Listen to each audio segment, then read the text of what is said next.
heads, let the blood rain. Murder hell realm and the feudal rage. Here's to the slaves with a smile on their face. Zombie slaves. Fire. Fire. Raining fire. Here's to the slaves with a smile on their face. Here you will stay forever in chains.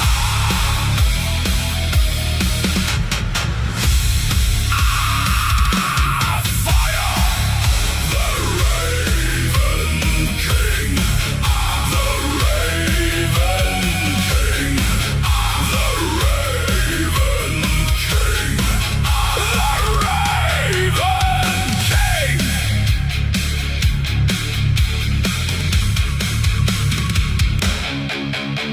How can we be free?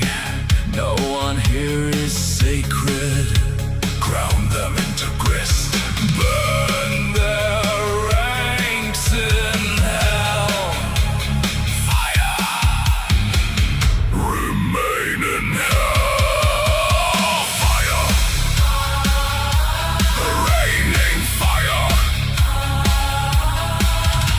Here's to the slaves with a smile on their face. Zombie slaves. Fire. The Raven King. The Raven King. The Raven King. The Raven King.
Blood runs black in the shadowed field. Demons screaming, swords won't yield. The Raven King laughs, his war cries steel. Heaven burns with a righteous flame. King Stephen's eyes wild, no soul the same.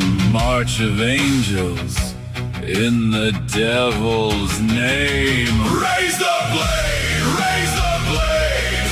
King Stephen's wrath won't ever fade. Through the fire, through the grave, good spirits rise, demons enslaved.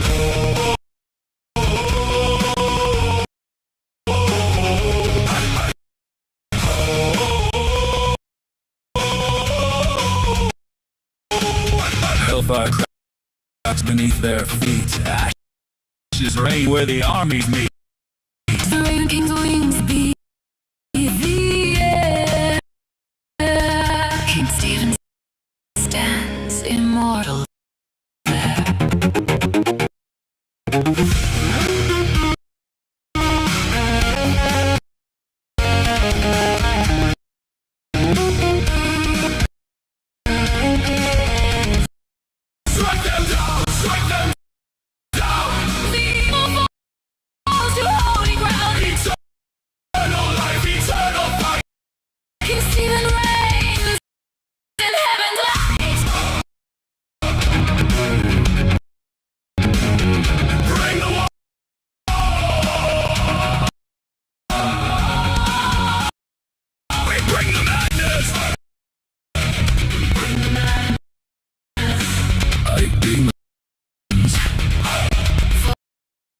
fast. Bring the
three witches, three bitches, three wishes, burn the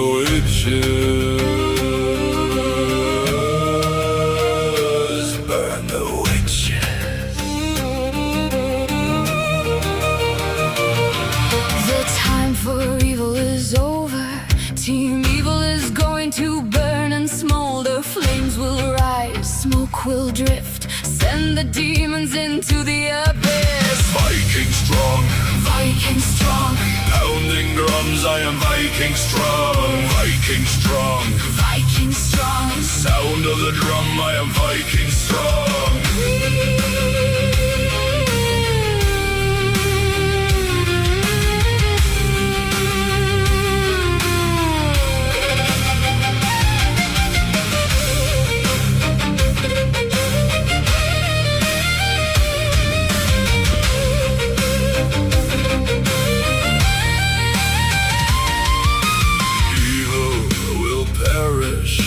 Evil will sink in misery.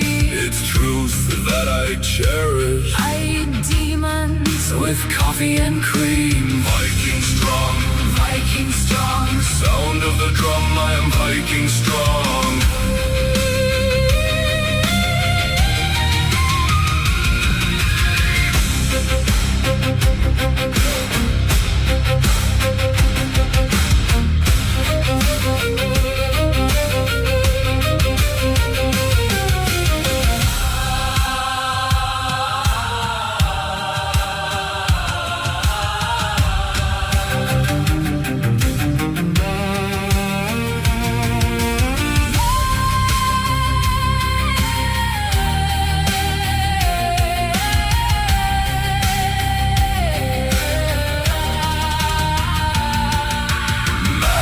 Viking blood, We bring the madness. swords gleam as they should. Fighting evil is badass, and we love winning. Viking strong,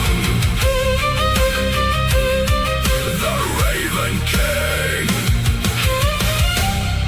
Can do anything.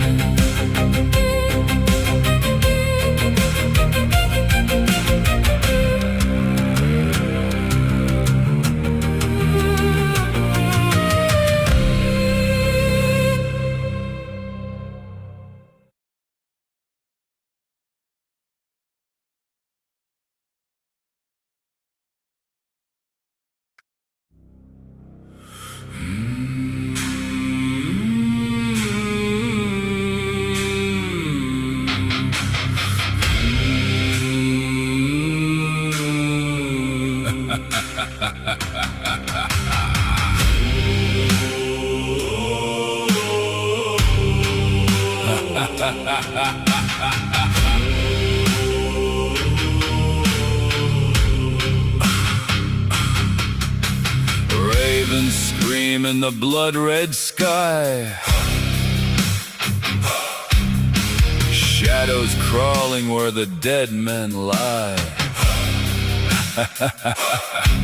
Viking axes sing, oh the steel don't lie. Thunder cracks, his name's the cry. The king is here, the king is here. Wild eyes blazing, nothing to fear. The king is here, the storm draws near. Bow or bleed, the choice is clear.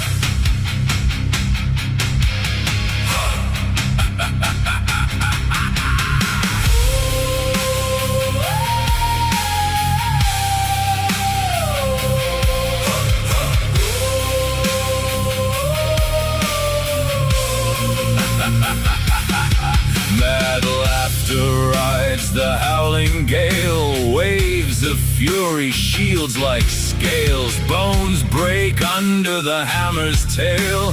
Flesh and fear, both frail. The king is here, the king is here. Ravens feast, the end is near. The king is here, the storm is clear. Kneel in ashes, taste the spear.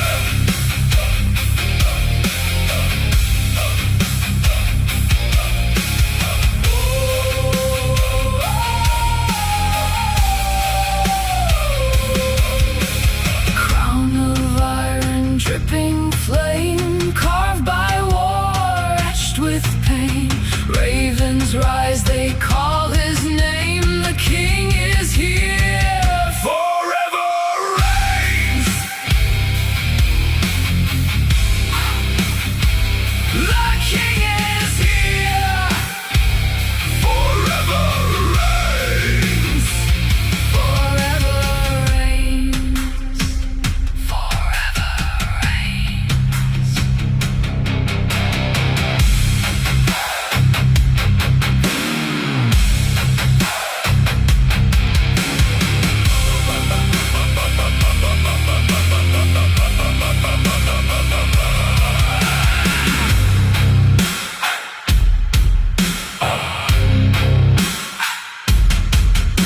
Steel flashes under blood-red skies. The Raven King laughs as the world cries. Storms in his footsteps, thunder in his veins. Enemies tremble at his name. The king is here, the shadows bend. Viking axes singing till the bitter end. Madness in his crown, fury in his green eyes. No one escapes when the Raven King rides. Raven circle, battle's done. His legend rises with the sun. The king is here, Chaos reigns. a kingdom forged in fire and chains.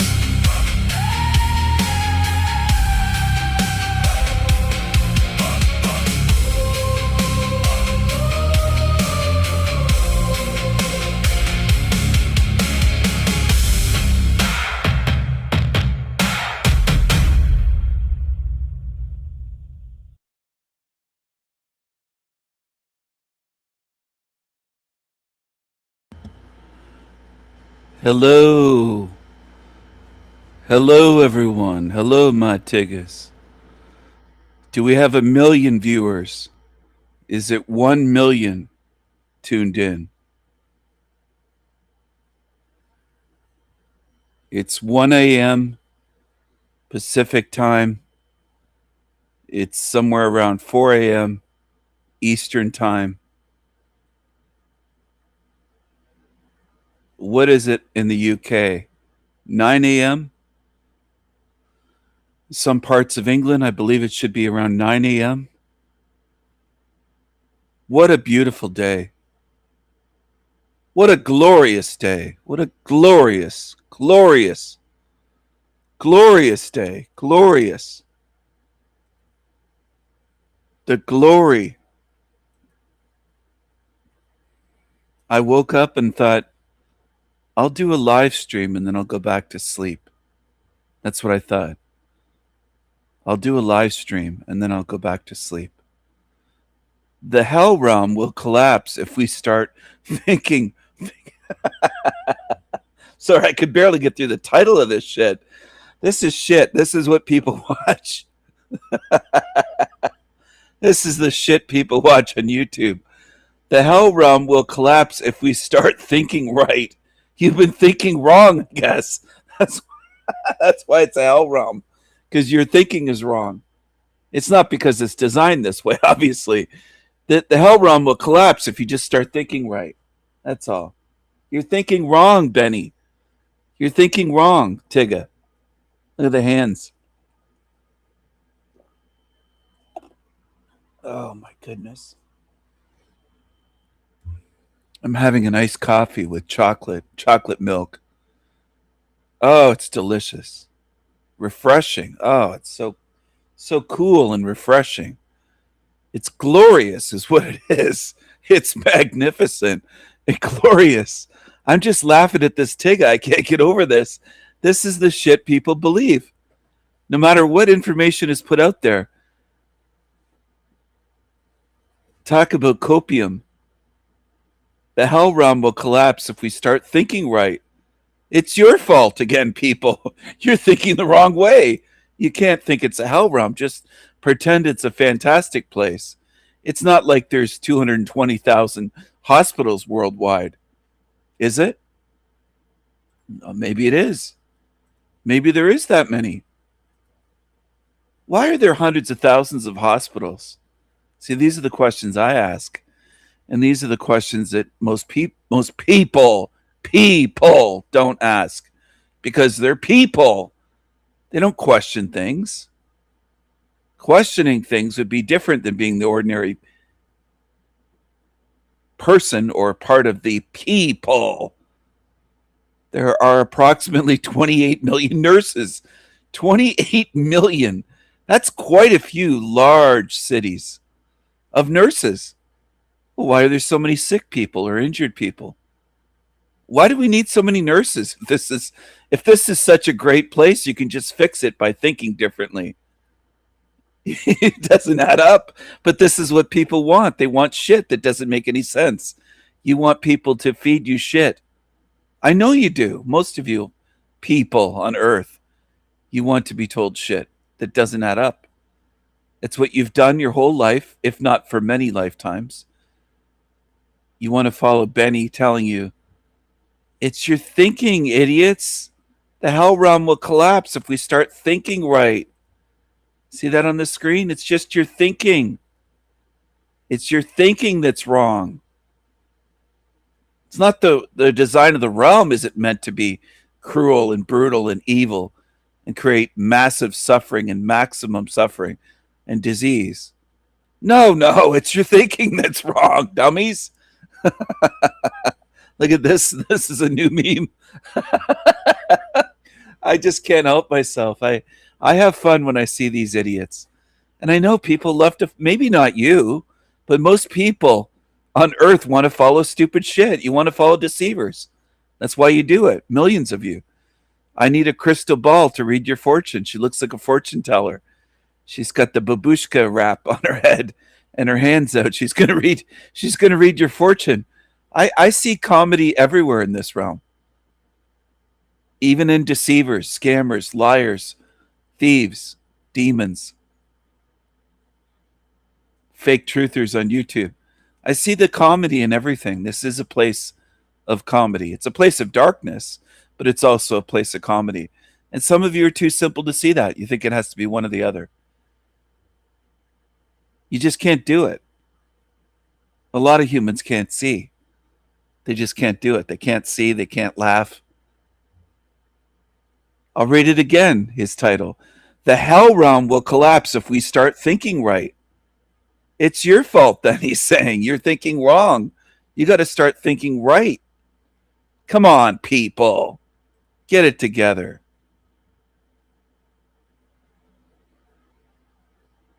Get it together. Help out Derek.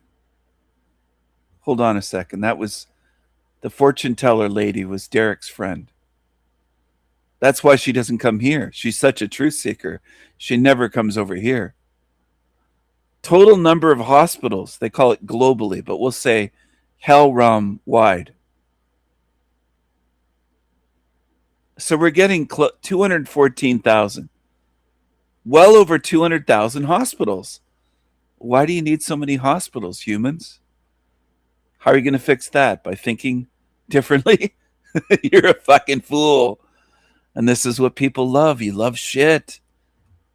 People, you're addicted to shit. I know you are. I know you are. I know you are. Tony Sayers with his shit sandwiches. You love it. Here's the fortune teller again. Hold on a second. She needs a crystal ball. She's a fortune teller.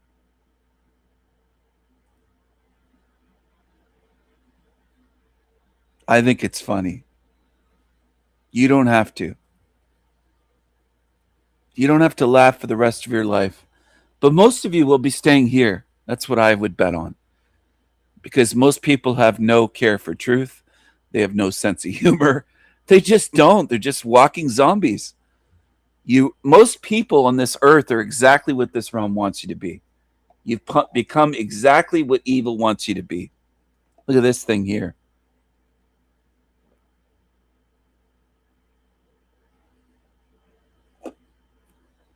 Oracle girl.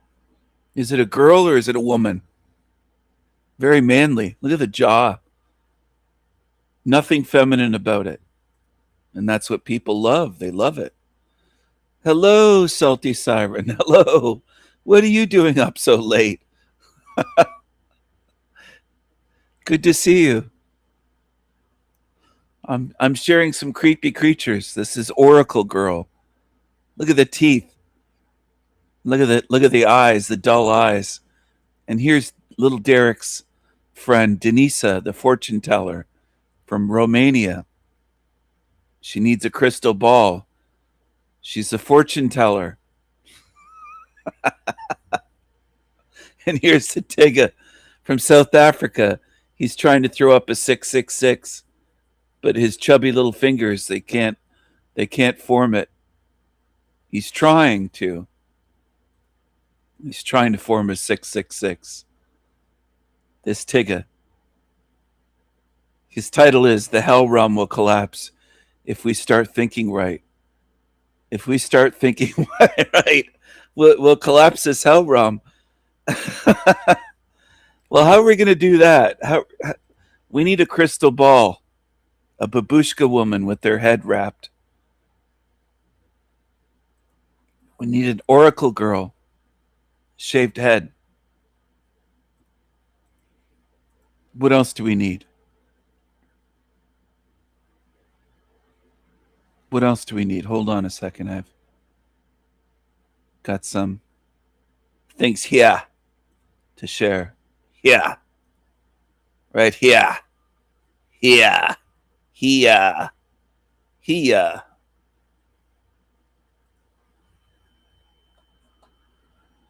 There are approximately 28 million nurses in the world.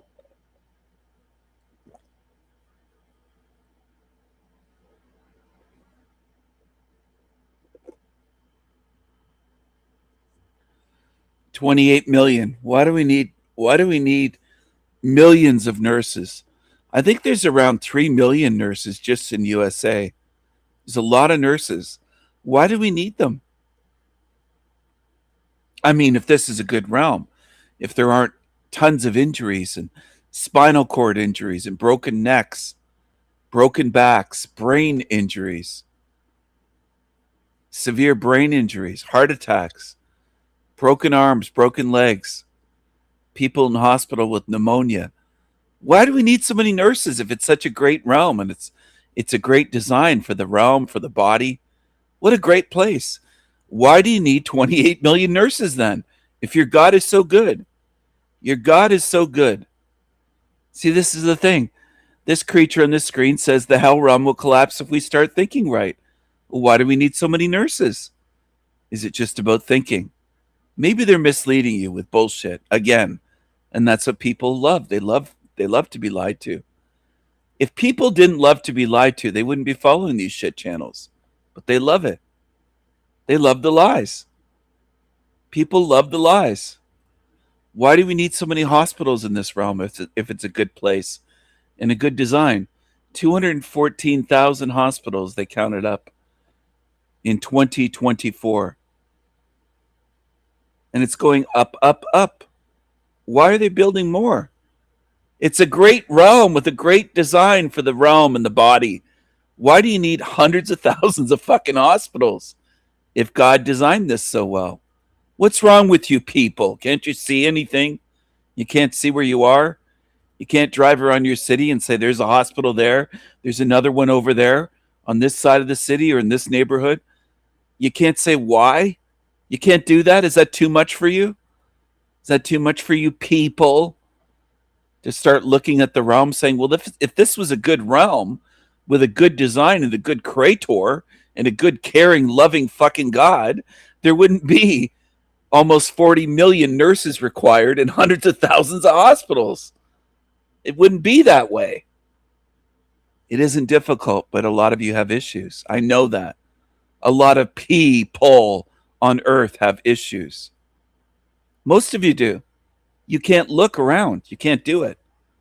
You just can't do it. Why are hospices needed? Why are graveyards needed? Everything around you proves that this is not a good fucking place with a good design. And you can't fix it just by changing your thinking. But you love the lies. You love the liars like that creature. This one here, donate to help those in situations. He's got his Cash App in his comments. The Green Wizard, little Derek. The creepy little boy that likes to run around with laundry, little hobo. Another homeless bum. Another homeless bum.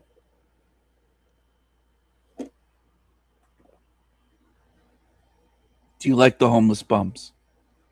Who likes the stinky bums with their hands out for Cash App money?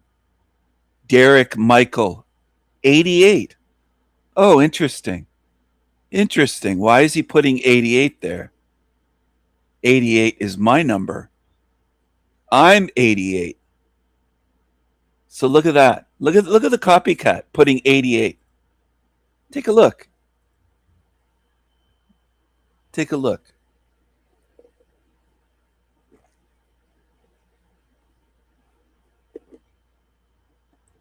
Where do you think he got the 88 from?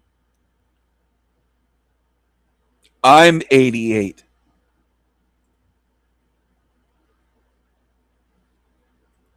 He's a thief. He's a coward.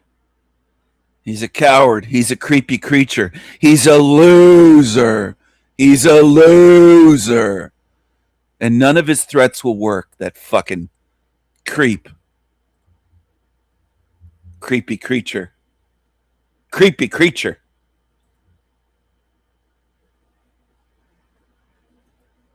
Creepy creature. Begging for shekels. This is his friend, the babushka lady. Babushka. She needs a crystal ball. She's trying to be a fortune teller.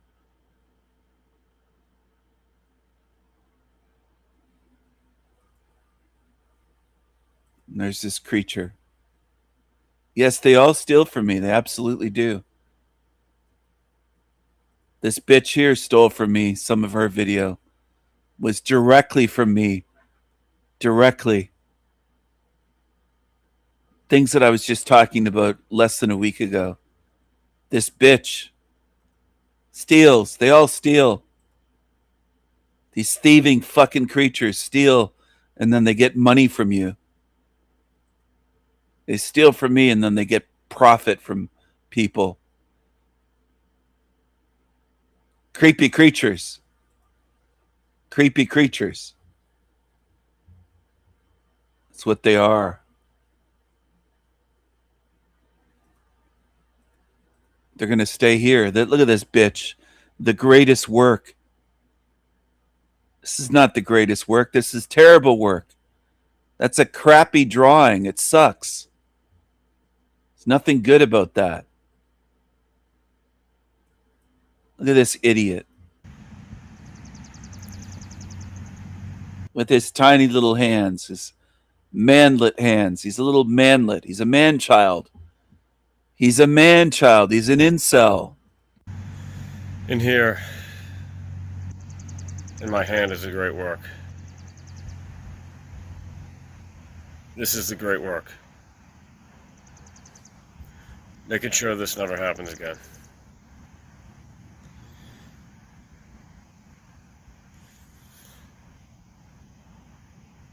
There's two men in this picture, and they're sleeping back to back to hold each other up. They're bound from their hands to their ankles, and they can barely walk. All there is to do is sleep. Strangulated in jackets, gagged at the mouth, unable to scream for help, unable to do anything to release the pain.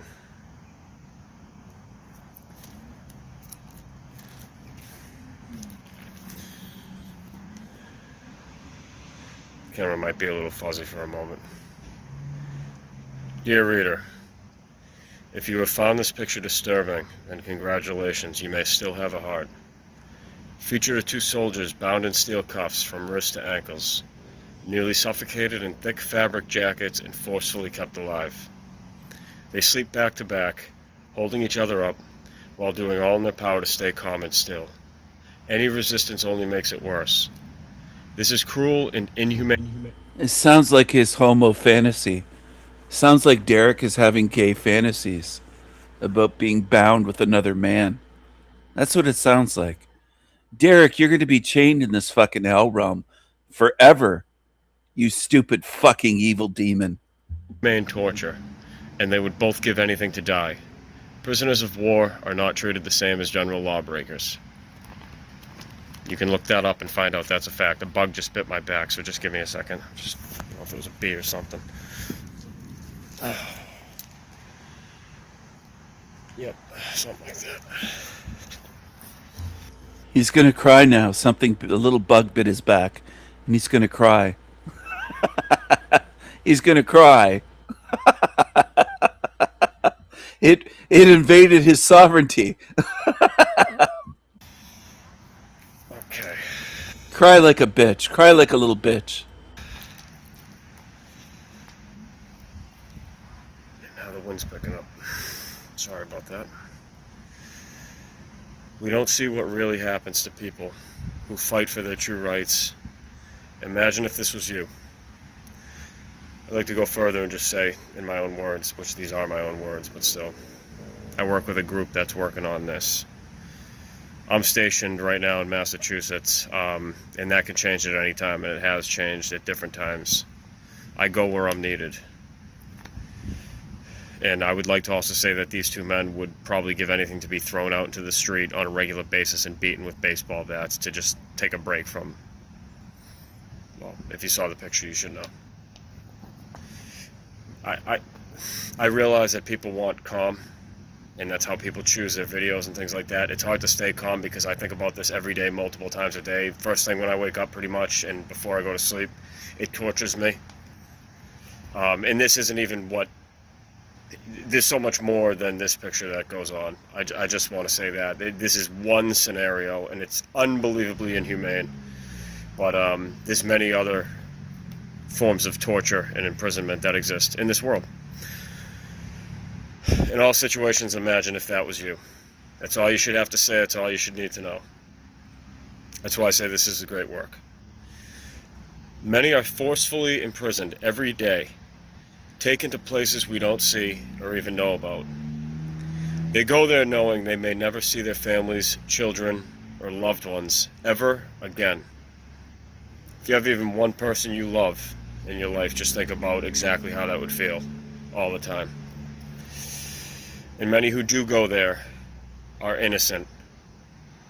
Even still, this kind of treatment is inhumane even for a murderer. And that means even somebody who murdered without probable cause, it's still inhumane. Meaning it wasn't in self-defense. Even for a serial killer, this is inhumane.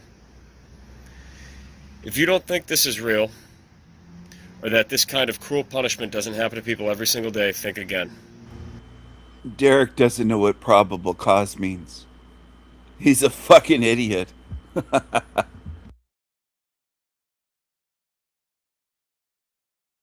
If you don't think this is real, meaning it wasn't in self-defense, probable cause, and that means even somebody who murdered without probable cause, it's still inhumane. Meaning it wasn't in self-defense. Even for a serial killer, this is inhumane. If you don't think this is real, or that this kind of cruel punishment doesn't happen to people every single day, think again. This is not a joke. Please share this on social media. Take photos and pass this heartbreaking info along.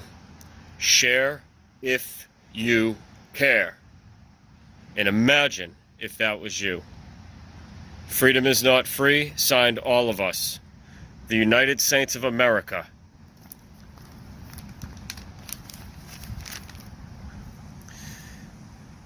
Right now, there's more watching this than you can even fathom. And they're seeing what hearts out there are going to do the right thing, even when there's no payoff. Because the payoff is actually just doing the right thing, even with no money involved, no praise, no fan club, no nothing. Just doing the right thing because you imagine that this is you, and it may as well be. Picture how this would feel. Sit in this position for 5 minutes and wrap your blanket around yourself in a hot room. Do it. See if you can last 5 minutes without freaking the fuck out. Now imagine not being able to stop that from happening. And this is real. What's in my hand is real. I had people tell me, oh, that's probably just a... No. No. And even if that's the case, you take it seriously when you see something like this for real. Even if nobody believes you, even if you get the crap beaten out of you for saying it and showing it to the world. And that's the great work. Freedom and justice. I'll say for all of us who deserve it, because many do not. And those who don't do anything about what's in my hand right now don't deserve it. Unfortunately, you don't deserve this to happen to you, but you might deserve to see what it would be like if you do nothing. And I hate to say that to you. One day you'll know my real name. And many of you will say, I would have given anything to rewind the hands of time and to go back to that moment where he held this picture in his hands and I knew it was real, and have donated to that soldier of truth who was truly doing the right thing. So I'll leave my Cash App link. This is so I can get by with the bare minimum, meaning water and a little bit of food when I can actually have time to sit down and eat, which isn't often. I'm traveling on foot most of the time. I'm training very, very hard every single day, and I'm distributing these drawings at night most of the time. I know what I'm doing. Not that I'm perfect, and I need help. I need physical people to come down and help me get this stuff out to the world. It is the most important thing. If you can't do that, please send donations, and I give you my word, which should be good as gold at this point, that I will use them. I will use as many of the donations as I can to get as many copies of this as I can. I'll open a fucking briefcase on a windy day like the X-Files or something like that and just let that shit fly into the wind. They'll never catch me because I know what I'm doing on foot. I can flee into the woods and make sure they don't even know who I am. I'll do it at night, I'll do it during the day. And even if they did, paper comes from trees. It's not littering. It's not littering. And even if it was, who gives a shit, because this is more important. Truth doesn't care if you're offended. Let me repeat that. Truth doesn't care if you're offended. I'll even go... Derek is begging for shekels for his Cash App. Derek is he's a butthole soldier. He's not a butthole surfer. He's a butthole soldier. He's a butthole soldier, this angry little garden gnome, this little manlet, this little man child, little D. They call him Little D. Little D. Little D is a manlet. He's a butthole soldier. And he needs your help on Cash App. He's a homeless bum and he needs donations.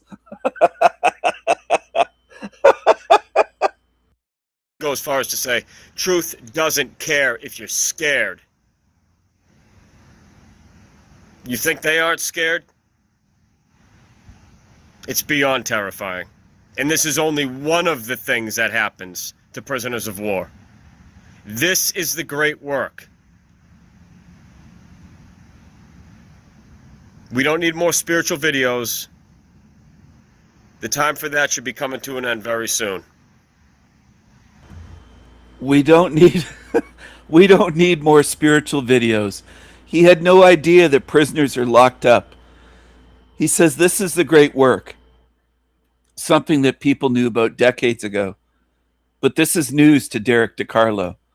And Derek's trying to get money from you for being a homeless bum, for handing out these leaflets. He calls this the great work. Here's his Cash App. Here's his Cash App. And he had to steal the 88 at the end of his name from me because he's a copycat. When he signed up for Cash App, he put 88 at the end of his name. Derek Michael. What a scammer. He's trying to profit. The great work, no work.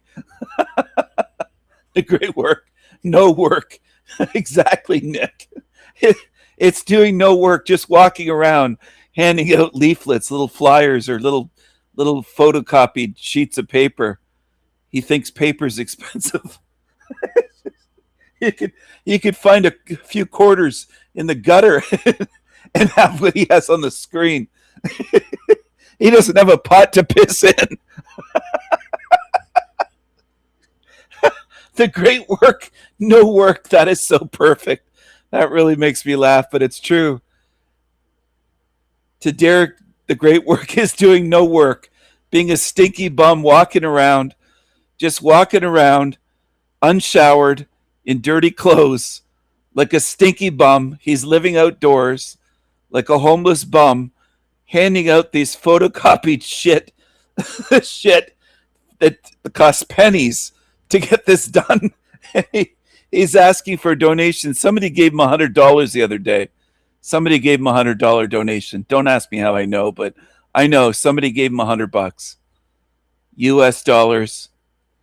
$100 would be, I think, more than 100 Australian dollars.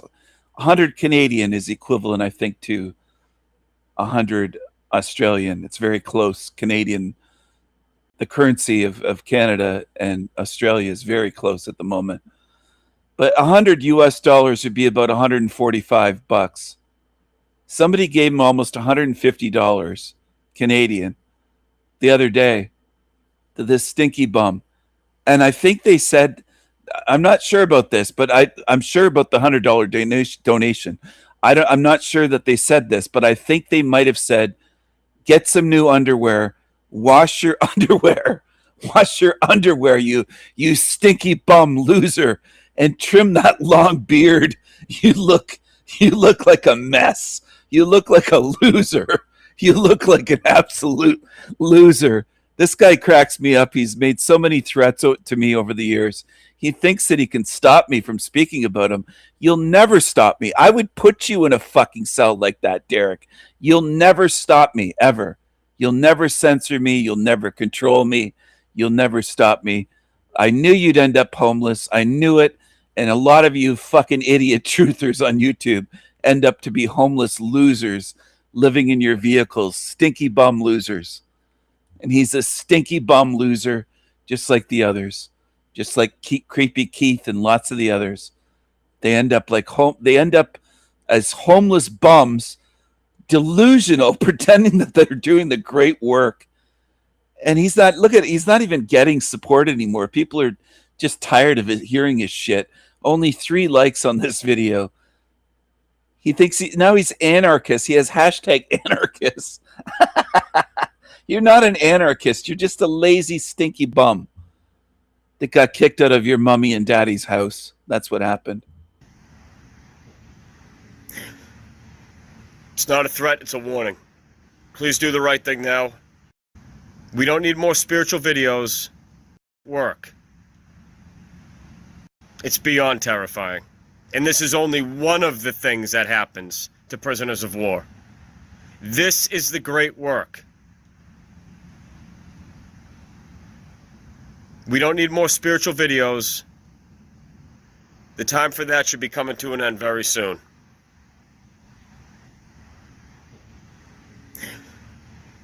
It's not a threat, it's a warning. Please do the right thing now, or regret it for a long time, beyond the rest of your life. Donate to my Cash App link, which will be in the comments and in the description. Donate to him. It's not a threat. It's a warning. Donate to his Cash App. Why do you go panhandle on the fucking street instead of panhandling on YouTube? Because that's what you're doing. You're panhandling on YouTube. You're an e-beggar, an electronic beggar. They call it an e-beggar. You're begging for shekels on YouTube, you fucking loser. Look at this shit. There's his Cash App. What a loser. I'll put it up on the screen because I screenshotted this. Look at this. Look at this. He wants money because some prisoners of war are locked up. What does Giving Derek do to help them? Of course it doesn't. He just feeds himself. He just goes to Burger King and fucking eats burgers and fries and milkshakes. He just wants you to buy him food. That's what he wants. He's hungry. He's saying, give me money. I want to eat. So his latest grift is to use prisoners of war. I mean, what the fuck? Description. Okay? If you have $2 on you, send it. They're worth it. If this is you, the time for that should be coming to an end very soon. We don't need more spiritual videos. The time for that should be coming to an end very soon.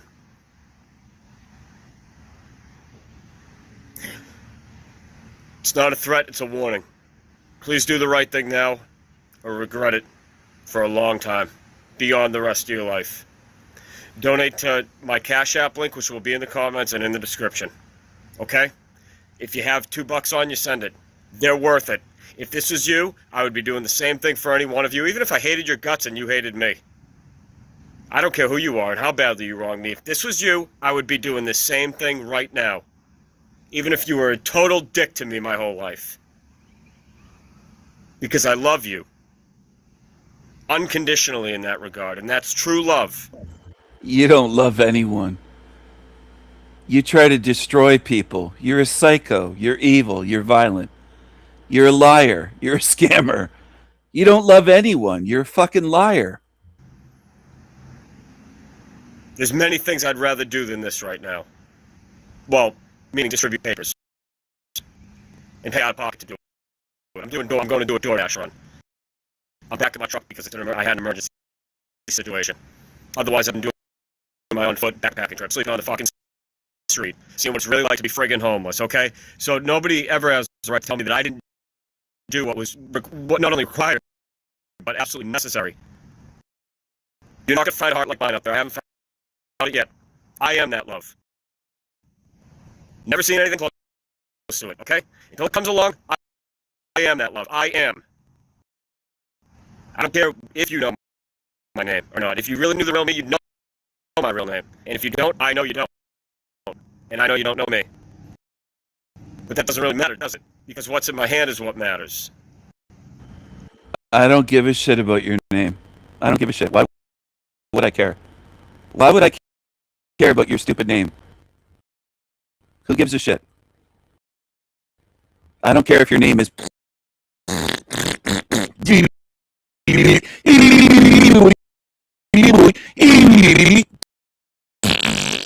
Who cares? You've been obsessed with that for how many years now? Clown, Derek, the angry garden gnome.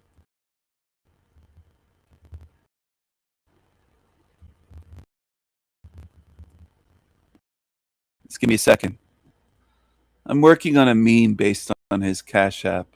That's all. I'm going to check the comments here. Yeah, he's been threatening to off himself for years. For years. He's been emotionally blackmailing people, especially his so-called friends. That's who he emotionally blackmails the most. The people that have given him money, he blackmails them. He's such a piece of shit. Here's the clown face. Donate to help, though. Look at this. Right beside his Cash App, there's a clown. There you go.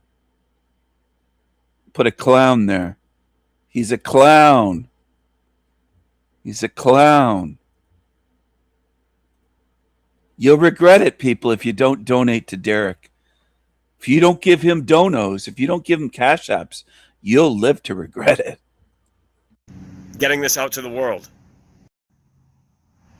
I don't care if you know my name or not. If you really knew the real me, you'd know my real name. And me, okay? So nobody ever has the right to tell me that I didn't do what was what not only required, but absolutely necessary. You're not going to find a heart like mine out there. I haven't found it yet. I am that love. Never seen anything close to it, okay? Until it comes along, I am that love. I am. I don't care if you know my name or not. If you really knew the real me, you'd know my real name. And if you don't, I know you don't. And I know you don't know me. But that doesn't really matter, does it? Because what's in my hand is what matters. Getting this out to the world. I'm going to ask everybody on this channel, help out or get out. It's not to be mean to you. I don't want your friendship. I don't want to know you. If you're not going to donate, at the very, very, very least, or get down here. Over here, whatever you got to do to get here and help with this. I don't want to know you anymore, for right now, until your heart changes. True souls only. True hearts only. For peace and for freedom for all. All for one, forever.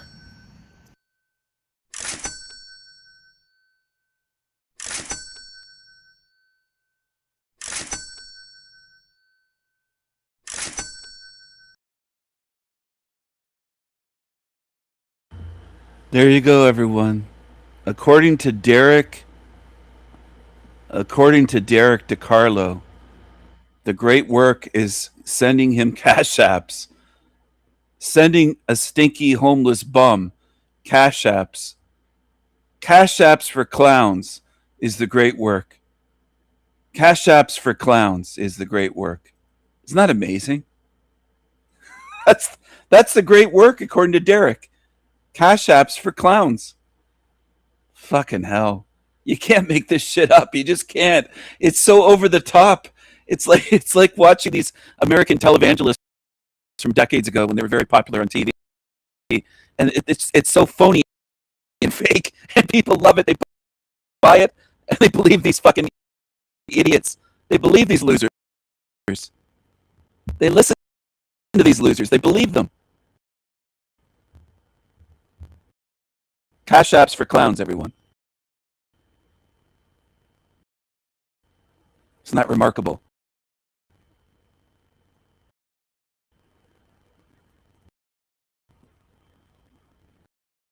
Isn't that remarkable?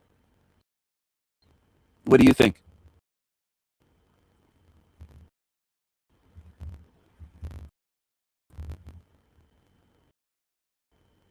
What do you think, y'all? My tiggas. I was watching a Negro chimp out hours ago. It must get spread like his cheeks. Oh. Is Derek spreading those cheeks? Is he a male prostitute? Is that psycho spreading his cheeks on the streets? Is he spreading his cheeks on the streets for quarters and dimes? What do you think?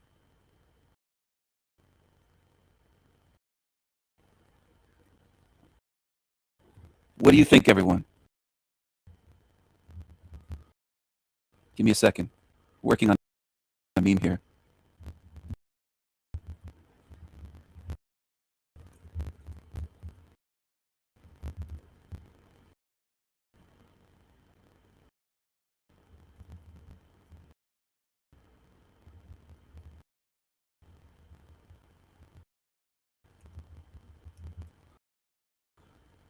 Do-do-do-do, do-do, do-do-do-do-do-do.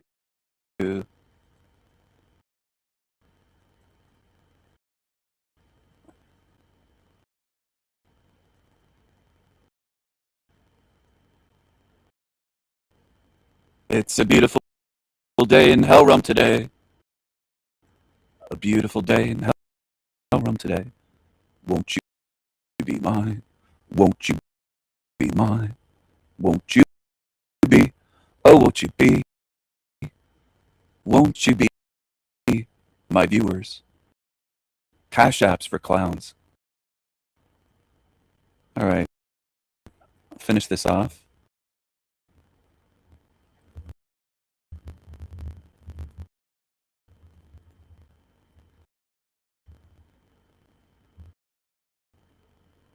What a glorious day. I wonder if you're having a heat wave where you're at. There was a heat wave here. Or there is a heat wave here. It's not a matter of was. There is a heat wave here. Here.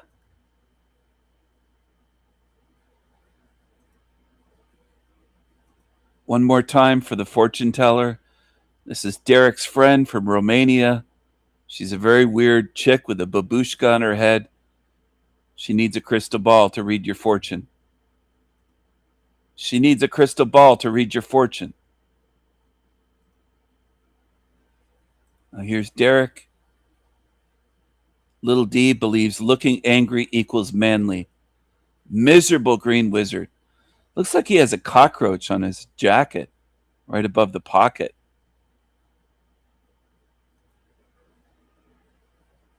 What is he doing with that stick? And here's the new meme coming up. Look at his angry little face. He's such a muppet. Cash apps for clowns. Just a moment, El Diablo. Cash apps for clowns is the, quote, great work, according to Little D, the angry homeless bum. They always show you what they are. Always. Always. They always show you what they are. Look at this here. Look at Derek, and then look at Jack Talcott.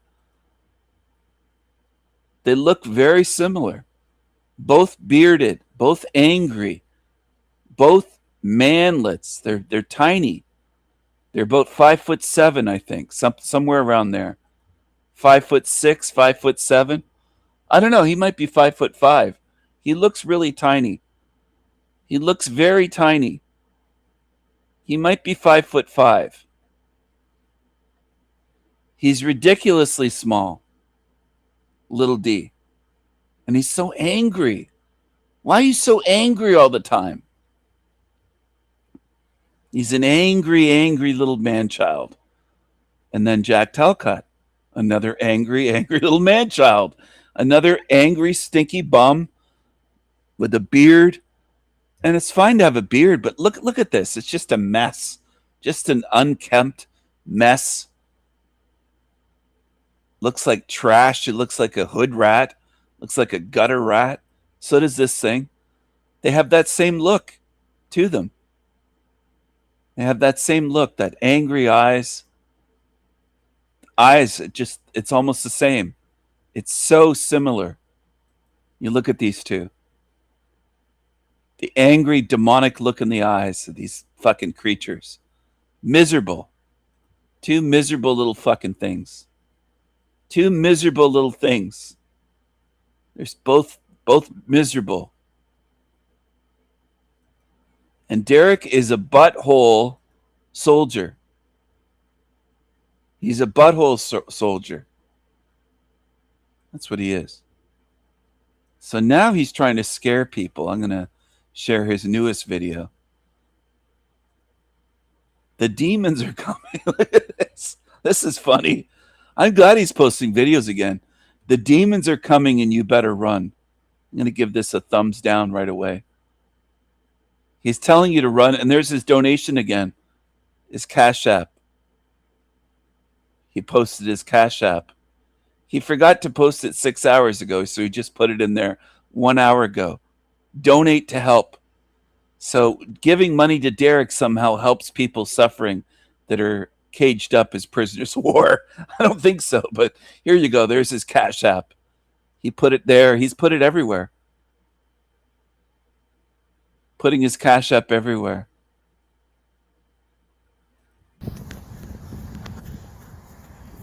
I don't care if this is annoying. I decided to do this. It's something I've been thinking about for a while. Let's see how long I can talk and do a video while I'm running. It's gonna be a good one though. I haven't seen one of these yet, so we'll see. Maybe it'll be the first. So, I stopped eating most meat. Like, I don't go out and order burgers anymore. I'm not saying I'll never do it again. I have no idea. I choose to save stuff like that, at least now for a special occasion. Otherwise, I am against animal cruelty completely. And it's just like the more I woke up and the more I started fasting and the more I really, really started exercising a lot, the less my body wanted it. I can run for a long time and not be out of breath, but running and talking is different.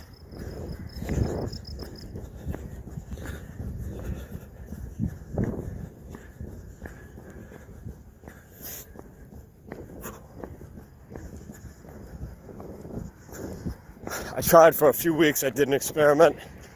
It was during my first, what I called the homeless hobo experiment. Experience. Yeah, it was an experience for sure. But it was an experience. I hate when he does that. Just everything about him makes me sick. If I could puke, I'd puke on his face. I got to be honest. I just think he's scum. I think he's a loser. I think he's a greedy grifter. He's a psycho. He's a liar. He's just everything that's wrong with this realm could be summed up or put into him. He's just a creepy creature. He deserves to stay in this hell realm. I did an experiment. It was during my first, what I called the homeless hobo experiment. Experience. Yeah, it was an experience for sure. But it was an experiment, to say the least. It was the first one I did. Sleeping on the street, sleeping in the woods, just going out with a backpack. Brought way too much stuff, things that I thought I needed. I tried to prepare for everything. I thought I had it all exactly right. And then you just find out that what you need is far less. Because all the things that you think you need are weighing you down. And I was always told growing up, at least in this life incarnation, whatever you want to call it, that we need meat, a lot of it, a lot of animal products, and I'm here to say no, the fuck we don't.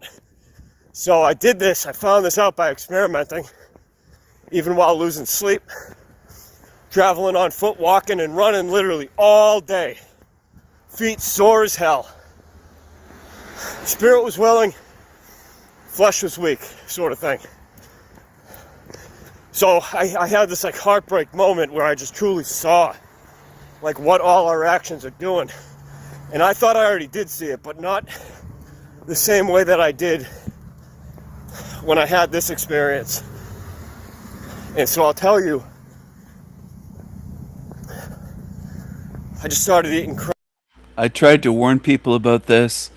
They're following losers that are running back to the Bible, which he's doing. He quotes the Bible. He's mental. He's going full vegan tard and Bible tard. He thinks he's a Bible character. There's going to be a lot of so-called truthers that run back to shit programming. And you're just going to be anchored here. You'll just get recycled with all the care and attachment by this matrix of tossing away an empty fucking can of pop or can of soda. You understand? You don't mean anything to this matrix. It doesn't care about you. It doesn't care if you become a vegan or you read your Bible. It doesn't give a shit. Those are set up to fucking get you recycled. And it's simple. It's not difficult to see. But a lot of losers are going to follow this shit. Go ahead. Go ahead and follow them. You've been warned countless times. And there's people on my channel that will follow this shit. And I'm not joking about that. It makes me sick, part of me, but part of me is detached from it a lot more today than I was a year ago, 2 years ago, 3 years ago, almost 4 years ago. It would have bothered me 4 years ago. It hardly bothers me at all anymore. Because I know that's the way humans are. Humans love shit. They love following losers. They love running back to old shit that's old psyops and programming like veganism and the Bible and this and that. And they group up and they fall for stupid shit. And that's what they do. It's not just him. He's going to convince people to follow him. And it's just, that's the way humans are. They're followers. They're not thinkers. Crap, like stuff other people would think is crap with the EBT money. Donuts, crackers, chips. I like that stuff anyway. But that was my main diet. Donuts, crackers, chips. He's so healthy. He's such a smart person. Just focused on his body all the time. No focus on spirit ever. You're staying here, Derek. You can work out here and be a gym bro, workout bro here forever. Forever. You know, maybe some nuts and like protein bars here and there. And I just started feeling great. My muscles got bigger. My workouts got even better. No more ordering a burger. No more even having pepperoni pizza. And once in a while, I still eat fish. Not once in a while, I'm actually back on that diet mostly. Coconut milk. I'm growing again. I wonder how many times I've said your diet won't get you out of here.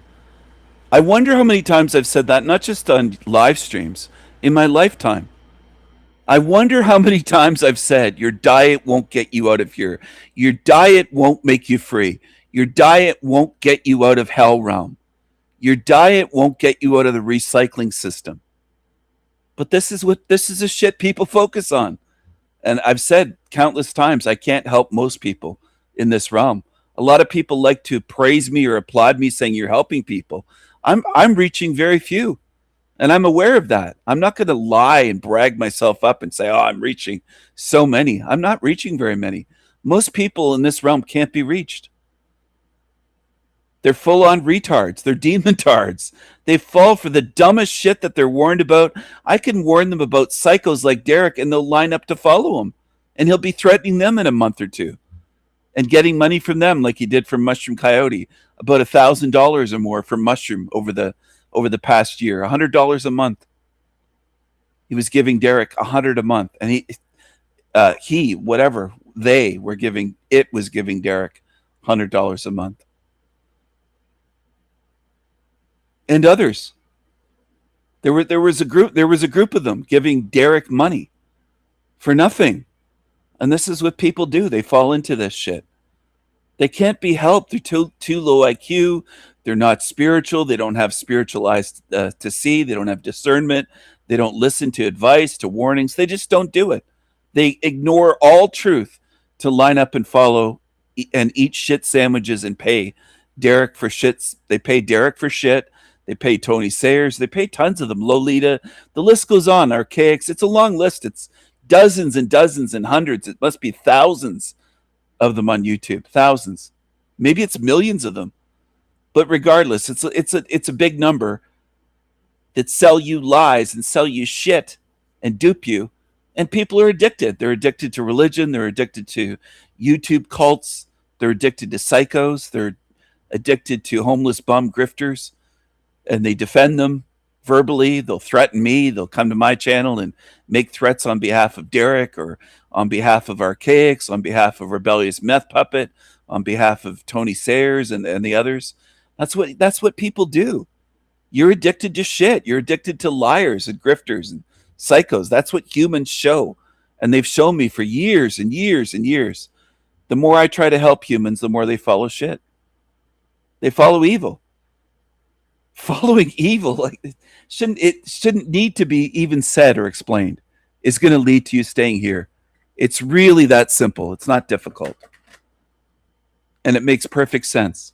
You start thinking about it, you realize it makes perfect sense. You follow evil and you're staying here. You'll never get out of this realm. Especially from fasting, it really boosts your HGH and your testosterone if you're a guy or girl, man or woman. It's good for your hormones. You'll be healthier.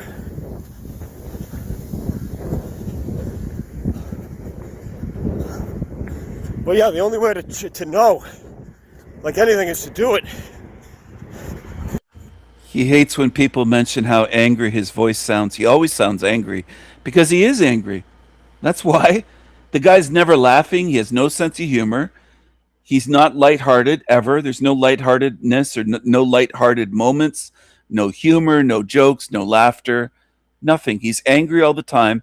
All he wants to do is be angry, beg for shekels, work out, boast about working out, dieting, hormones, HGH, telling people his body's growing. He looks tiny as fuck. He looks like a little pinky finger. That's what he looks like with a beard. He's just a homeless bum loser. And people in this realm get fooled by this shit. So there's no helping them. It's impossible for them to be helped if they're duped by Derek DiCarlo. Then you have the lowest level of discernment on earth. Don't bother laughing at people that fell for cults like Charles Manson's cult and Jim Jones, the Jonestown cult. Don't laugh at them. You're following for more obvious cults, YouTubers that call themselves truthers. Tons of you are falling for more obvious cults all over YouTube. It's more obvious, and there's warnings on here by beings like me. How many were warned in the Jonestown era? There was no internet back then. So unless you were directly warned by your family, hey, you're falling into a fucking cult, there weren't any warnings for those people. So don't laugh at them. Laugh at the people on YouTube falling for these fucking cults, these modern day internet cults. You just got to do it.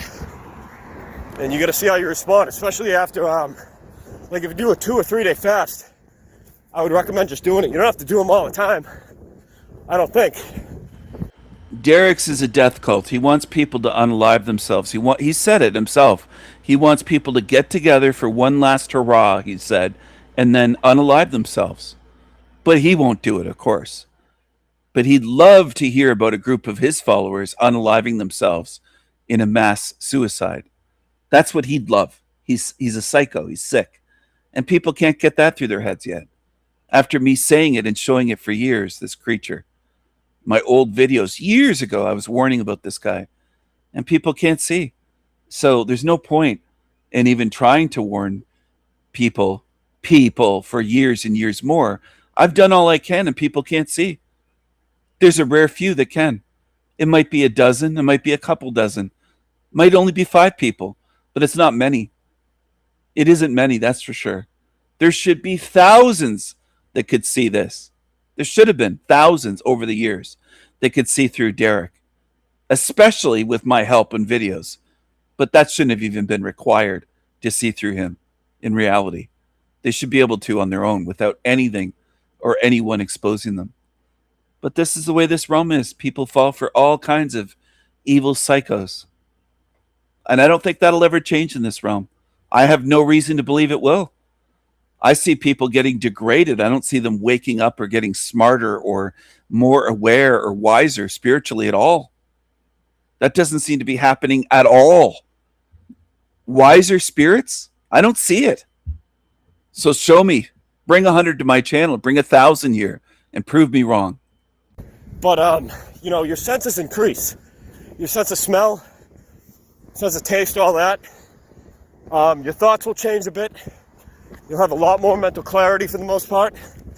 You'll feel great on day 3. And you won't even really want to eat. You just go back to doing it eventually, and then you won't. You can feel great, Derek. You're still in a hell realm, and you're still a homeless bum. And you're going nowhere in life. Nowhere. What's your plan for when you're old? Are you going to be homeless when you're 80? You're going to be wandering the streets as an 80-year-old when your body's breaking down, What are you going to do when you're 75, 80, 85? Is that your plan? Because you're right around 40 years old now. Is that your plan? I want to eat more. After my first walk, where I was sleeping on the street and all that, experimenting, see what it was like to be truly homeless, except like a prepared sort of homeless, I was like, oh my God, wow. Walking from here to there all day, everything. You're literally working all day. If you're truly homeless, or you're a functioning hobo, you cannot be lazy, ever. And, you know, nothing against these people who do this, but a lot of them just sit on one curb all day and ask for money. That's not what I did. It's not what I did at all. But your thoughts and your priorities change. And people might call you crazy, but keep in mind, you've seen both sides of the fence and they haven't. If they haven't done that, how do they know? They don't. Really think about it, just use logic. No imagination even needed, really. If you've done something serious and you've experienced it, and you learn something from it, and now you really know what's on the other side of it, and you know they don't, you're not trying to be mean to them by telling them, hey, I know what I'm talking about and you don't. It's not mean, it's reality. Just like this reality sucks a lot of the time. But it is what it is, and most people do nothing to change it. We keep hearing, oh, you know, be the change that you wish to see. Be the change that you wish to see. But who does it? How are you going to change it? How are you going to fix it? See, he's getting you on that path, or he's trying to get people in the path of falsely believing that you can change or fix this place. And that's delusional. That's hopium. That's not a true view of a truth seeker. It's a delusional fool that believes you can change or fix this realm. You can't. It's designed this way. Who really actually does it? I'm not talking about posting online. That doesn't count. Especially when you don't even make videos. You don't even catalog things. You just write posts. It's not mean. It's reality. Just like this reality sucks a lot of the time. But it is what it is, and most people do nothing to change it. We keep hearing, oh, you know, be the change that you wish to see. Be the change that you wish to see. But who does it? Who really actually does it? I'm not talking about posting online. That doesn't count. Especially when you don't even make videos. You don't even catalog things. You just write posts or shit posts or whatever. How does that count? That's nothing. Anybody can do that. A robot can do that. Easily.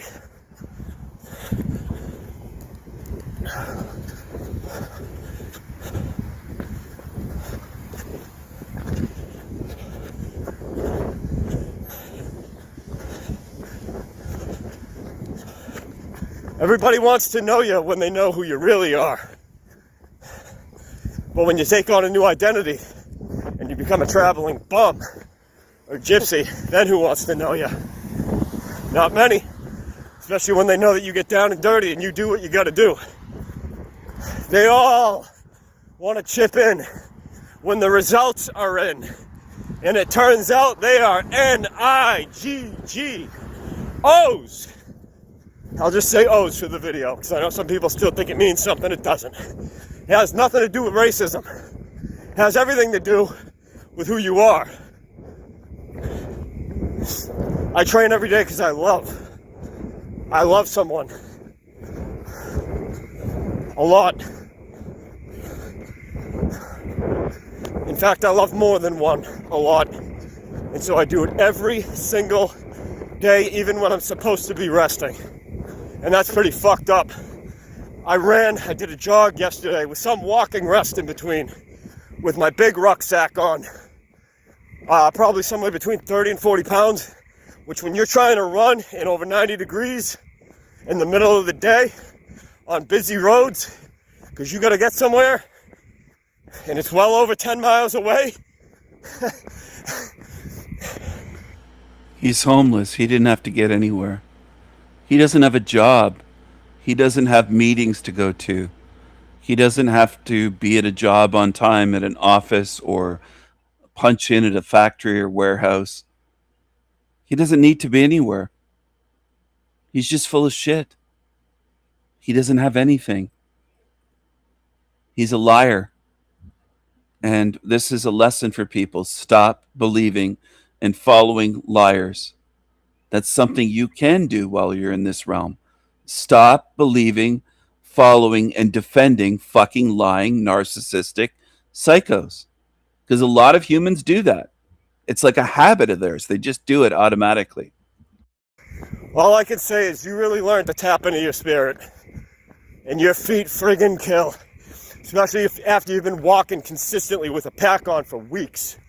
And weeks on end. With hardly any rest and hardly any sleep. Think I'm joking? Then how is it I can still talk without taking deep, heavy breaths? Sorry, I got a call coming in, got a decline for now. I'm sorry. I got something to do. I'll call you back. Funny, the one who just called is someone that actually answered the call. They took this seriously. They had heard my words, and I'm not attributing it credit to me because it's all credit to them for them taking it upon themselves. As they told me, they dropped a ton of weight. They got in the best shape they've ever been in by far. They learned how to fast long term, which I remember before was one of their goals. I keep declining. I'm sorry. I'll call you back. You know who you are. And this is why. You'll see what I'm doing. Very proud of him.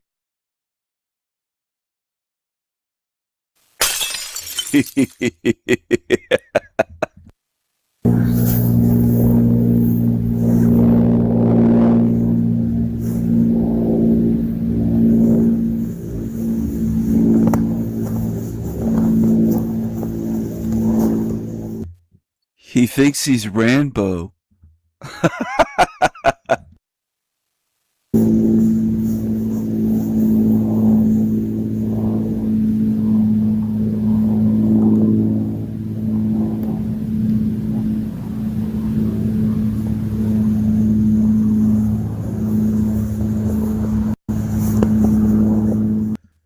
He looks like a girl twirling a baton.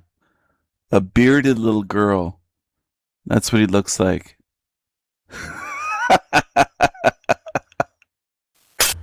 I thought baton twirling was for girls. They do that in America and down in South America, in Peru, and some of those countries with some attractive, we'll say Latinas, Hispanics. They twirl batons and they wear these short skirts that they twirl around, and the skirts twirl with them, for lack of a better term, at the moment. Sorry, it's early in the morning, and I've been up for a little, not that long actually, an hour and a half, something like that. Anyway, you get what I'm saying. They have these twirling groups of women that are in these clubs or whatever the fuck it's called, a baton twirling team or something. I don't know if you call it a sport, but it's like an organized thing. It is girly, and that's what Derek does. He twirls his little baton and he pretends he's Rambo, and he's out there going around in a circle, and he's just, can you imagine being his parents? Can you imagine how ashamed they must feel? Can you imagine how ashamed his parents would be? Oh my goodness, it's incredible. Here's another loser. I just recorded this yesterday, I think.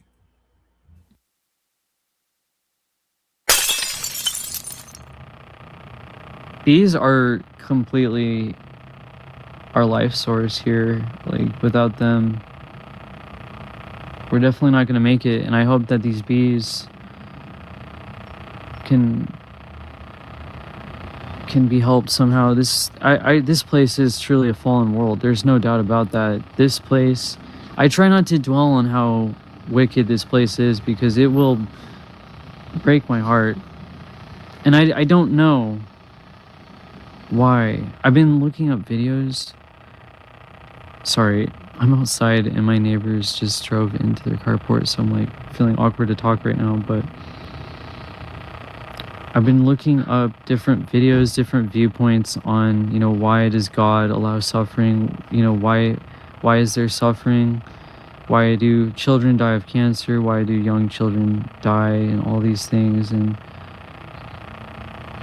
some of it kind of brought me to peace because it did resonate in the sense that I think that they go back to God, they go back to heaven, you know. So death is not really a necessarily bad thing. So they're making excuses for the dead children, for the suffering, for the abused, for evil, pain, suffering, saying they just go back to heaven, so it doesn't matter. It doesn't matter what happens here because they go back to God in heaven. This is their brilliant explanation. What's the difference between this and Christianity? And they read the Quran. They're interested in all the mind control religious programming of this realm. I'm going to drop the link for this new short video in the chat room. Making excuses for evil, pain, suffering, abuse, death. Yet again, this is what they do. Oh, they just go back to heaven when they die, so it doesn't matter. It doesn't matter if there's torture here, does it? Because Mushroom believes they just go back to heaven. They go back to heaven. So it can't be bad. Sorry, I'm outside and my neighbors just drove into their carport, so I'm like feeling awkward to talk right now, but I've been looking up different videos, different viewpoints on, you know, why does God allow suffering? You know, why is there suffering? Why do children die of cancer? Why do young children die, and all these things? And some of it kind of brought me to peace because it did resonate in the sense that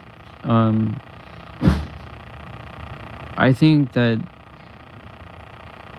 they go back to God, they go back to heaven, you know. So death is not really a necessarily bad thing. It's just a transition from this plane of existence to another, and I do feel at peace, and I do feel a very deep inner knowing that I will see all my loved ones again. And that is why we cry, because we want to go home, because we miss them, and we know we will see them again. It's just so painful losing them, and it's hard to think that these people care, that these people ever cared about me or my heart when I was losing my best friend.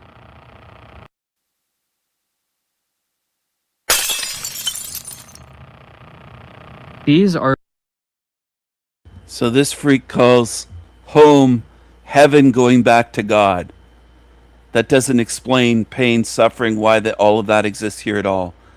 They just an empty, at best, explanation that's foolish and stupid. Doesn't make sense, but that's what idiots like that freak push.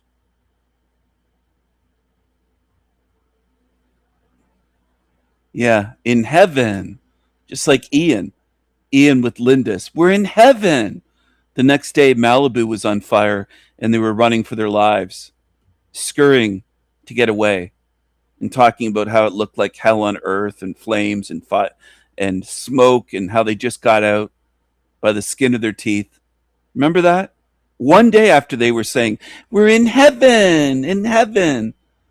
I'm just tired of fucking liars in this realm, spewing shit that doesn't make any sense at all, and they just say it and say it and say it and say it. I don't want to deal with listening to this shit from these shitheads for eternity. Liars.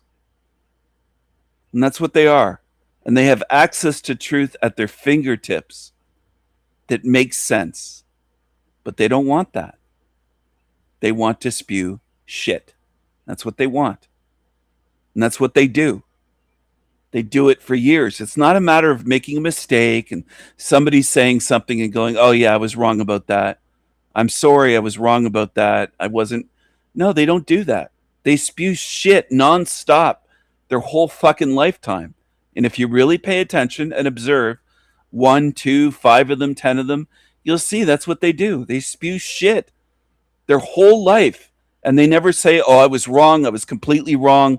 They never retract it. They never apologize. Ian doesn't. Mushroom doesn't. Derek doesn't. The list goes on. This creature, this Tig on the screen doesn't. The hell realm will collapse if we start thinking right. I'm going to drop the link to this. Does anyone believe him that this will collapse? It's just our fault. We're thinking wrong. It's not designed to be a fucking hell realm, of course. This is what they do, these creatures. I want people to really understand what I'm talking about, because it is important that you understand there are fucking scammers all over YouTube, all over the internet, all over this realm. It's not just on YouTube. It's not just on the internet. People on YouTube and on the internet come from the so-called real world. It isn't restricted to the internet, but you get what I'm saying, hopefully. They're all over. There's a massive amount of them. And they are controlled opposition, whether they're paid by 3-letter agencies or not. They don't need to be. They're agents of this sewer matrix system because they're pushing shit in this system. Absolute shit. And that's what it is. Now, how can I call it shit? Because it doesn't add up whatsoever. That's why. There's a reason why I call it shit. They make claims that make no fucking sense. They make claims with zero evidence. Claim after claim after claim. People ask me how to deprogram. Well, stop following the liars, for one thing. Stop following these fucking agents. I don't know how people can't see through them. They'll say, well, how do we see through them? Like, isn't it fucking obvious? The hell realm, here's his title. The hell realm will collapse if we start thinking right. Really? What will collapse? Tornadoes will stop happening? Earthquakes will stop? Hurricanes? Death? Disease?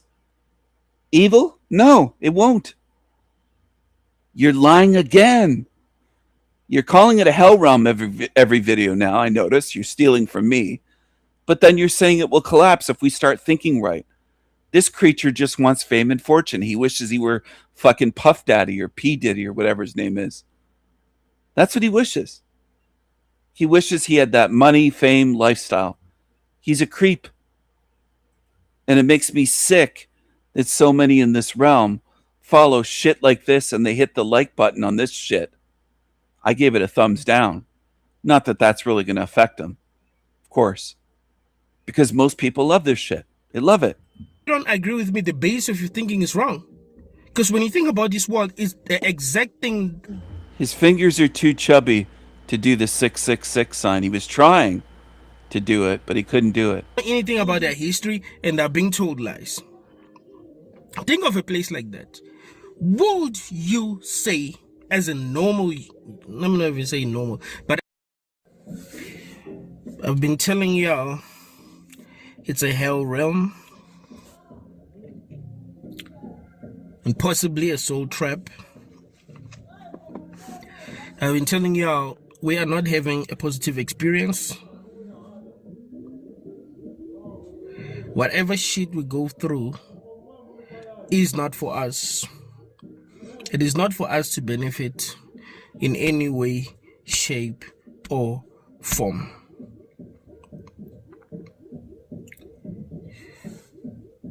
This world wasn't created for a good reason.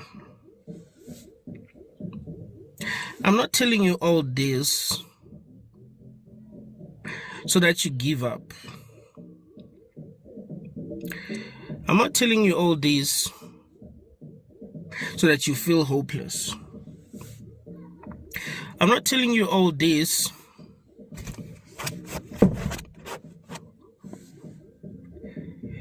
so that you become toxic. Like the world is garbage. So, you know what? I'm gonna do whatever. You know what I'm saying? Even if it's bad, I don't care because this whole thing is bad.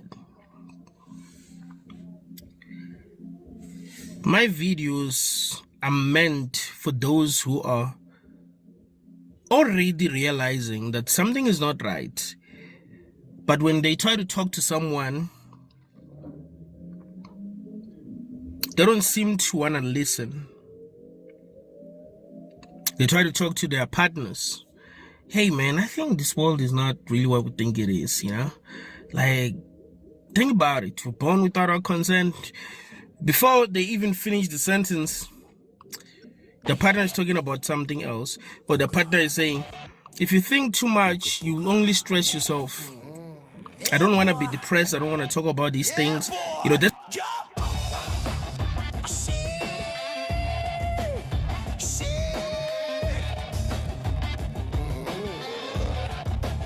We in the darky hood. In the darky hood. Feeling good. Yo, yo, yo, yo, yo, yo, my niggas, yo. Shit. Ooga booga. Yeah, boy. Yeah, boy. Shit. Ooga booga. We in the darky hood.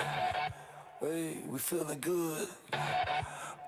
We feeling good, you feel me, you know what I'm saying, you know? Sucker, sucker, we feeling good. In the darky hood. My niggas, your boy, ooga booga.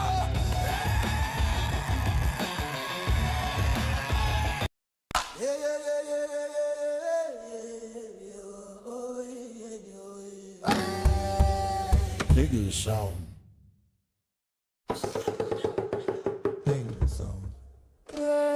Take us on. We're in the jungle.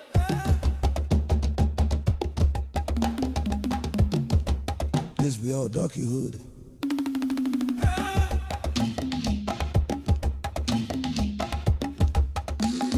We in the jungle, We the original people. We the original people. Tigger sounds. Tigger sounds. Tigger sounds. Tigger sounds.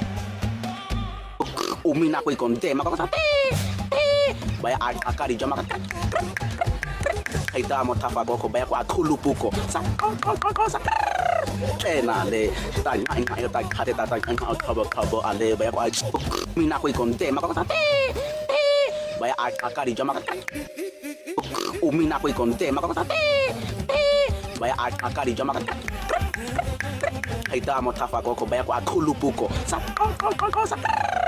kena le ta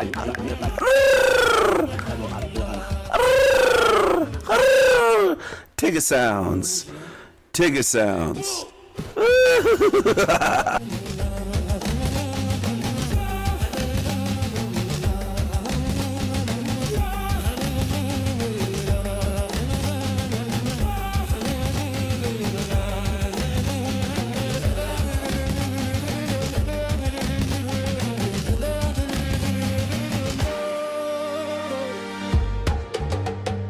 You feel me?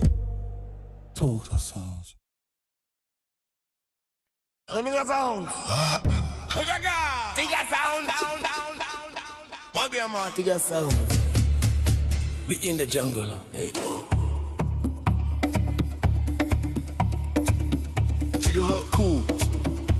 This be a darky hooda. We in the jungle. We the original people. We're the original people.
Us darkies, Us darkies, we being tugged out to sea.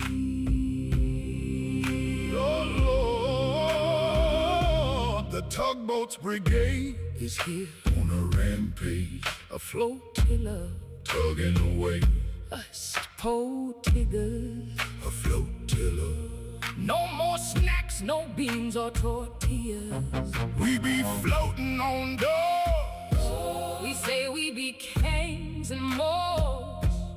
floating away on old doors.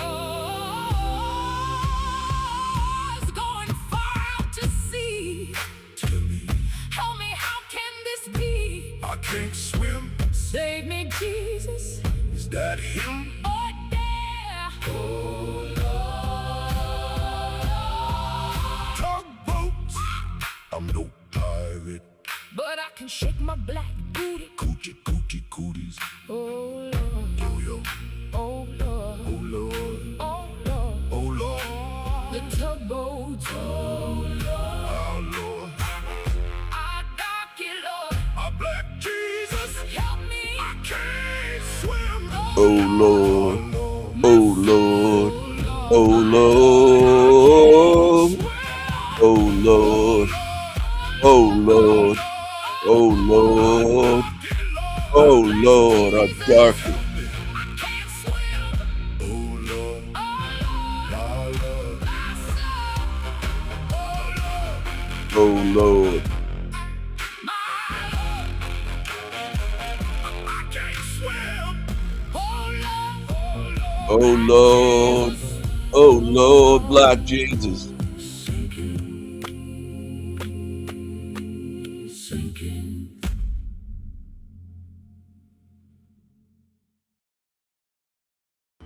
The poor darkies be sinking. Po darkies, the po darkies. That's what they will say. I'm sure that you have tried to talk to people and they've responded like that, right? Try to talk to your parents, same thing. You try to talk to your friends, same thing. It even gets to a point where they gaslight you. What I'm saying is that you're not wrong just because a lot of people don't agree with you doesn't mean that you're wrong. The basis of their thinking is wrong. The basis of your thinking isn't. But the problem is that you're outnumbered and you feel alone. I try to explain in so many different ways why your thinking isn't actually wrong, so that you will feel better than you're feeling. It sucks to realize that things are actually bad when you thought that things are good. But it's even worse when other people do not realize that things are bad and you're the only one who's realizing that. That's worse. When you hear that some people ended things, you might think it's because they've realized that the world sucks or they're in so much pain. And let me tell you something. When people say they feel alone, what they're really saying is that nobody really understands them. Like there's something that they know is true. They know that it's true, but no one else seems to get it. That's what they mean. That is why there are so many people who've watched my videos and who were helped by my videos. Because there are some people who criticize the content of this channel. And you try to hear the argument and you're like, it's like they're not even disputing what you're really saying. It's like they formed an idea about what you're saying and they're disputing that idea. So it's not really what you're saying because they don't truly understand it and they don't truly understand the intention. And they don't understand what it does to people. You know?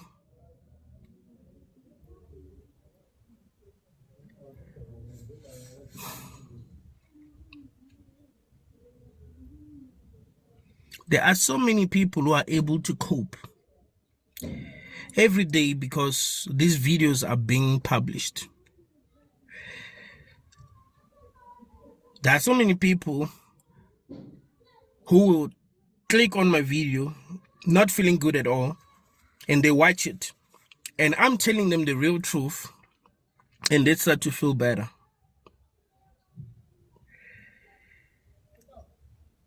Some people really want the truth because the basis of their thinking is correct. So they become confused when they are dealing with people who are intellectually dishonest. And we live in a world full of people who are intellectually dishonest. So that confuses them. And that makes things worse for them.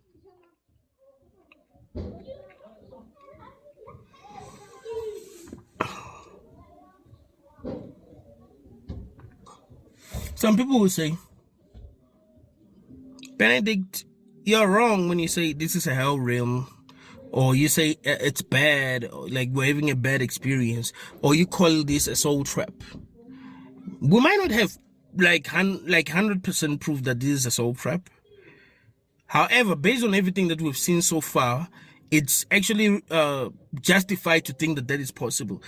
But I want y'all to listen to what I'm gonna say.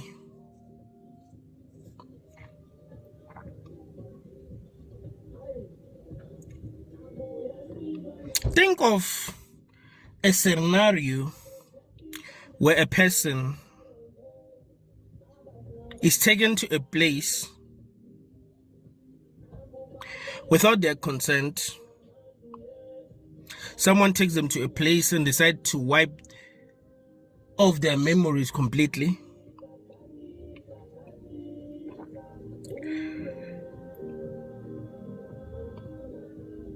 They lie to them about where they really come from.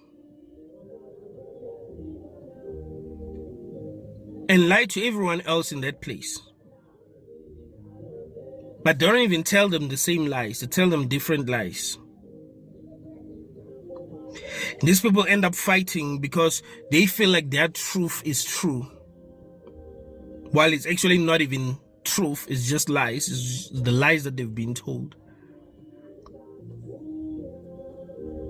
We find that life is hard. Remember, they were brought there without their consent. They don't know where they come from. They don't know anything about their history, and they're being told lies.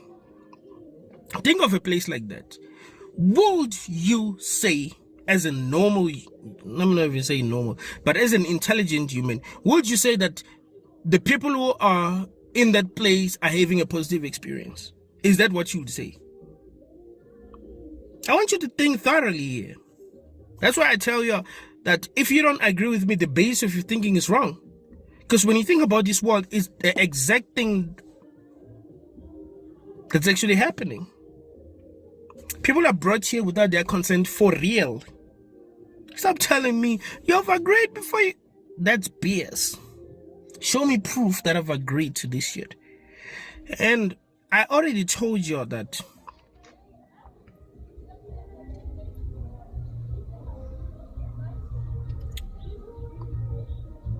consciousness isn't really what you think.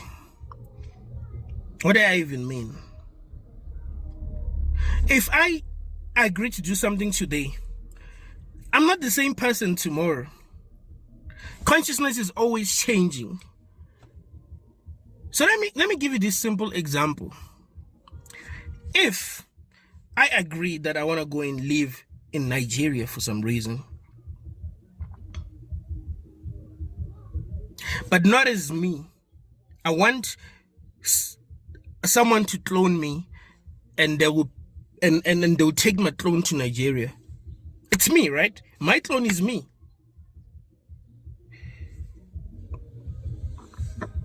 This is a problem. My clone is going to experience life from their own perspective. They're already going to take a different direction. And even if it's not completely different, but there will be a lot of things that are different about how they think. There will be, the content of their consciousness isn't going to be identical. Wait a second, hold on. Looks like somebody's backstage.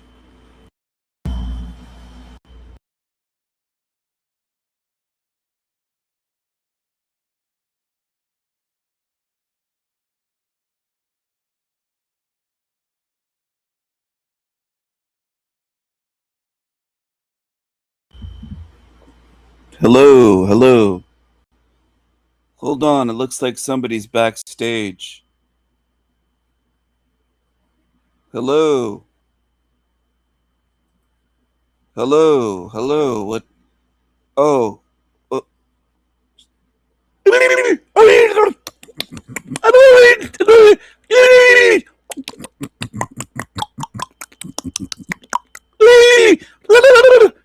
I don't understand that language. I don't know if that's Swahili or what the fuck that is, but I think she has a crush on Benny, and she wants to be his girlfriend. Benny, if you're still single, there's a woman that's looking for you, an African woman. She wants to be your girlfriend. She was speaking some Tigga sounds, some clicking, and she wants to be yours. Here she is. I don't know what language she's speaking. Some fucking Tigga sounds. I don't know what that was. I don't know what that was.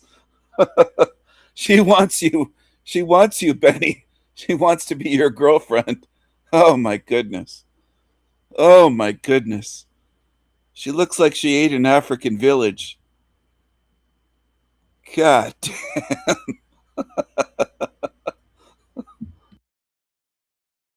To mine.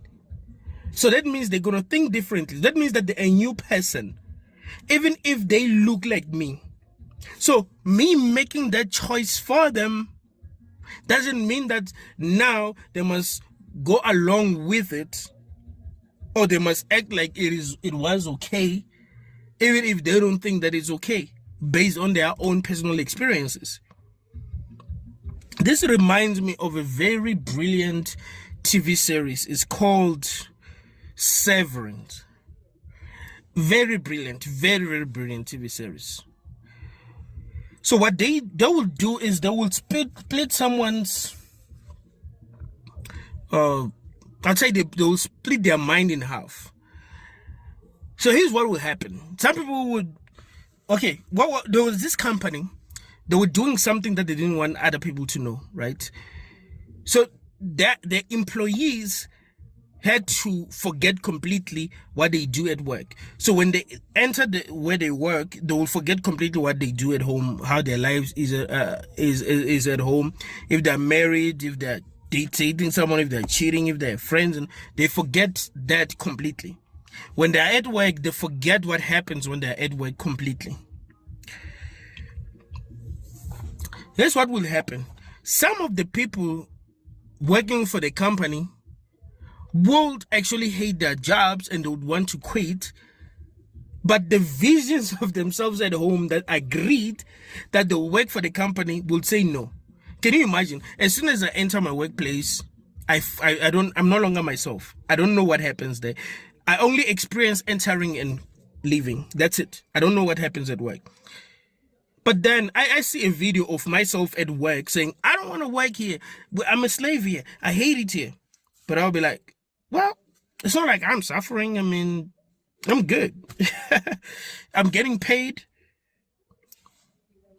I chose to work there, but my consciousness there is in really my consciousness when I'm outside. Do you understand what I'm saying to you? So even if your bitch has chose to be here, it's not really you. Some things are so fucking obvious, bruh. Like it's not rocket science. It's something that is practical. It's something that needs you to think as honestly as possible, and you understand the real truth here. So if the vision of yourself that is experiencing this says this is not good, that vision of yourself is right.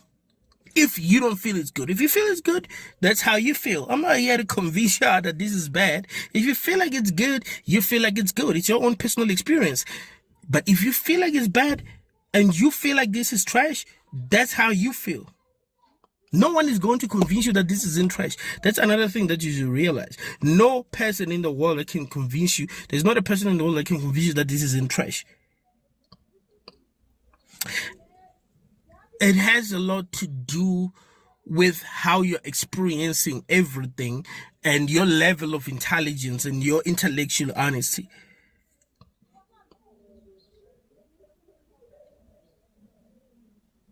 It is obvious. The example that I gave you is the best example ever about people getting taken to a place where they wipe off their memories completely, and that is not good. You would not agree that that is good. If there was some rich guy that's kidnapping children and putting them in this new place, or maybe taking them to another planet, no one will be like, that's good, that's good. No. It is obvious that is wrong. The reason why we don't realize that this whole thing is wrong is because we are in it and we're being indoctrinated, we're being manipulated, we are being lied to, we are all confused. You get what I'm saying? That's it.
And it could really be a soul trap.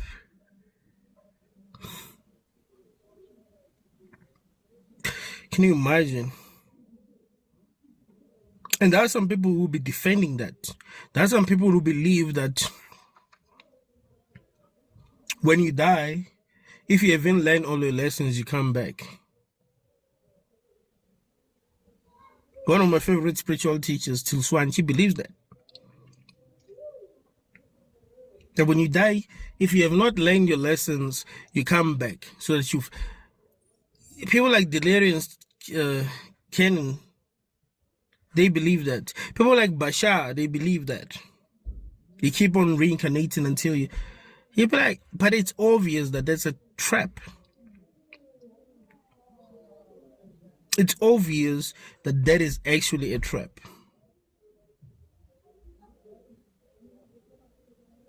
Here's the problem with that theory.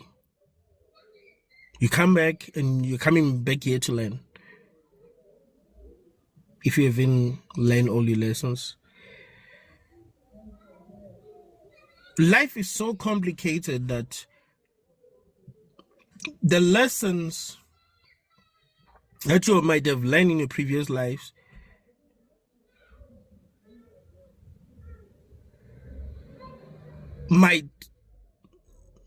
you might find yourself in a situation where you have to forget all of them. So let's say in this lifetime, I have not killed anyone, right? There are mistakes that I've made, obviously.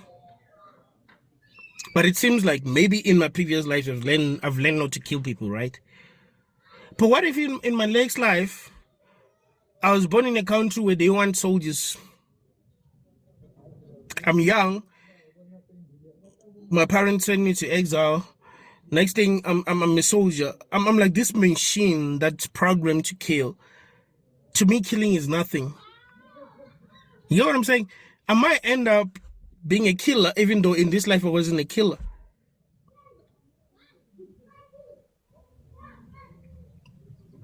Because I wouldn't be repeating the same life.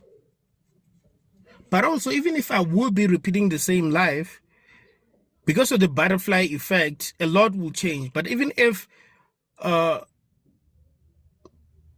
butterfly effect wasn't really a thing,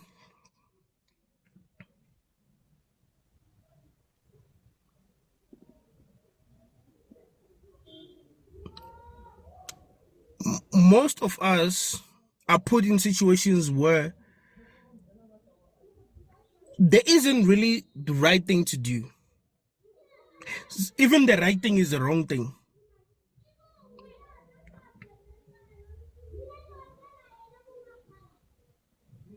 It will be like if you found someone who's addicted to nyaupe, some crazy drug that's sold here in South Africa. They ask you for money. Should you give them? They're gonna go and buy nyaupe. Oh, should you? Like, whether you give them or not, it seems like it's wrong. You're giving them to go and buy nyaupe, or you don't give them and you'll not have helped them. You might say, well, I'm going to go and buy them food. But here's the thing. If they had some money in their pocket, now they'll use the money for nyaupe. So you see, they would have used the money that they have for food, but because you didn't give them, now they're going to use it. No, because you bought them food, now they're going to use the money that they're going to use for food for nyaupe. So you ask yourself, should I help them or should I not help them? Helping them seems wrong and not helping them seems wrong. Do you get what I'm saying? Helping them is wrong and not helping them is wrong. I mean, they want your help. They want your help. It's a good thing to help. They want your help. It's also a good thing to not help someone kill themselves. Now, do you get what I'm trying to say to you? Life needs you to be a true philosopher. There's no way out of here if you're still going to be believing lies.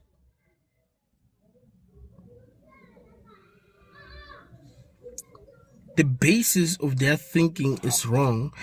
That is why their conclusion is that this is a school, for an example. You're like, it's obviously not a school.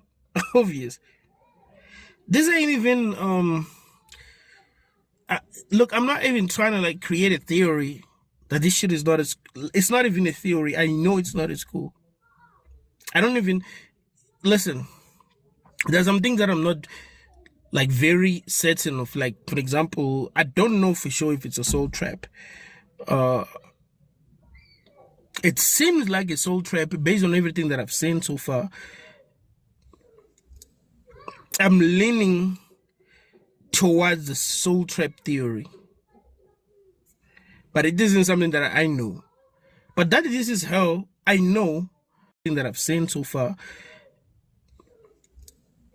I'm leaning towards the soul. It seems like a soul trap based on everything that I've seen so far. I'm leaning towards the soul trap theory. But it isn't something that I know. But that this is how I know, based using philosophy alone, because I am experiencing this and I can see what is actually going on. I can tell that nobody's really learning anything. I can tell that some of the people who have suffered the most in this world, they can't even function, that too traumatized. If you've experienced real problems in this world, you will be like traumatized that you can't even function. So they're not really learning anything. They're just traumatized because they've actually been through hell. Now they're living in fear.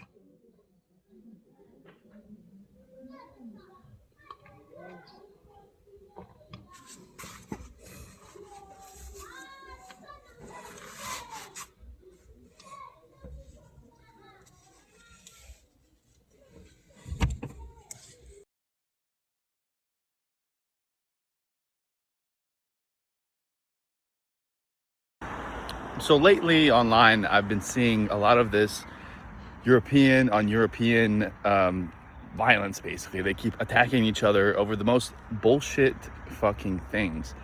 I understand Europe has it's never been united, and there's always been brother wars, and Europeans are just competitive in spirit. You know, they're extremely nationalistic. They want what's best for their country and people, and they always want more. I understand that.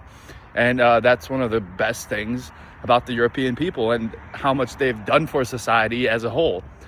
But right now, that's not a time and place. You know, maybe in the past, there was some point of doing that, and, you know, we went through that time. But I saw, you know, some posts online about like the Christianity, paganism debate. It's like Christianity built the West, and then people saying, oh, we have to return back to the pagan roots. And I see both, you know, sides of the spectrum. Personally, I'm not Christian or pagan, but I'm a very spiritual person. And I think it should come to what you believe, and you shouldn't be trying to push it outward to other people. I understand it can be a uniting force, but right now it just have to be united by our race, by our people. That's what's important. That's what is being under attack. It's not these religions. Let's put that to the side for now. We could figure it out later. Let's forget about the brother wars, even though some of them were extremely brutal. And you could go to any European country and ask people about basically any neighboring country around them. They're going to have something bad to say. And I understand that 100%. And I'm not saying forget about it, but let's unite under the common enemy. We clearly have a common enemy that is a lot more destructive than our brother countries are. So please remember that. And before you post some bullshit, shitting on an American, Australian, another European country, remember, we're all fighting the same battle. All right, so I think he's making some great points here. I don't agree with this guy on everything, obviously. I don't agree with anyone on earth with everything they say. But in this video, I think he hit the target. I think this is a bullseye, his message here. Good message. He doesn't go off track. He doesn't make stupid comments or excuses, or it's a very clear message, a direct message. It makes sense not to fight each other. I'm not going to bash white people in Germany or France or England or Scotland or Sweden or Australia. I might be critical of certain things that their country is doing, but it doesn't mean that I'm against the people. I'm not against white people anywhere. In America, North, South, East Coast, West Coast, Midwest, Canada, the North, East Coast, West Coast, the prairies, even Ontario, where a lot of people are kind of bitchy and uptight. And there are good people everywhere, though. There are good white people. They might not be aware of what world they're in, what realm they're in, and what's going on. They might not even be aware of, I don't know how they aren't, but they might not be aware of the attacks on white people, and we're under attack. All right, no matter where you live. You could live in Canada, United States, you could be in Australia, you could be somewhere in Europe, Eastern Europe, Western Europe, Northern European countries. Wherever you are, we're under attack. And that much is very clear. Now, if you're a European or a person of European heritage living anywhere on earth and you don't know that, I just suggest you look into it. I'm not gonna make fun of you. I just don't know how you could not see that at this point, but maybe you can't. Maybe you've been running in entirely different circles. The social media algorithms have been feeding you shit. You've never gotten on track with looking into these things. I don't know. Maybe, whatever the case may be, if you stumble upon this, I'm not going to make fun of you, but you really need to look into it, not just for your sake, but for your family, your loved ones, your girlfriend, your children, or you might have nieces, nephews, young cousins. I'm sure you know some young white people that are growing up in a really fucked up realm that is anti-white. So I do agree with his message that we need to unite, and not just these wars, but even online, all these stupid comments. I see comments by Canadians saying stupid Americans, or Americans saying stupid Canadians, or Australians maybe bashing Yankees, or people in Great Britain over the years I've seen many times bashing Americans. And a lot of times they've never even been here. They don't even have a fucking clue what it's like. Just like a lot of Europeans and again, I'm not bashing them, I just don't like seeing it, will hype up what they would call natives. I would call them Indians, and they'll try to correct me saying you're racist. Are they really native to America? Is anyone native to Canada and America? Or did they come here at some point? Think about it. I think they probably came here. So to call them native, I think is wrong. And I think they want to be called that. I don't think it's accurate. So I'll continue calling them Indians. And a lot of Europeans in my life and British people in the UK, have tried to claim the noble savage theory that white men are bad. And just like Rose 777 believe the myth that, oh, they ate every part of the buffalo, from the eyeballs to the skin to the bone marrow. They ground up they ate everything. They used all of the buffalo.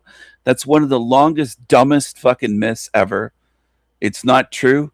There were buffalo carcasses rotting in the fucking ground when white men arrived in America and saw the Indians hunting buffalo. And they might kill 30, they might kill 100 or 200 or 1,000 buffalo and only eat 3 or 5 or 7. And the rest rotted on the ground. So the Indians don't waste narrative is bullshit. Just like the peaceful savage. No, they were scalping each other, warring, taking slaves, raping, torturing for centuries before white men were here, or white men ever had any contact, we'll say, with native tribes. Now, it goes far back. Vikings were here 1,000 years ago in Newfoundland and different parts of, including America, Minnesota. There were Vikings on the Great Lakes. There were Vikings traveling into the Midwest. That's what the area of Minnesota would be. I know it looks northern. It's part of the North, but it's called Midwest. It's part of the northern states, but it's known as the Midwest, the state of Minnesota. And yes, they do have a football team called Minnesota Vikings for a reason. Viking remains were found, and there's lots of legends and stories told about Vikings in Minnesota. And I was actually at a Viking exhibit in Minnesota when I was younger. And also an Egyptian mummy exhibit. I went to museums there, a science center, an art gallery in Minnesota, things in Minneapolis, sorry. And I even went to that huge mall, the Mall of America in St. Paul, Minnesota. Not for a whole day or anything like that, but for a little while, just as an experience with an ex-girlfriend. But what I'm getting at is a lot of people run on these myths. And it would be cool, it would be super cool if people of European descent would get together and at least agree on certain things, not to constantly fight each other.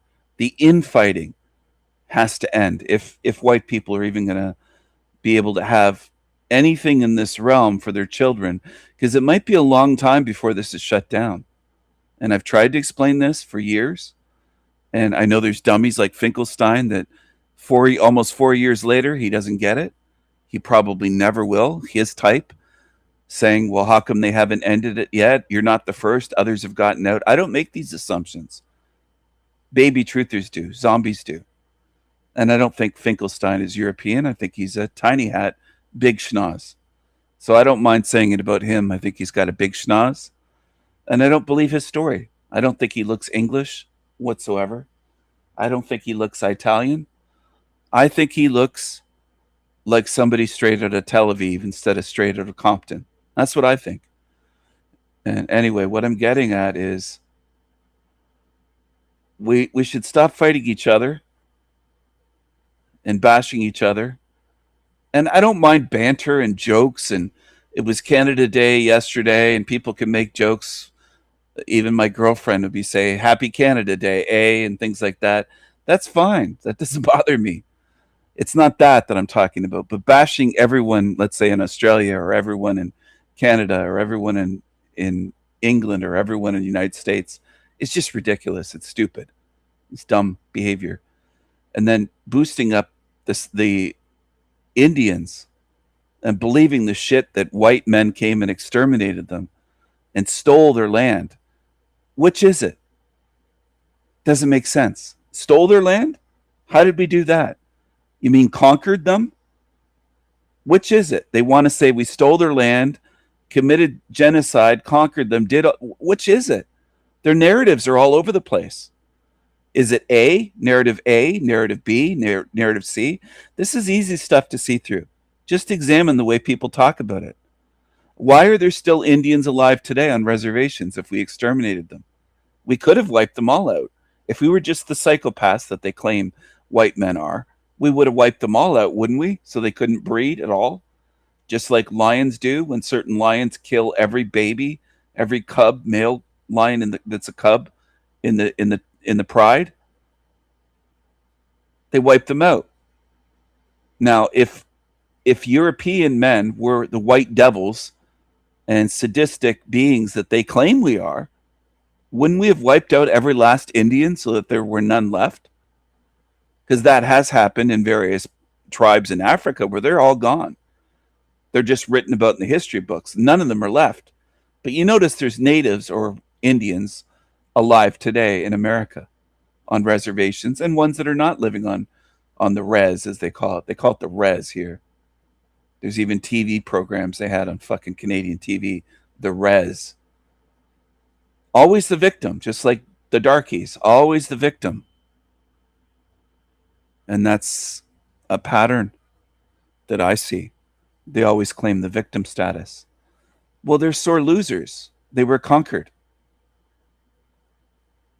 They were conquered. That happens throughout all of human history, where certain countries are conquered, certain peoples are conquered.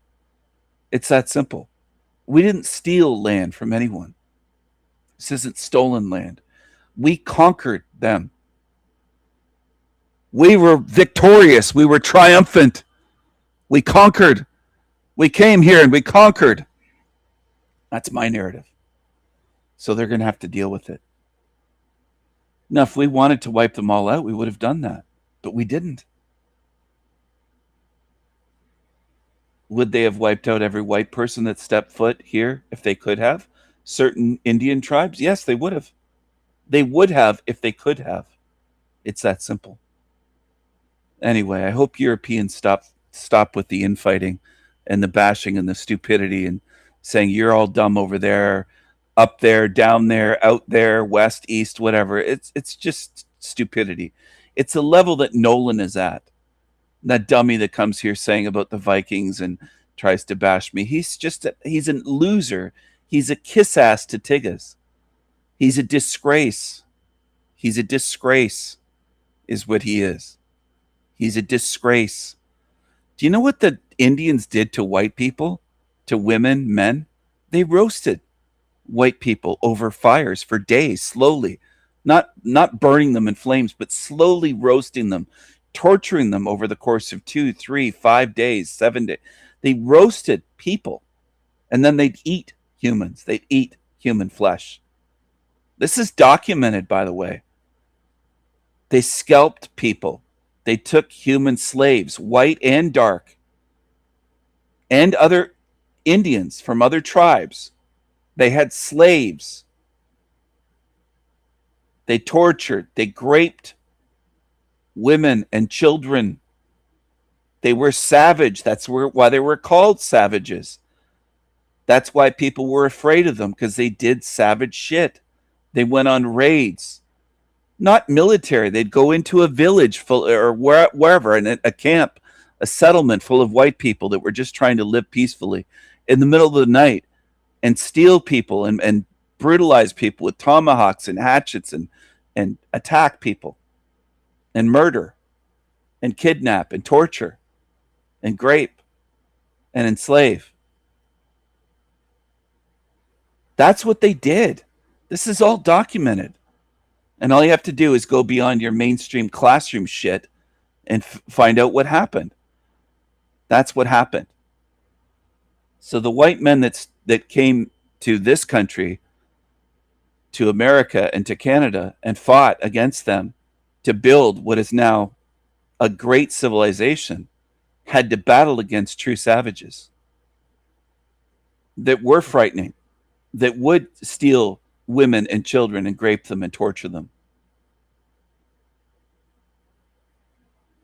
And in some cases, they tried to brainwash them for years and make them believe they were an Indian part of their tribe.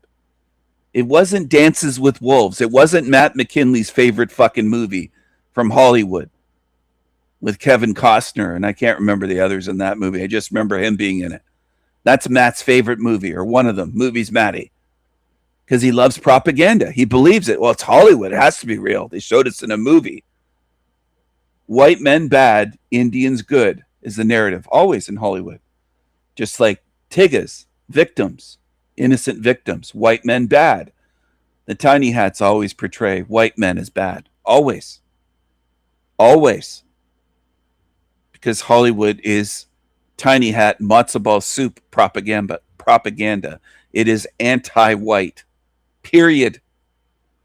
That's what it is.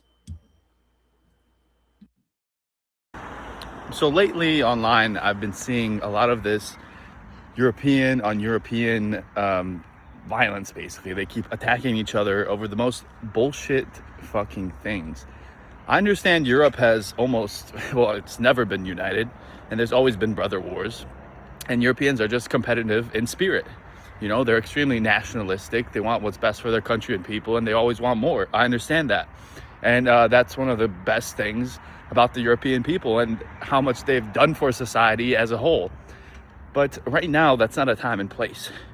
You know, maybe. I also want to add, I want to say good night to Nick. Take care. It's always great to have you here, Nick. And I enjoyed your comments, and as always, it's good to see you. I'm replaying this because this is important, and I think the whole World Cup shit is another way to get the world. I'm not against nationalism. I'm not against people being proud of where they live and what their parents built, grandparents, ancestors. I'm not against that at all. If you're German, you should be proud to be German. If you're English, you should be proud to be English. If you're Australian, you could be proud to be Australian. There's nothing wrong with that. But I think what they try to do with sports, the World Cup, is they try to get us to war with each other. They try to get the emotions up. I don't watch soccer, football, whatever you want to call it. I don't watch it. I don't watch TV. I'm not boasting about it. I'm not saying, hey, I'm better than you because I don't watch sports or TV. I'm not saying that to anyone. I'm just saying the truth. I don't watch it. I haven't had a TV in many years. It must be, I don't know, 10, 12 years, something like that, which is fine. A lot of others have given up TV. Some people still have one. That's your choice. People have choices. I've chosen to stay away from it and to stay away from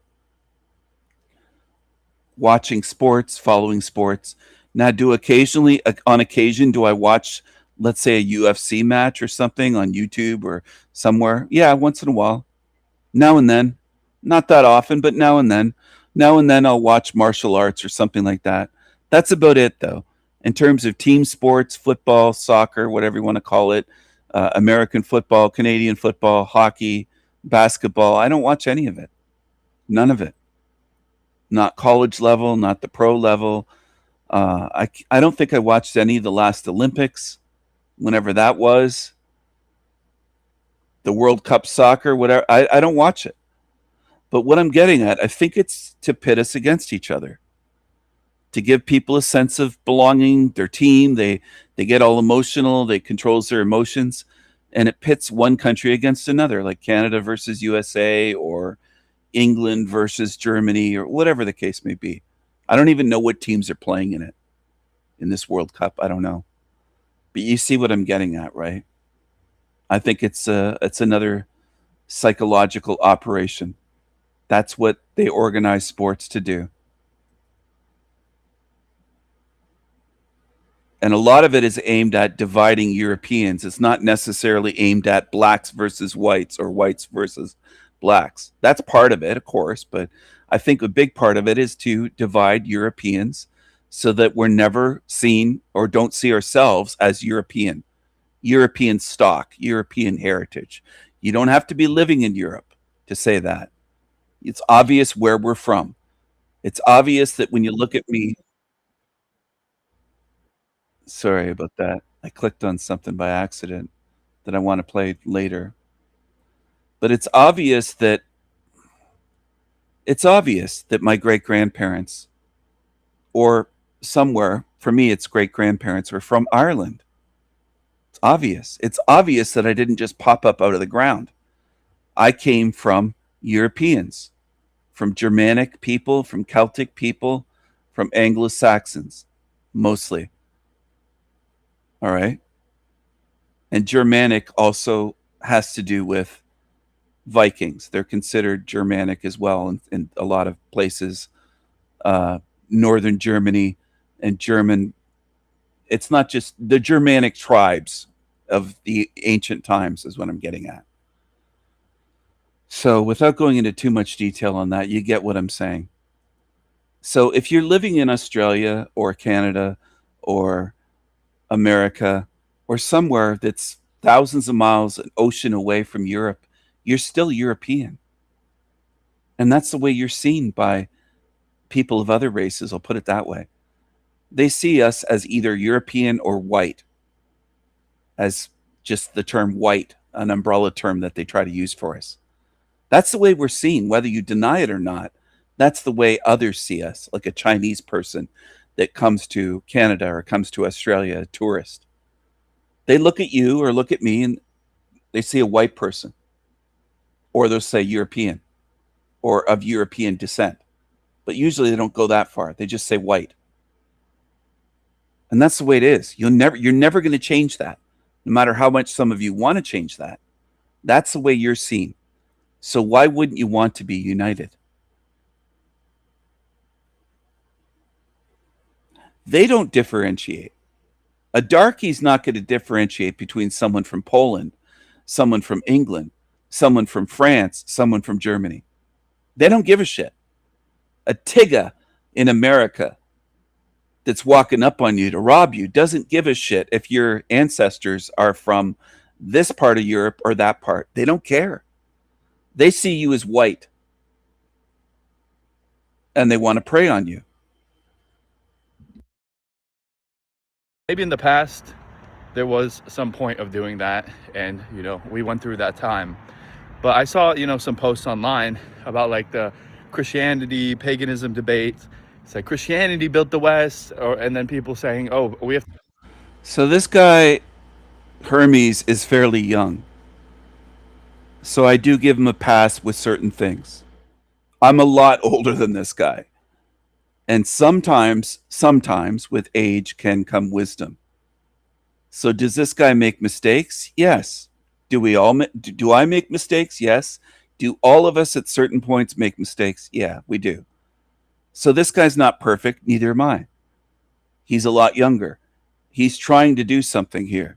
I don't think he's trying to do this just out of wanting a job or to make shekels. I do think that his heart is in the right place, I'll put it that way. I do think he cares about white people. I do. Now, sometimes do I think he's done videos that weren't a great look for him? Yeah, I do. I'm critical of him, but not critical in a mean, nasty way. I've never said this guy sucks, he's shit. I never like that. Just there was a time we made a video, one of his videos or live streams where he was in England during the protests, and it was just all fuck this, fuck, and every second word when he was hanging around people. But young people sometimes do that, teenagers and young 20-year-olds. I don't know if this guy's 21 or I think he's probably in his early 20s, I'd guess. I don't think he's very old. I think he's pretty young. So sometimes that can happen. Sometimes people can get in a habit. I didn't think it was a great look because I think his message kind of gets lost if every second word is fuck. I'm not against people cursing, but it just gets to be a bit much, and it's just like it just is kind of overwhelming. That's one criticism I remember having for him in one of his videos or during his time in England. Is he doing that now that he's back in the States? No.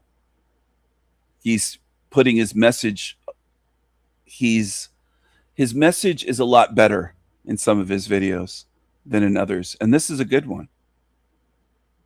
I think this is a good message. It's a very straightforward message. It's a very simple message. Sometimes those are some of the best messages. They're very direct. I'm going to drop the link for this short video of his in the chat. So I do think this guy's trying, and I can't fault him for that. Do I think sometimes he's a bit too bling bling, or he's not a Tyga, obviously, but with the chains, and sometimes he'll wear like designer sunglasses with, I don't know what written on them, but certain things, like he's a little bit flashy, a little bit, I don't know. You get what I'm saying. Like a Tyga with a Cadillac with the big rims or something. He's not that bad. But once in a while, he does something like that, and it's like, yeah, not the best look. That's not a huge criticism, though. His message that he puts out there, I would say for the most part, I agree with it. And at least the guy's trying. And he goes different places and covers different things. So there is a lot of good that he's doing, I think. Have to return back to the pagan roots, and I see both, sides of the spectrum. Personally, I'm not Christian or pagan, but I'm a very spiritual person, and I think it should come to what you believe, and you shouldn't be trying to push it outward to other people. I understand it can be a uniting force, but right now. So one of the things about this guy, sorry for jumping into so much, I just wanted to say, he's proud to be white. He's not hanging his head in shame. Now that's something I could give him a handshake or a high five and say, right on. That is awesome. That's something I can't disagree with at all. I can't criticize because I don't have any criticism for it. I think that message, that part of his message is perfect. Spot on. Proud to be white. No apologies for being white. And he challenges people, and he'll go interview darkies, and he's done a lot. I think he's done a lot of good work. Now, I'm not saying he's perfect. I'm not saying I support everything, but that shouldn't even need to be said. But in this era of the internet, people will say, oh, Steven said he supports every single thing this guy does. No, I've never said that. I've never said that I support every single thing that anyone does. I've never said that. But I know how humans are in this realm. They warp and twist things a lot of times. Now we just have to be united by our race, by our people. That's what's important. That's what is being under attack. It's not these religions. Let's put that to the side for now. We could figure it out later. Let's forget about the brother wars, even though some of them were extremely brutal. And you could go to any European country and ask people about basically any neighboring country around them. They're going to have something bad to say. And I understand that 100%. And I'm not saying forget about it, but let's unite under the common enemy. We clearly have a common enemy that is a lot more destructive than our brother countries are. So please remember that. And before you post some bullshit, shitting on an American, Australian, another European country, remember, we're all fighting the same battle. So lately online, I've been seeing a lot of this European on European violence, basically. They keep attacking each other over the most bullshit fucking things. I understand Europe has it's never been united, and there's always been brother wars. And Europeans are just competitive in spirit. They're extremely nationalistic. They want what's best for their country and people. Yes, so I do think that white people in general, white men, white women, young and old, should be far, far more protective of white children. far more. Not just your own children, but that too, obviously.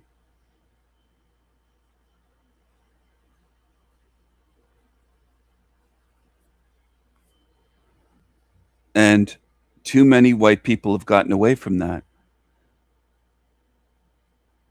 When I was younger, you could trust your neighbors a lot of times. And I realized that that part of things was much better than today. When I was a kid, if I not just scratched my knee, but let's say cut myself or hurt myself or something, or another kid hurt themselves, they could come to my mom, or I could go to their parents.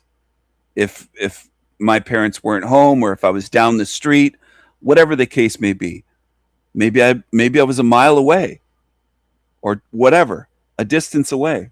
I might have been a mile away from home as a kid. We were allowed to kind of roam and wander, ride our bikes. We had freedom. We were free range children in a sense. We weren't locked up and penned up. It was different. But it should be more like that. If a child needs help, I don't know, they need a Band-Aid, they need somebody to phone their parents or help them out somehow, and they're just a kid, white people should be helping white children. And it should be more of a community in neighborhoods. They used to have, what was it called? The block parent, and it had a sign, and there'd be a sign in a window where you could go to that house, and it was a place that they would help a kid if they were in need of something. But I'm describing a time that existed that I think younger people would be like, what? What are you talking about? That's the way it was. And when I was a kid, there were a couple of guys that biked out into the country, because I lived obviously in a mansion as a king. I grew up in a mansion on a hill out in the country, and they biked out to our place, and they went to visit me without a phone call or, hey, is Steven home or whatever. They just biked out there and knocked on the door, and my mom brought them drinks and stuff like that, and said, oh no, Steven's not home. I think I was at a baseball game in a city, and I think I was with my dad out at a baseball game or something like that, and they came by, and I wasn't home. But that's the way it was in those days. If you weren't home, just like when I was at a friend's house, and I didn't know him that long, but I was at a friend's place, and then his mom came home, and she said, oh, are you hungry? Do you want to stay for dinner? That's the way it was. I'm not kidding about this for people that say, what? That people were that way. It was more friendly and more welcoming in those days. And I don't know how much of that exists anymore. Unfortunately, it's a lot of things have changed, and not for the better. It's degraded in this realm, unfortunately.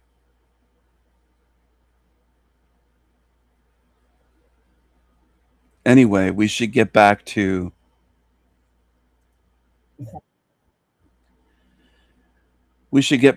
helping each other and caring for each other, and especially white children need to be protected. The abuse that has happened should never have happened.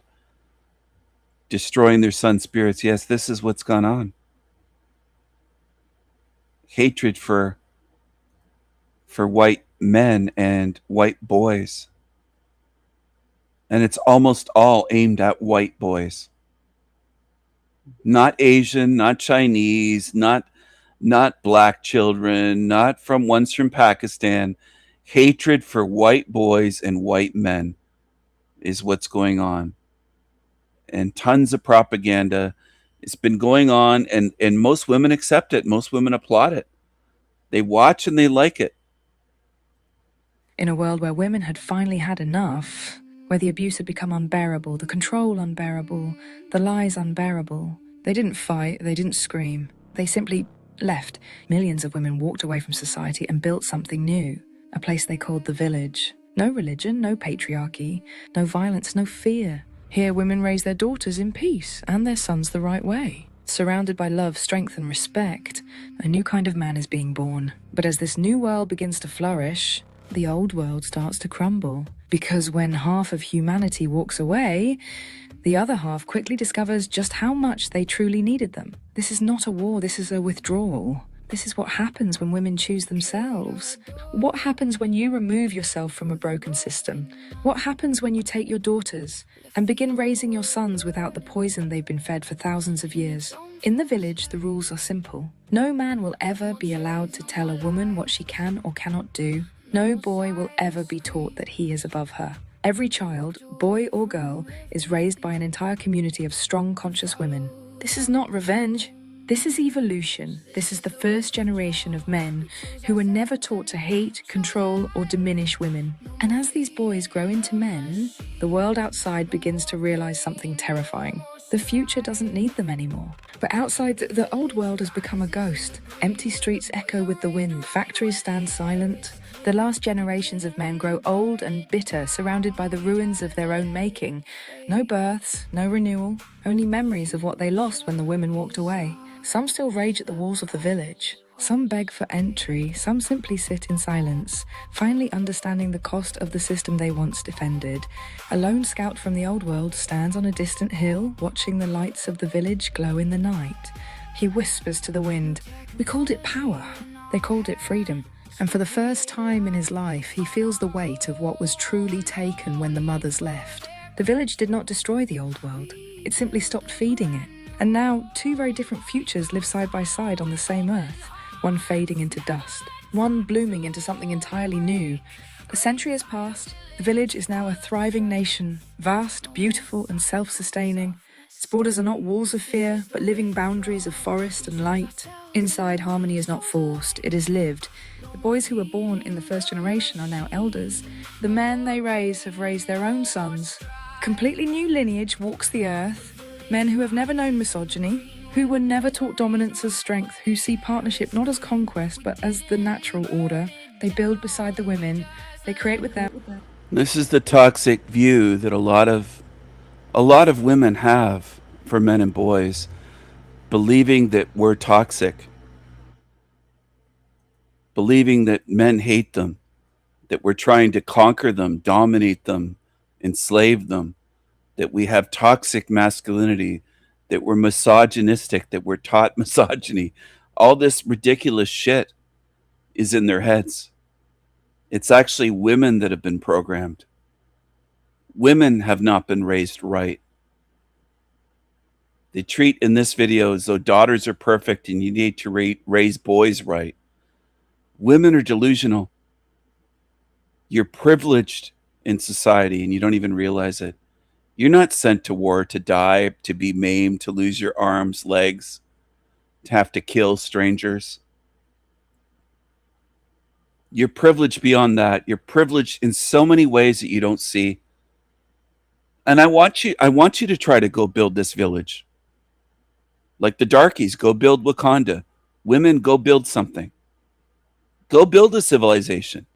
They just talk endlessly about matriarchy and blame patriarchy. And so many women are anti-boys and anti-men in today's society. You truly are. And I don't believe that most of you are aware of it. You resent men. You believe the feminist narrative that women were oppressed slaves. You just don't get it. You won't get it until you're actually enslaved by men that are not white men. Maybe then you'll realize. But it's always putting down the white men, always. And I think a lot of women are feminists. It's not just in YouTube videos. I think a lot of women have these fantasies. A lot of women today, modern women, are toxic, delusional, mental, deranged, hateful, misandrous. That's what I think. A lot of you. It's not just a few, it's millions. It's millions. Men who have never known misogyny, who were never taught dominance as strength, who see partnership not as conquest but as the natural order. They build beside the women. So the boys are dirty, living in rags, everything's destroyed, post-apocalyptic looking, and they're all clean. These women are clean and glowing and angelic looking and happy, and they're these garden fairy women or whatever. With it's just this is the mind of women. This is opening up the psyche of modern women and showing you in video form what is running through their heads. And this is how fucked up a lot of them are. And I make no apologies for saying that. And I would also say, instead of this happening, I think what will happen is women floating on doors that are exiled from the West. That's what I think will actually occur, not this. That's what I think. I think what I've been saying is closer to the truth of what will occur than this. You'd love to have our heads down and shame us, and you've been trying for generations already. It's not just today. This has been going on before the 1960s. Women have been trying this, and it isn't just a few. And even the women that aren't full-on open feminists quietly sometimes support it and say they support feminism. It's not all bad, etc. So a lot of you have been, you've taken the downloads, you took the pills, the feminist pills, you took the programming with a smile, and you turned against men and boys, including baby boys. And I think that a lot of you are evil. Point blank. I think a lot of you are evil, and a lot of you are under the evil influence of feminism and of this realm. And I don't believe that you can be fixed or cured or repaired. I don't buy it. I think once you're a man hater and you're that toxic, you're basically like a psychopath at that point. I don't want you part of my society, my civilization. I don't want you around me. So I don't trust feminists or ones that claim to be former feminists. A lot of them turn out to be like the ones that have been on my channel over the years, like Kirsten, that claimed to be a former feminist, former Marxist, but it was still within her. I don't think it ever goes away fully. I don't think so. I don't buy it. I think you'd like to harm men, you creatures that are call yourselves feminists or ones that support this shit. You'd like for men to be battered, bruised, starving, in rags. This is your fantasy, your quote revenge fantasy, because you believe the feminist narrative that women were oppressed by men throughout all of history. You believe the dumbest nonsense ever, and you're too lazy to do any research or challenge it or question it. I don't believe that women and men are equal. I think women are gullible. I think you fall for all kinds of evil programming, and there's nothing I can do to stop you, because it seems to be the natural way of the female in this realm. Conquest, but as the natural order, they build beside the women, they create with them, they protect without controlling. They love without possessing. For the first time in human history, masculinity and femininity exist in true balance. Outside, the old world has become a cautionary ruin. Scattered tribes of aging men survive in the decaying cities. I also want to say I wouldn't shed a tear or say a single apology for sending you out on with the tugboat brigade, the tugboat flotilla on doors. Not at all. For what you've done over the generations, the decades already, it's massive, massive child abuse. At best, child abuse at best. And a lot of you are teachers that have done this. You're working with children in daycare. You've abused one gender, one sex. You've tried to hype up girls. You say the future's female, girl power, all this stuff. You've shown your hatred and resentment towards boys and men. And I just don't think you deserve the society we built. You don't respect us. You don't respect what we've done. You're ungrateful at best and evil at worst. And I would say most lean towards evil at this point. And I've observed this for years and years and years. This isn't me or someone speaking off the cuff and just coming up with this in this moment. I've done a lot of work looking at it, studying it, and watching so many videos and observing in society to see what modern women are. Most of you are undeserving of what men have given, what men have built, how men have treated you kindly, with love, with generosity, with protection. You're just undeserving. You're more like these feminists. Whether you're 100%, 50%, 70%, I would say most of you lean more in that direction. Walking the earth today.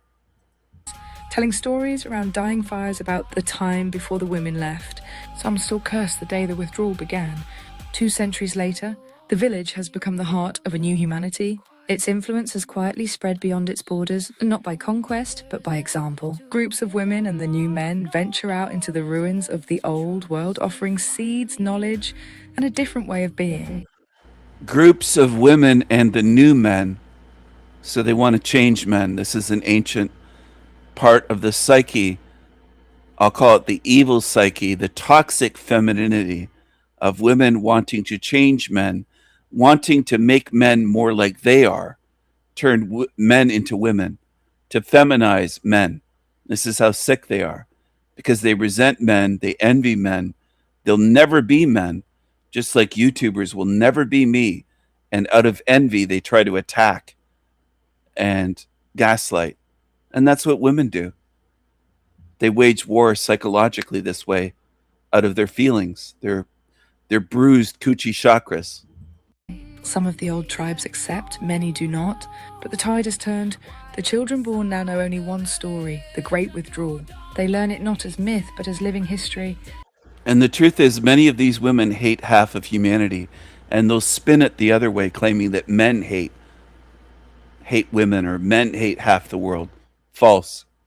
Totally false. It's projection. Projection 101. That's what women are good at. They're very good at doing that. They do it a lot. They have a whole hate cult called feminism. Men don't have a hate group that's designed to hate women, but women have that. How their ancestors chose life over survival. How they walked away from a system that was slowly killing everyone, men included. How they raised boys who became the first free men in thousands of years. In the village, there is no hierarchy of gender. Others have begun to question everything they once believed. No hierarchy of gender. They imagine that men feel superior. Men only began starting talking about this stuff in recent times. It's men that are walking away, though. Women have warped it. It's men that are walking away from marriage. And women are getting scared and insecure and making videos like this. You may enter, but you will be reborn here, not as masters, as equals. This whole equality thing that they pushed. They don't want men to be men. They want to take away masculinity. They want to change men. They also want to shame men and boys and harm men. And they feel powerful being these psychos. And a lot of women alive today are psychos. I don't care if you clip that. Do whatever you want. I'm going to speak the truth. A small group of young men, the last ones born before the end, make the long journey to the edge of the village. They do not come to conquer, they come to learn. They stand at the boundary and ask the women who greet them one simple question: can we begin again? The answer is not immediate. The women look at these broken, hungry boys and remember the pain of the old world. But they also remember why they left, not for revenge, but for life. One of the elder women steps forward, her voice calm and clear. You may enter, but you will be reborn here, not as masters, as equals. And so the slow healing of what was broken begins, not through force, not through domination. So for centuries, for thousands of years, men trying to make this hell realm tolerable for women and children, this is what we get in return. It's not just this video. It's decades and decades worth of hatred, blame, resentment aimed at men and boys. And we grew up this way, seeing it, hearing it. And there is a great awakening in a sense of men and boys going on. And we see how hateful women are and can be. We see what you are. There's no hiding it now. Your mask has come off, where millions of you march in pink pussy hats. Millions of you have shown what you are with your mouths, with your videos. We see what you are. It's too late to fool us. It's way too late. And lots of men make videos exposing your movements, your hate cults, all of it. It's way too late. It's too late. Men are walking away. But through the simple, radical act of women choosing themselves, and in doing so, creating space for something better to a simple, radical act of women choosing themselves. Simple, radical act of women choosing themselves. Simple, radical act of women choosing themselves, and in doing so, creating space for something better to emerge. The village was never about the end of men, it was about the end of what men had become.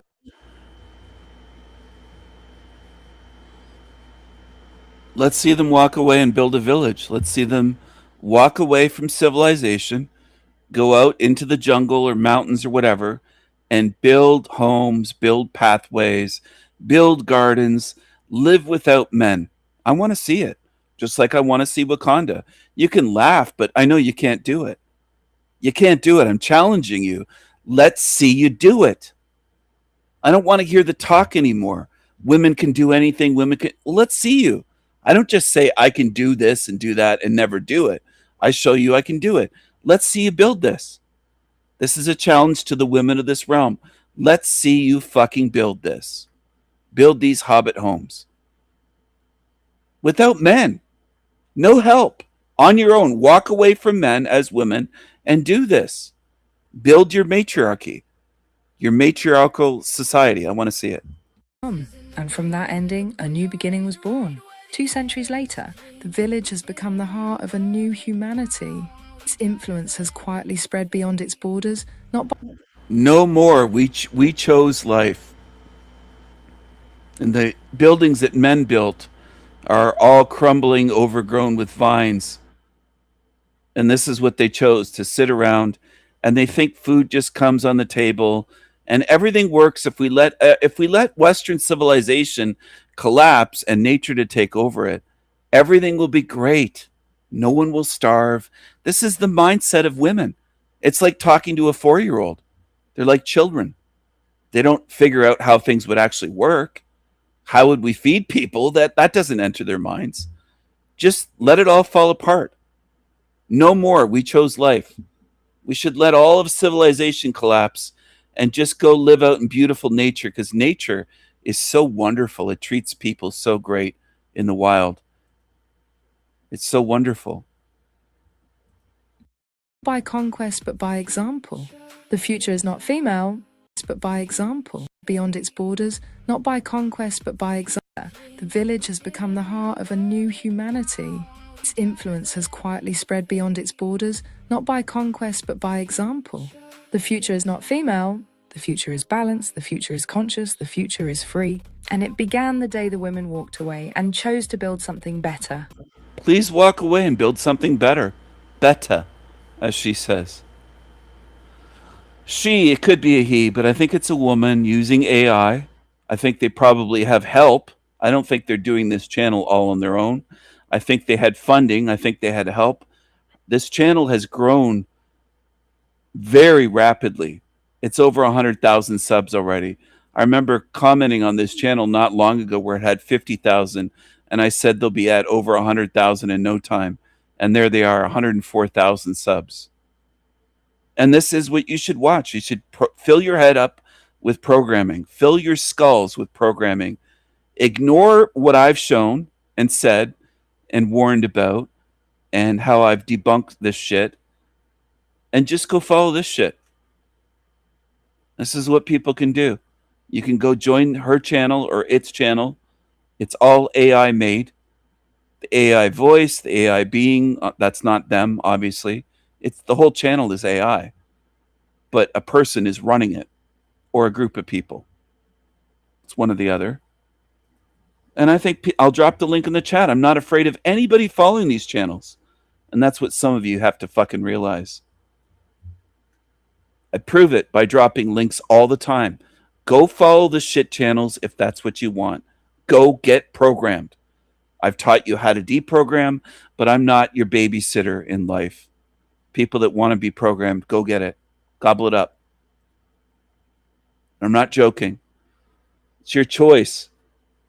I've tried to get you to choose wisely, and most people in this realm consistently choose programming and shit and propaganda and lies because it's what you love. You watch shit, most of you humans. You love shit like this. The future is free. And it began the day the women walked away and chose to build something better. The village still stands, not as a monument to separation, but as proof that when one half of humanity refuses to participate in its own destruction, the whole world eventually has no choice but to transform. They learn it not as myth, but as living history. How their ancestors chose life over survival. How they walked away from a system that was slowly killing everyone, men included. How they raised boys who became the first free men in thousands of years. In the village, there is no hierarchy of gender. There is only contribution, there is only growth, there is only respect. The old religions have faded into quiet memory. The old ideology. It's a utopia that women say they can build, so let's see you do it. Don't just talk about it, Talcott style. This reminds me of Jack Talcott. I want to see action, not just yap, yap, yap words coming out of your coochie chakras. Let's see it. Build it, please. Show us men how it's done. You're good at criticizing. Let's see you build. Let's see you build your utopia. Peaceful, amazing. It looks amazing. Go back to wearing animal skins. This is great stuff. I'd applaud. I want to see you do it. I'm not going to be. I'd love to see you do it. I'd love to see women do this. There is no hierarchy of gender. There is only contribution, there is only growth, there is only respect. The old religions have faded into quiet memory. The old ideologies that taught men they must dominate to be worthy have been replaced by something far more powerful, mutual flourishing. And in the quiet moments when the sun sets over the Who taught us we have to dominate to be worthy? This is a female perspective. You're not a man. You don't know what's in our minds or our heart or spirit, whatever way you want to put it. I know women love to talk about the heart and feelings. You don't know what it's like to be a man. But a lot of you are fucking ridiculous like this. You have these fantasies of matriarchal utopian societies. Let's see you build one anywhere on earth, just one that's self-sustaining, built by women. No help from men, no men coming in to do plumbing, to do that. No, it's all on you to build it and sustain it and feed yourselves, and no help coming in from the outside. Self-sustaining, built by women, a village. Let's see you do it. Please show us how it's done. I encourage you. I want to see it. vast living lands of the village, the elders, of women and men alike, sit together and speak.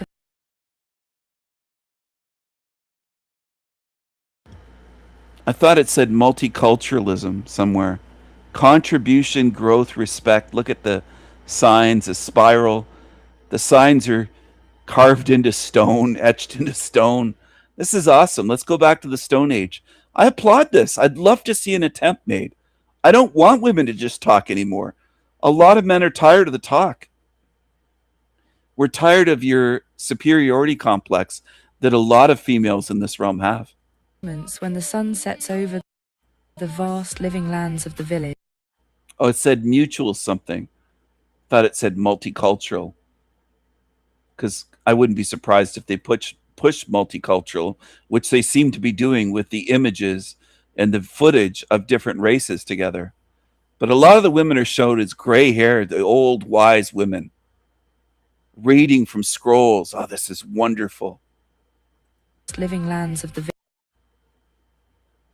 mutual goes by too fast. Village, the elders. Mutual flourishing, the great withdrawal. This is amazing. Of women and men alike sit together. I've never seen girls and women so happy as in this video. They're so happy because it wasn't built by men, I guess. Men are bad, always, and boys.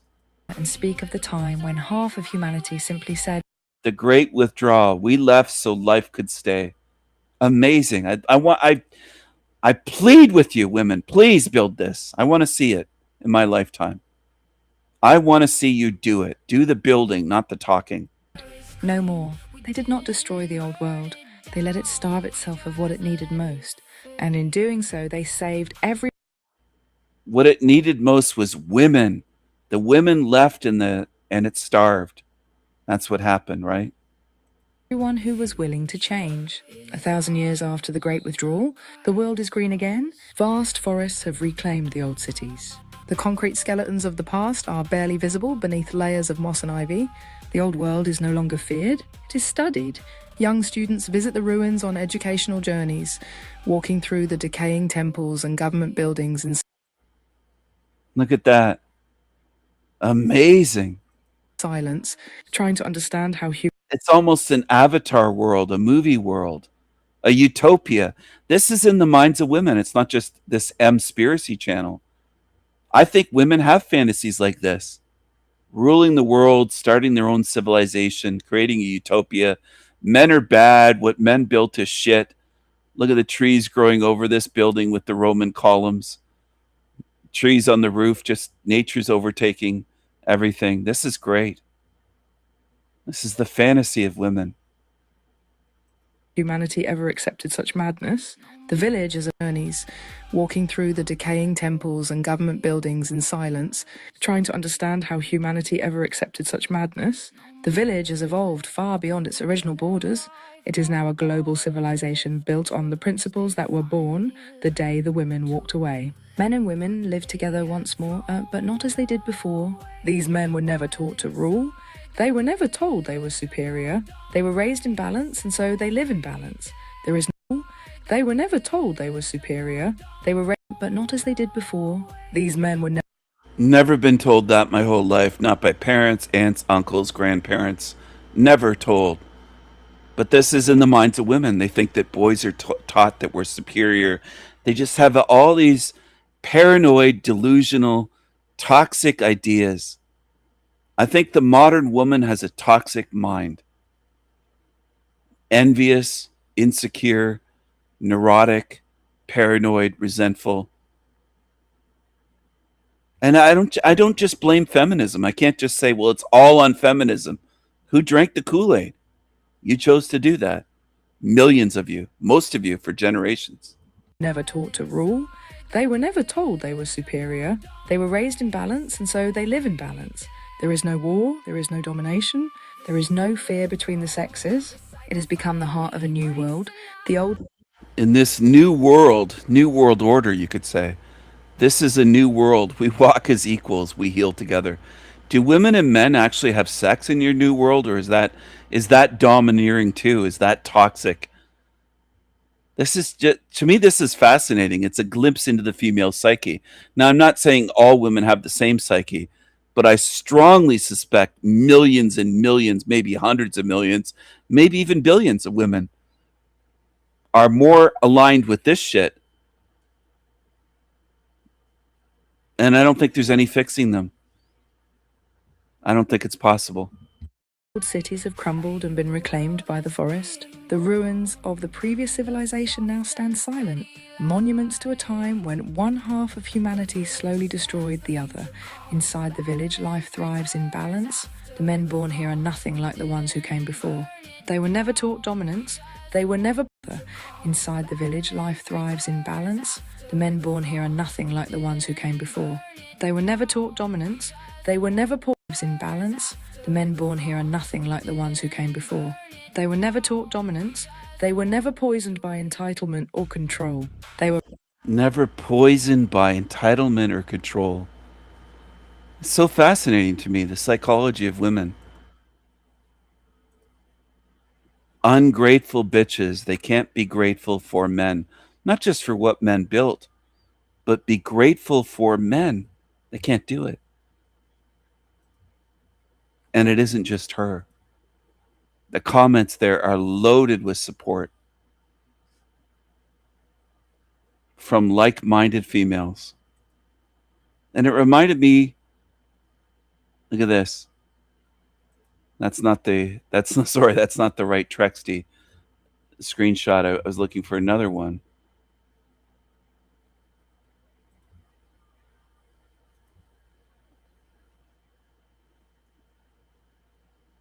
She can't help but enjoy my laughter, but let's see what she thinks about white men.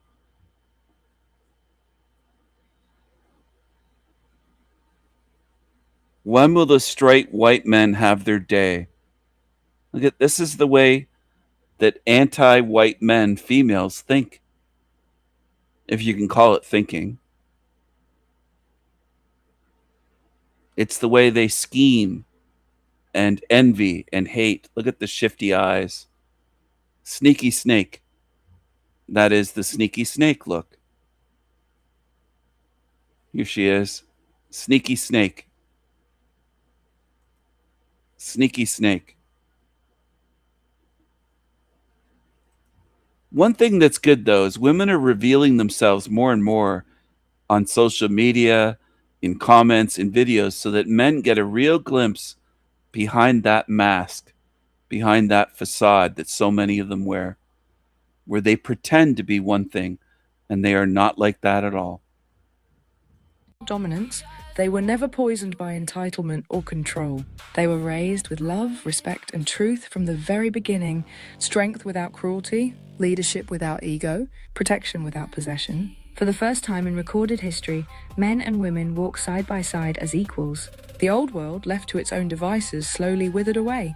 Without women, without renewal, without the energy they once took for granted, their systems collapsed in on themselves. The women didn't destroy the old world. They simply stopped feeding it. And in that quiet withdrawal, something entirely new was allowed to grow. This was never about revenge. This was about choosing a different path. This was about you was allowed to. He just put his hand right on her breast, right in the video. I noticed this here. He has his hand right in her titty. Look at that. He's copping a feel. Oh, you can't make this shit up. Oh my gosh. To grow. This was never about revenge. This was about choosing a different path. This was about breaking the cycle. And from that single courageous decision, a healed humanity was finally born.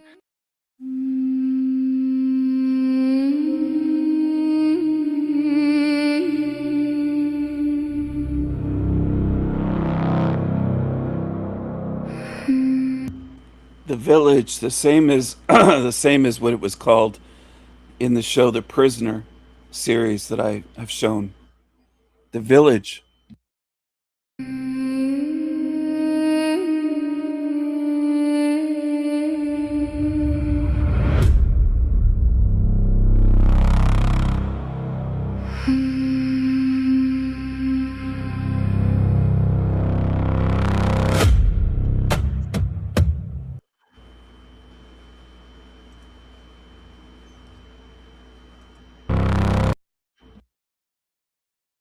So check this out. Principles: no religion, no patriarchy, no violence, no fear. They actually believe. Oh, man. Bring in the third world. They'll all live peacefully. Bring in the Pakistanis. They'll live well with the women and children. Get rid of the white men. Bring in the Pakis. They'll show no violence and you'll have no fear.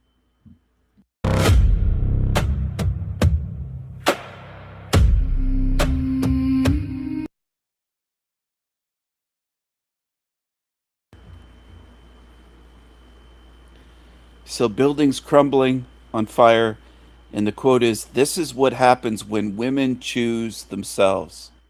Not choose for themselves, which some people have said. It's women choose themselves, to put themselves first. That's what we don't have a society of selfish, self-centered women. We need women to put themselves first, to choose themselves. That's the big push. Men are bad, women are great. Women are going to create a peaceful utopia with no violence, no fear, no patriarchy, no religion. This is awesome. I really want to see women achieve this.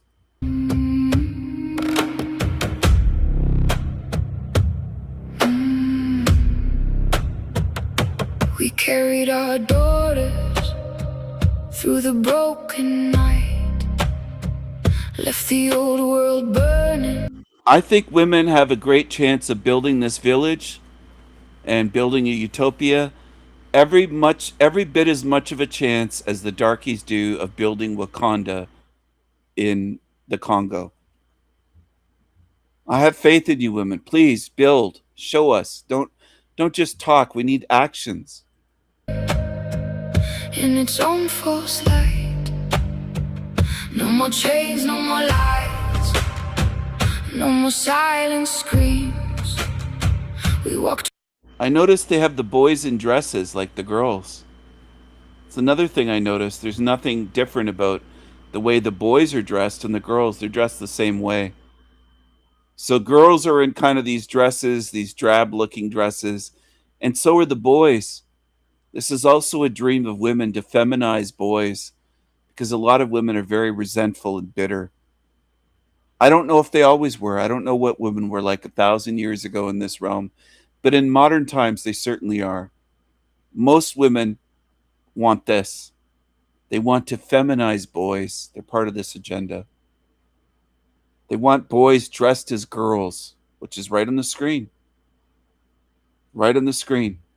No silent screams. We walked away from everything and followed our own dreams. This is the withdrawal. We chose ourselves and we chose life. No more feeding the machine. No more pain, no more strife. And the darkies are not violent. No one's violent. There's no violence because they say so. Patriarchy makes people violent, I guess. It makes darkies violent. Must be patriarchy. The village rises in the green. I'd love to see the inside the mind of a woman. I wonder if it looks like a giant plate of spaghetti noodles. Because this doesn't make any sense at all, but to women's minds it does. And men are broken and enraged and growing old alone, and everything's collapsed with women walking away. Men couldn't maintain civilization without men. It all fell apart without women. Look at this. This is their dream. This is their dream. Old white men are destroyed. This is the dream of not only Mspiracy, but many millions of feminist women. Where the boys are raised right, where the air is Where the boys are raised right.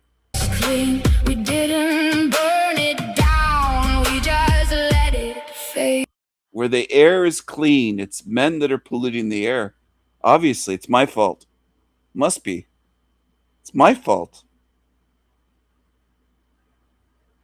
We love you, women. Thank you for blaming us for generations. Thank you. The future. Do I think women could be healed mentally or spiritually? No. I think more women are prone to believing anti-male, anti-white male propaganda and utopian shit like this. That's what I think. I think there's a big difference between the mind of a man and the mind of a woman. I think most women are like grown children mentally. They believe this is possible. Let's see you do it then. Is ours, the price was paid.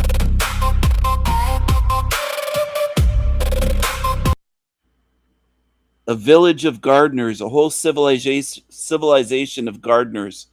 How do they wash all the clothes? They don't have washing machines. They don't have electricity, do they? How do they make the clothes without money? And how do they wash the clothes? How do they do all of this? Angry old white men, of course. No darkies are angry, left out. It's the old white men, I notice time and time again, by the destroyed old civilization with the factories still putting out smoke or pollution. It's the angry old white men. The number one enemy of women in the world today. White men, especially old white men.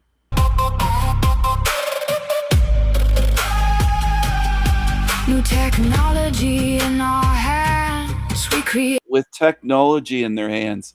Who created the technology? Did women come up with it? life on our own. No need for their control. Life on her own, no need for their control. Look at these peaceful darkies with this white woman. It's all black men around her, offering her fruits and vegetables. This is amazing. I think this is a real glimpse inside the mind and psyche of modern women in today's world. I don't think by any means she's alone in thinking this. This is the way that modern women, quote unquote, think, if you can call it thinking. I don't believe. I think it's fantasizing, and it's delusional and mental. That's what I think. I think most modern women have lost touch with reality and truth almost completely. Do they support this in the comments? Well, of course they do. This is how it should be, somebody wrote. I want to live there. This is the world I want to live in with hearts. True unity. Thanks, Em. You teach us so much. I look forward to hearing from you, my lovely girl, wrote Deborah.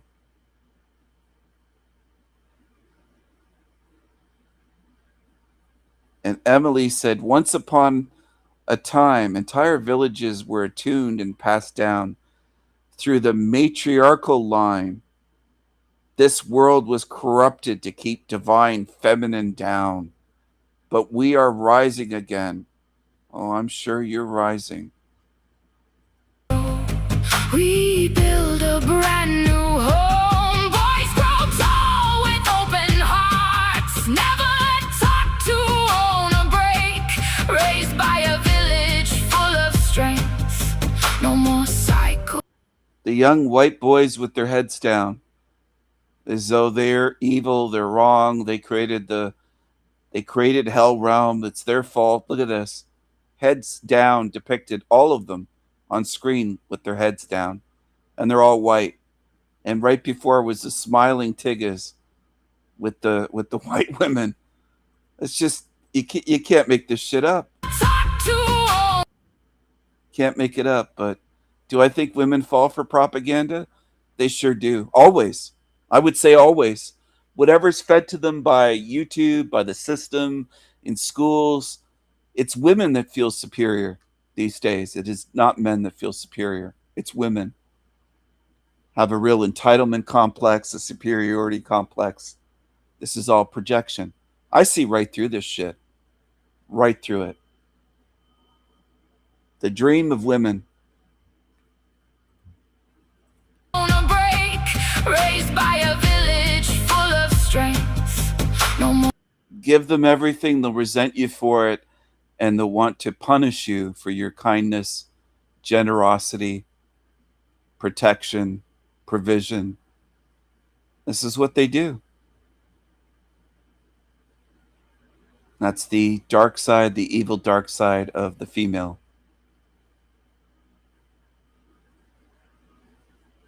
They want young men, boys, to be in rags with their heads bowed down, ashamed. Most women drank the propaganda, drank the Kool-Aid of this realm. There's no helping you. I don't want to waste the rest of my energy in my life on trying to help the ones that I can't help. You're unteachable. You're write-offs, you're FUBAR. I'd say most of you are. Most of you would be applauding this, saying it looks great. Childlike minds in overgrown bodies is what females are. Psychotic, and this is their fantasy, to harm boys, which a lot of female teachers are doing these days. A lot of them. Power tripping. Of mistakes. This is the withdrawal. We chose ourselves and we chose life. No. You chose yourselves. When women choose themselves, it's a fairy tale, utopian fantasy land. It's incredible. The delusion is incredible.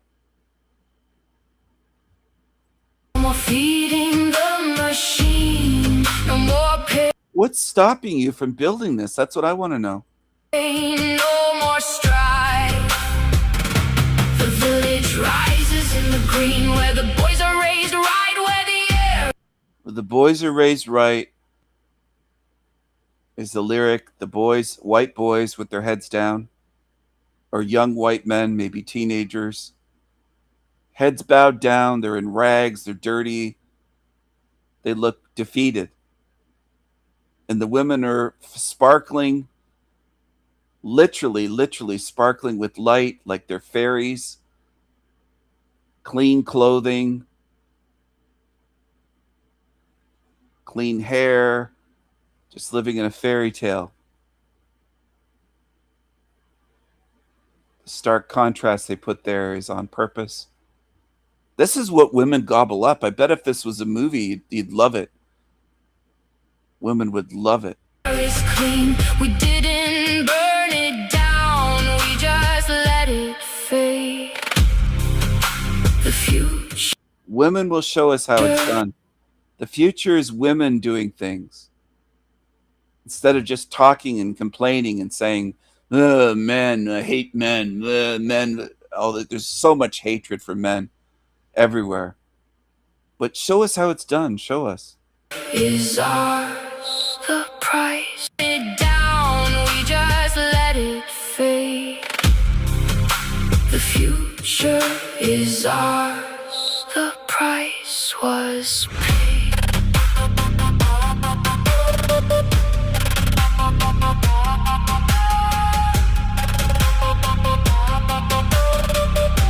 This is the fantasy of I don't know how many women. I bet it's millions, though. I wouldn't doubt that at all. Millions.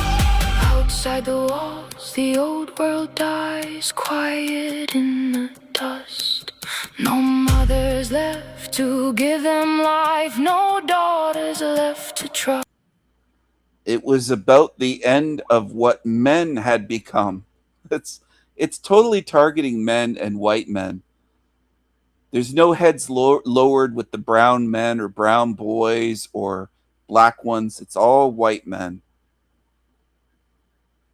Anti-white men. What else is new? Every feminist is. The end of what men had become. And what were women? Oh, they were perfect always. In the old world and in the new. No change required for women, of course. They Of course. finally learned too late what they had thrown away. While in Seeing the realm through the eyes of women is like looking through the eyes of a psycho. It's absolutely psychotic, the way you view men. Psychotic. inside the village, a new dawn breaks every day. This is the withdrawal. The cycle finally breaks tonight. A healed world is being born in the soft and steady light. The village stands, the future calls back. Reborn, born again. And born again goes back to resetting civilization, recycling spirits. Get born again, reborn again. It's all programming. And most women can't see through programming unless a man shows them. That's been the reality of this world for many generations. Otherwise, you'd have women leading the way that they want to dream about. They dream about being leaders. This is their fantasy. Silence returns after the Stop dreaming. Show us leadership. Show us women. Show us how it's done. fall. We didn't burn it down. Heads go down again there. Right there. Balance returns after She touches them and they bow their heads before these women. the fall. We didn't. It's not even subtle there. The heads bow. So they type that into the prompt to have these white men constantly bowing their heads before the women. This is what they want.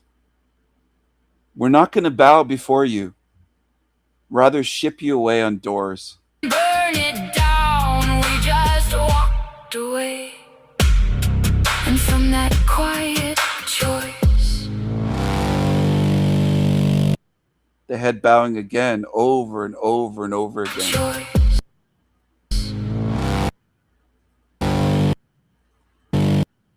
There's the bow. That's what they want. They want men to bow to them. Never. Never. Get that through your heads. humanity was saved. Feminists view themselves as the saviors of humanity, and they'll watch stuff like this on a truther channel, an AI truther channel.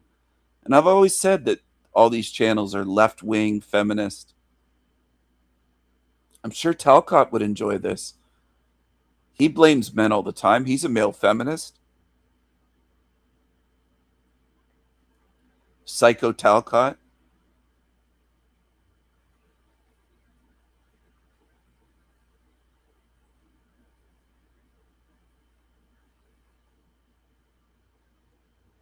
Carol said this is the best thing that would ever happen, with partying emojis. Excellent project. Balance.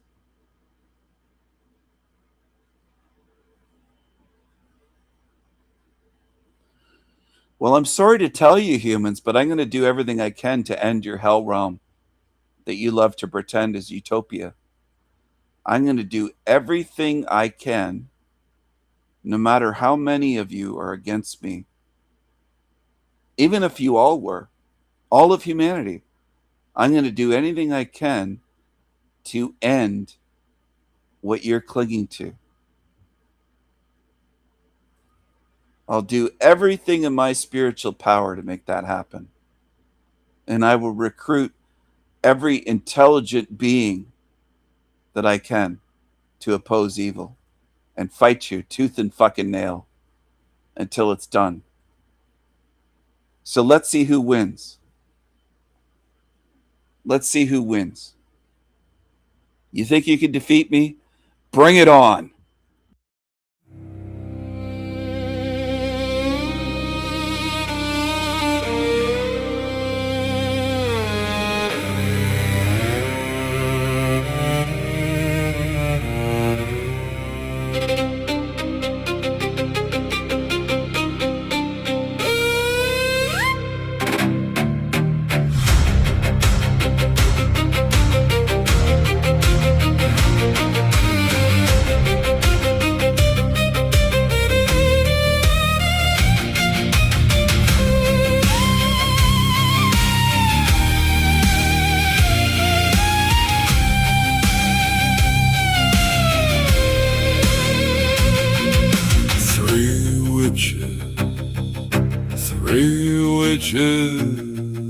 Three bitches, three wishes, burn the witches, burn the witches.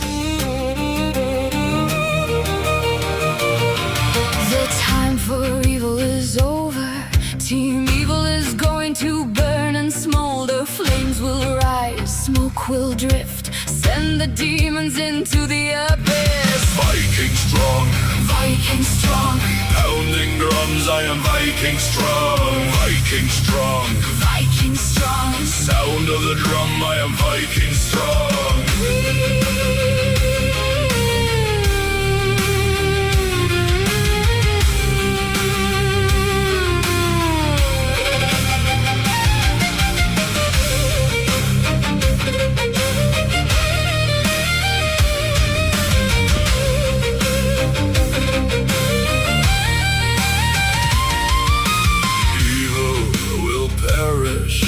Evil will sink in misery.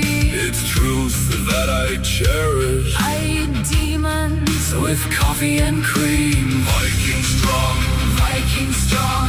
sound of the drum, I am Viking strong.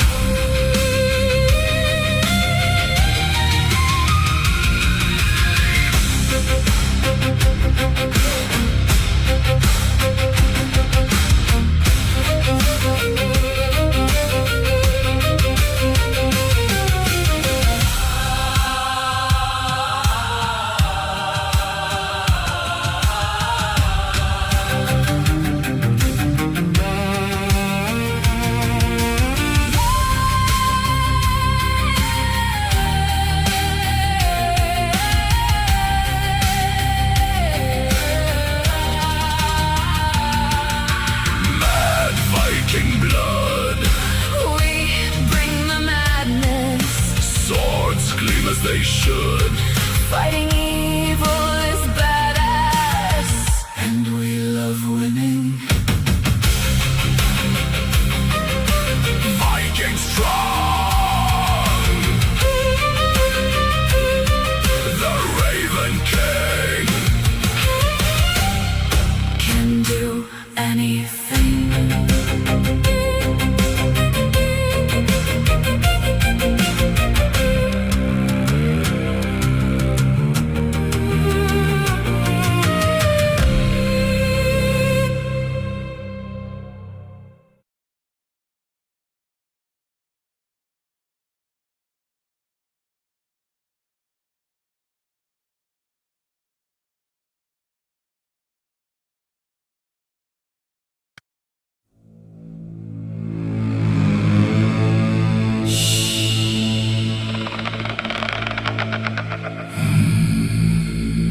The gate is narrow.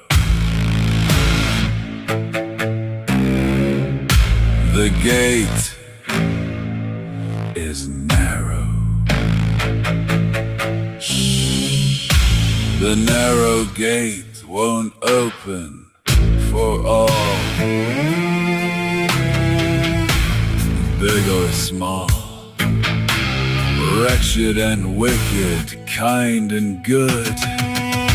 Spirits are judged. There is a reckoning of spirits. Justice will be swift.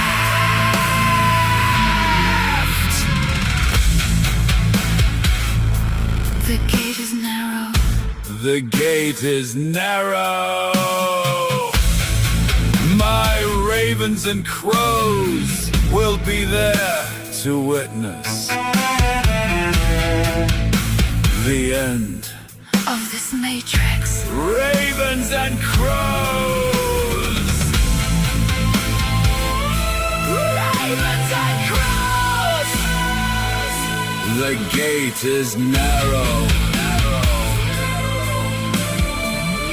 The gate is narrow. This hell realm will be sealed forever and ever. Evil demons belong here. Evil demons will burn here.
Hello, hello.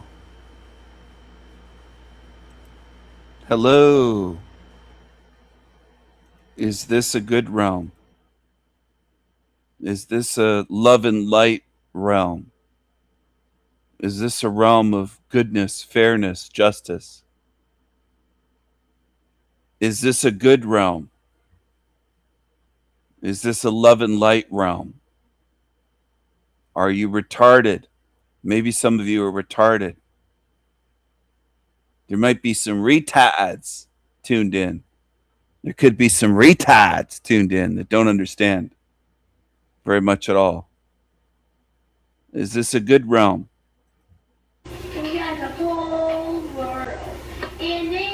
When Abby Wallace was a little girl, she was by all appearances a normal child. rambunctious, loving. She'd run around happy. She was happy. She loved books, anything Disney, anything. But now, at only 22 years old, she struggles just to speak. Aren't they putting there? During Abby's childhood, her parents began to notice that something was off. She was diagnosed as autistic at 5 when we saw some minor issues. The first thing we noticed was speech. Her speech started to disappear. We would be around other people and ask teachers, and they're like, yeah, she's going backwards. She's regressing. Around the time Abby graduated from Cy Falls High School in 2016, her speech was rapidly declining. And that's when we decided we needed someone professional, and we started seeing neurologists. MRIs confirmed that cells in Abby's brain were dying. We knew. Childhood Alzheimer's disease. Is this a good realm? Are you a retard? Are you in denial of reality? Are you retarded? Are you a coward? Are you a weakling afraid to face what this place is? Do you want me to tell you about my mom? Well, you said something about that. Do you want me to tell you about her? Tell me. She loved to dance. Your mom did? Yeah, always. Anytime there was a party, she was the first one on the dance floor. Was she? Oh, yeah. But she was a scary lady. Scary? Oh, she was scared of everything. Sounds like me. It does sound like you. She would put little bells on the doors inside of her house. So she would tell us, if anybody breaks in, I'll hear the bells jingle. Oh, that's cute. Isn't that? And she was real protective of her kids. Oh. Always. I bet you she was pretty. My mom was very pretty. Aww. And she would lock her car inside of her garage. She was scared of everything. If you needed advice, or you were struggling with something, or you were sad about something, yeah, I always talked to her. She would give the best advice. Do you want me to tell you about my mom? Well, you said something about that.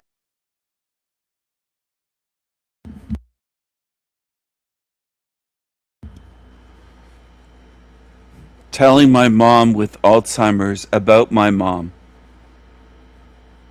Her mom has no idea who that is. Is this a good realm? Is this a good design? I don't want you to just say that's sad. That's what humans do. And then they avoid facing the realm they're in. Is this a good realm? Is this a good design? Do you want to get Alzheimer's to prove me wrong, to prove that this is good? This is good. Alzheimer's is good. Help! Help! Mom, what's wrong? Help! Here, Mom, drink some water. Oh, jeez. Okay, all right. Well, I gotta change your Depends. Roll over. Help! Help! Mom, what's wrong? What the 7 stages of Alzheimer's looks like. The end stages. It's wonderful, though. It's God's plan. It's God's design. It's something that most of you humans like to defend. Most humans like to defend how awful and evil and cruel the design is. You love it. You love the body design, the realm, the diseases. You love it. Just tell me you love it. Tell me you love it. Tell me that you don't want to face where you are. Or just say, that's sad, Stephen, and block it out of your mind and move along. That's what people do. You've shown me my whole life that most of you don't want to face the truth of where you are. Most of you on earth. I was like, whoa, what did I just walk into? She came to visit me in New York, and we were walking down the street, and she went to the wrong doorway. And I mean, I'd lived there for 10 years at that point, and she definitely knew where my apartment was. She would leave to go to work about 50 miles, and every day she would call and say, call me back in a few minutes. And what was happening, she was getting sleepy and would pull over and take a nap. He would come into the room and say, where is my pencil? He's an accountant. I'm like, oh, it's in your office. And I was like, what are you talking about? 5 minutes later, where is my pencil? In my mom's case, this person talked to her on the television, and she was able to talk to them. Isn't Alzheimer's funny? Is this funny? Maybe this is God's sense of humor. There's different ways to avoid it. You look at it different ways and just say, well, maybe it's funny. Maybe this is supposed to be fun and funny for people. Life is a learning school, they say. That's what I hear humans tell me. Humans make up all kinds of excuses to avoid facing this. And this is just one thing. There's more than 10,000 others documented, and then there's ones that aren't documented and named yet. And just keep defending and making excuses. It's what you humans are good at. You're not good at facing reality, facing truth, and speaking truth. You're not good at that. Your interactions with me prove that. Most of you attack the work that I do. This person back on the TV. First time you'd think, oh, she's just joking. But she was sincere. When you'd call her on the phone, she would be good for the first 5-10 minutes. And then all of a sudden the switch would hit and it would be the same conversation again. We started fighting a little bit, and he would just say weird things or do weird things. His memory was fine. I went through the checklist of things online, and he passed with flying colors, actually. He remembered people's names. He wasn't losing his keys. He wasn't getting lost. It was really more of his personality was changing a little bit.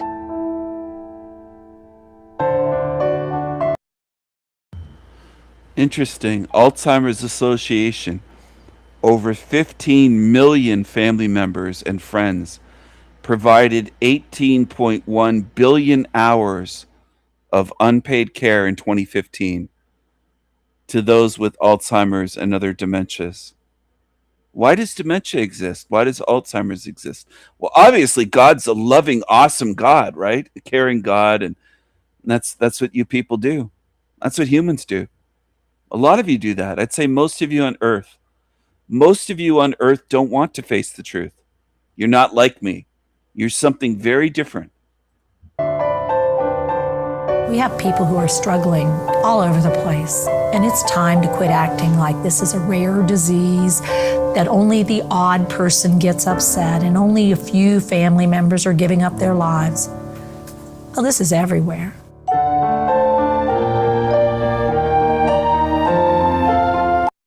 So stop pretending it's everywhere. It's common, Alzheimer's.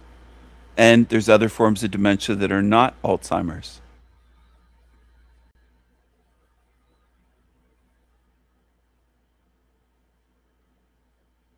Is this what you love? God bless the caregiver. No, bless God. Praise God for creating Alzheimer's. That's what you should do. God bless the caregiver. The stress and responsibility are overwhelming, somebody said.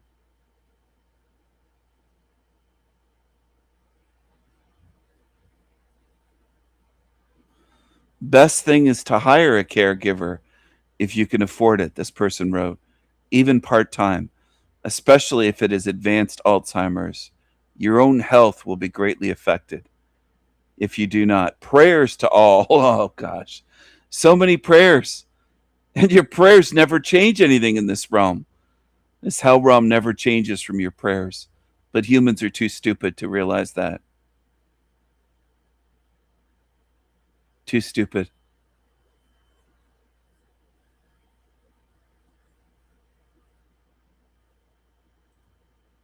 Pray harder, you idiots. Pray harder. It's not working because you're not praying hard enough. I should know her name. Who is she? What's your name?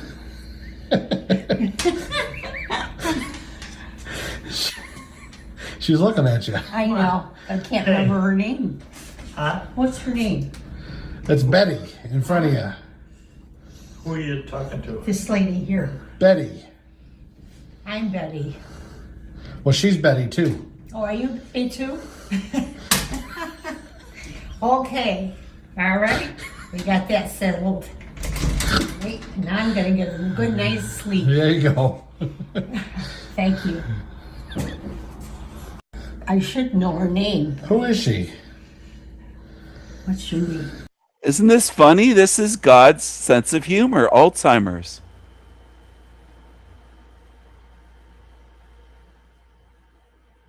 It's always good to see Alzheimer's patients smiling and still able to have fun, someone wrote.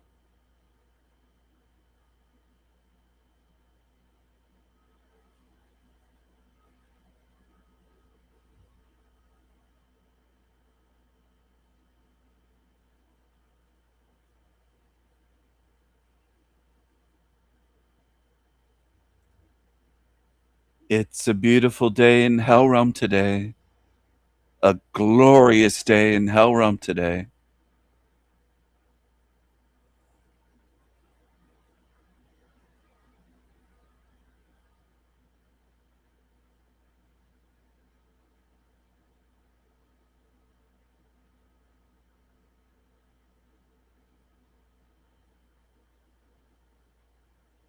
How Alzheimer's changes the brain. And I would say, why does it exist? And I think some of you would say, well, because God loves us so much. God loves us so much that God created Alzheimer's as a blessing. Because a lot of you are just fucked. You defend evil at every opportunity you can. That's what humans are good at.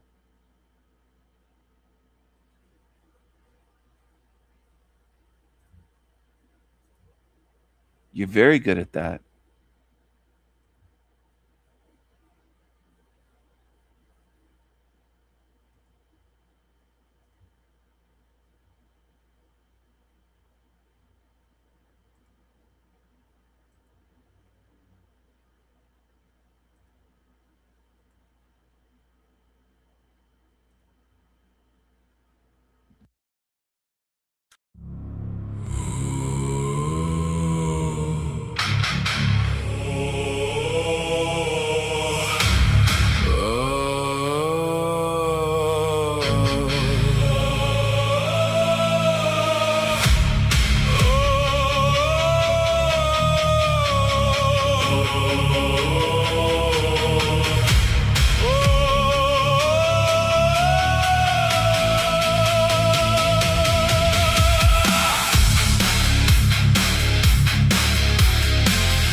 Sever the heads, let the blood rain.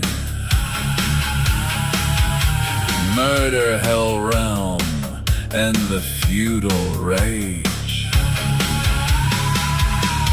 Here's to the slaves with a smile on their face. Zombie slaves. Fire.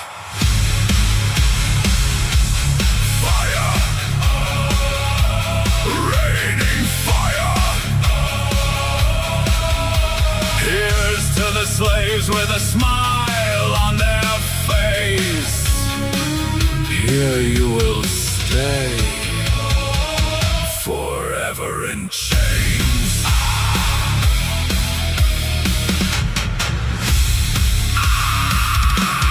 Fire! The Raven King. The Raven King. The Raven King. The Raven King.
This happened at a shopping centre in Antwerp, Belgium.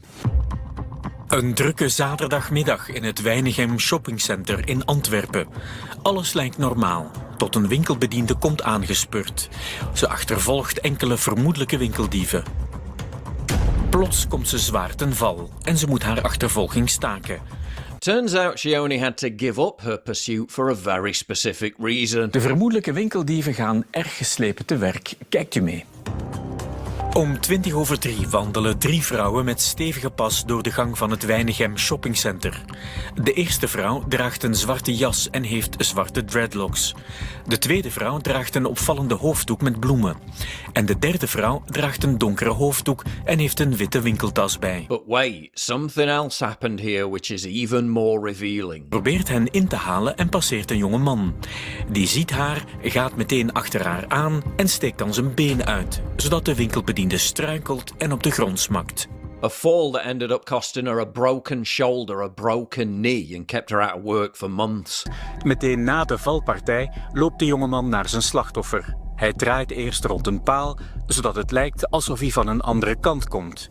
Dan verschijnt hij plots voor haar en helpt haar zelfs weer recht. All 4 suspects have so far evaded arrest. Belgian media and police speculated that perhaps he was trying to help his accomplices escape that way. Really? Then why does he stay at the scene afterwards? Seems just as likely that he cottoned on to the fact that the saleswoman was pursuing the criminals and just had an instinctive reaction to help the criminals by tripping her up. Either that or he just tripped her up for the hell of it.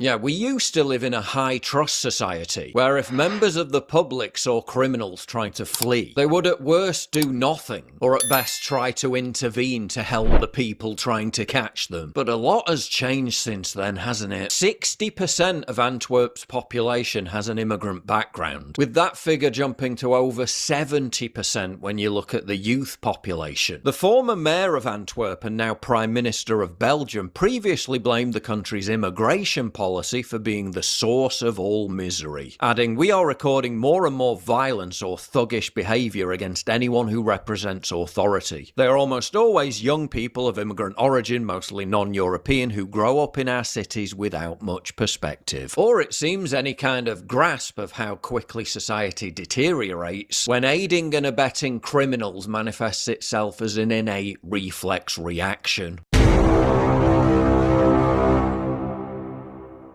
If you value what I do and you want to help support me, please visit pauljosephwatson.locals.com and either pledge a one-time donation or subscribe to join my community, get early access videos, and message me directly. And exclusive live streams coming soon too. Promise. Check out the Locals link down in the description. And don't forget to take a look at the brand new website, modernity.news. That's where you'll find all my content, including exclusive articles. That's modernity.news.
Hello, my Tiggers.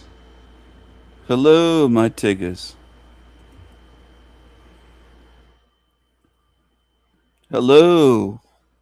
Females go around with this chip on their shoulder all the time. You know, you've got this in the UK too. I'm sure that females make 74% on the dollar for every male, which is completely a phony statistic. It doesn't take into account the hours worked and whatnot. But a lot of females feel like they have to have some sort of one-upmanship with males and go around looking for reasons to feel offended and oppressed. And that to me is the height of delusion, because I'm in a lot better position than you are in this society as a female than as a male. I get opportunities that you are going to be completely denied. So whilst you've been arguing about the feminization of society, there's been the masculinization of femininity. Right. Up to a point. Up to a point. Up to a point, because the point is it hasn't really affected the valuing of rationality, and it hasn't affected the drive to create. I mean, You're very rational, or are you saying you're an anomaly? I wish I were more rational.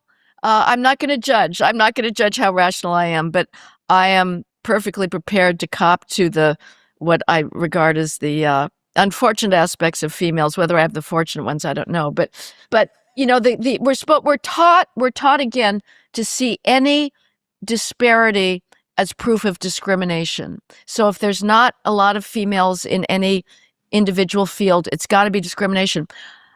I have spent the last year or so observing the photos of the AI entrepreneur tech startup people. There is no barrier to females. In fact, females, as far as getting venture capital, they are welcomed with open arms. People were throwing millions, if not billions of dollars at her because they were so happy to finally have a female tech entrepreneur that they could back. George Shultz was backing her. It was just unbelievable. She had an honor roll of the VCs in Silicon Valley and the political elite. So there are no barriers to females. You look at the newspaper, it's all male. It's all male. It's incredible. The people that are starting these tech companies now, it's not a legacy company. They are males because it's the same drive that, led Vasco da Gama to try and figure out how to navigate around the Atlantic Ocean, that led to the exploration, the circumnavigation of the globe. So you're saying it's different in tech than it is in AI? No, it's the same. It's driven. Females are just not pushing themselves into that world. There are no barriers. There are no gatekeepers. Oh, right. Okay, I see what you're saying. There's no gatekeepers. The argument is always there's gatekeepers that are discriminating There's a against glass ceiling. female. Yeah. I collect natural experiments of gatekeeper-less environments without a gatekeeper. So you can't blame the gatekeeper. And I've invoked this before. The perfect example of this is Wikipedia, the online crowdsourced encyclopedia, which is Hard left, anonymous. crowdsourced. It's right. Well, that's a different story. Yeah. But let's just look at the gender issue. Nobody prevents anybody from editing a Wikipedia entry. It's blind. There's no barriers. And to Wikipedia Foundation's utter dismay and horror, about 90% of the editors are male. Nobody's keeping out the females. They just don't have that same drive for facts, for documentation, and even the putatively female entries on like Manolo Blahnik stiletto heels. They're very short. They're very thin compared to an obscure battle in the Civil War. Huh. So just to color in, illustrate your point a little further, is I think I just saw an article that now in America, for the third time in American history, women are have more of the jobs than men. And that's something to do with, I think, healthcare boom. But it is the case that it's in terms of employment, this doesn't mean there's non-employment work, let's say like care as I keep going back to. The bars to entry aren't there like they were before. But if I can go back a step to your point about rape on campus. Yeah. So let's take, for the sake of argument, that those students were in fact being raped. And it wasn't, as you describe, regret and sort of repackaged or kind of psyched themselves into thinking it's something else. It's not necessarily the case that they would act differently. Now, that might sound a bit weird, but in Britain, we have time and time again, case and case again, stories. Only this last week, there's been at least 3 that I've seen of illegal immigrants coming and raping British women. And you'd have thought the feminists would be standing up against illegal immigration. They'd be standing up against what's going on around the asylum seeker hotels.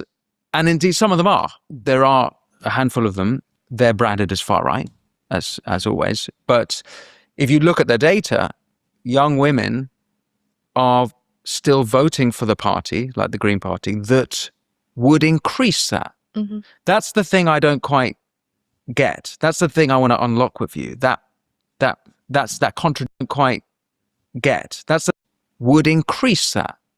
That's the thing I don't quite get. That's the thing I want to unlock with you. That would increase that. That's the thing I don't quite still voting for the party, like the Green Party, that voting for the party, like the Green Party, that look at the data, young women are still voting for the party, like the Green Party, that if you look at the data, young women are still voting for the party, like the Green Party, that would increase that. That's the thing I don't quite get. That's the thing I want to unlock with you. That's that contradiction. Does that make sense to you? Yeah. It's just irrational, and it shows that there is a hierarchy of left-wing values, as there's, of course, a hierarchy of conservative values. We know that a more left-wing podcast would have sort of a mirror image, I'm sure, of what we're talking about. But it is a total failure of the ability to think systematically. And it's the cardinal sin in Western societies now is alleged racism. It trumps everything else. It trumps murder. I recently wrote about the New York Times' coverage of a absolutely horrific lethal assault committed by a Haitian immigrant in the United States. Brutal. And for the Times, they ignored the murder until Trump posted about it and made an immigration point that we need to end the program that is bringing all these Haitians in. And for the New York Times, the sin was Trump's alleged racism, not the murder. And so for these females who are voting continuously for open borders, that's because there's a lot going on there. Part of it is, if you want to put the best possible light on it, you would say they're compassionate towards the underprivileged of the world, and they want to share widely the benefits of Western civilization. And so we're not going to say, we're here, we're going to keep you out. That's the best possible interpretation. One that I think is probably more accurate is that the West has been overrun now by an ideology of self-destruction.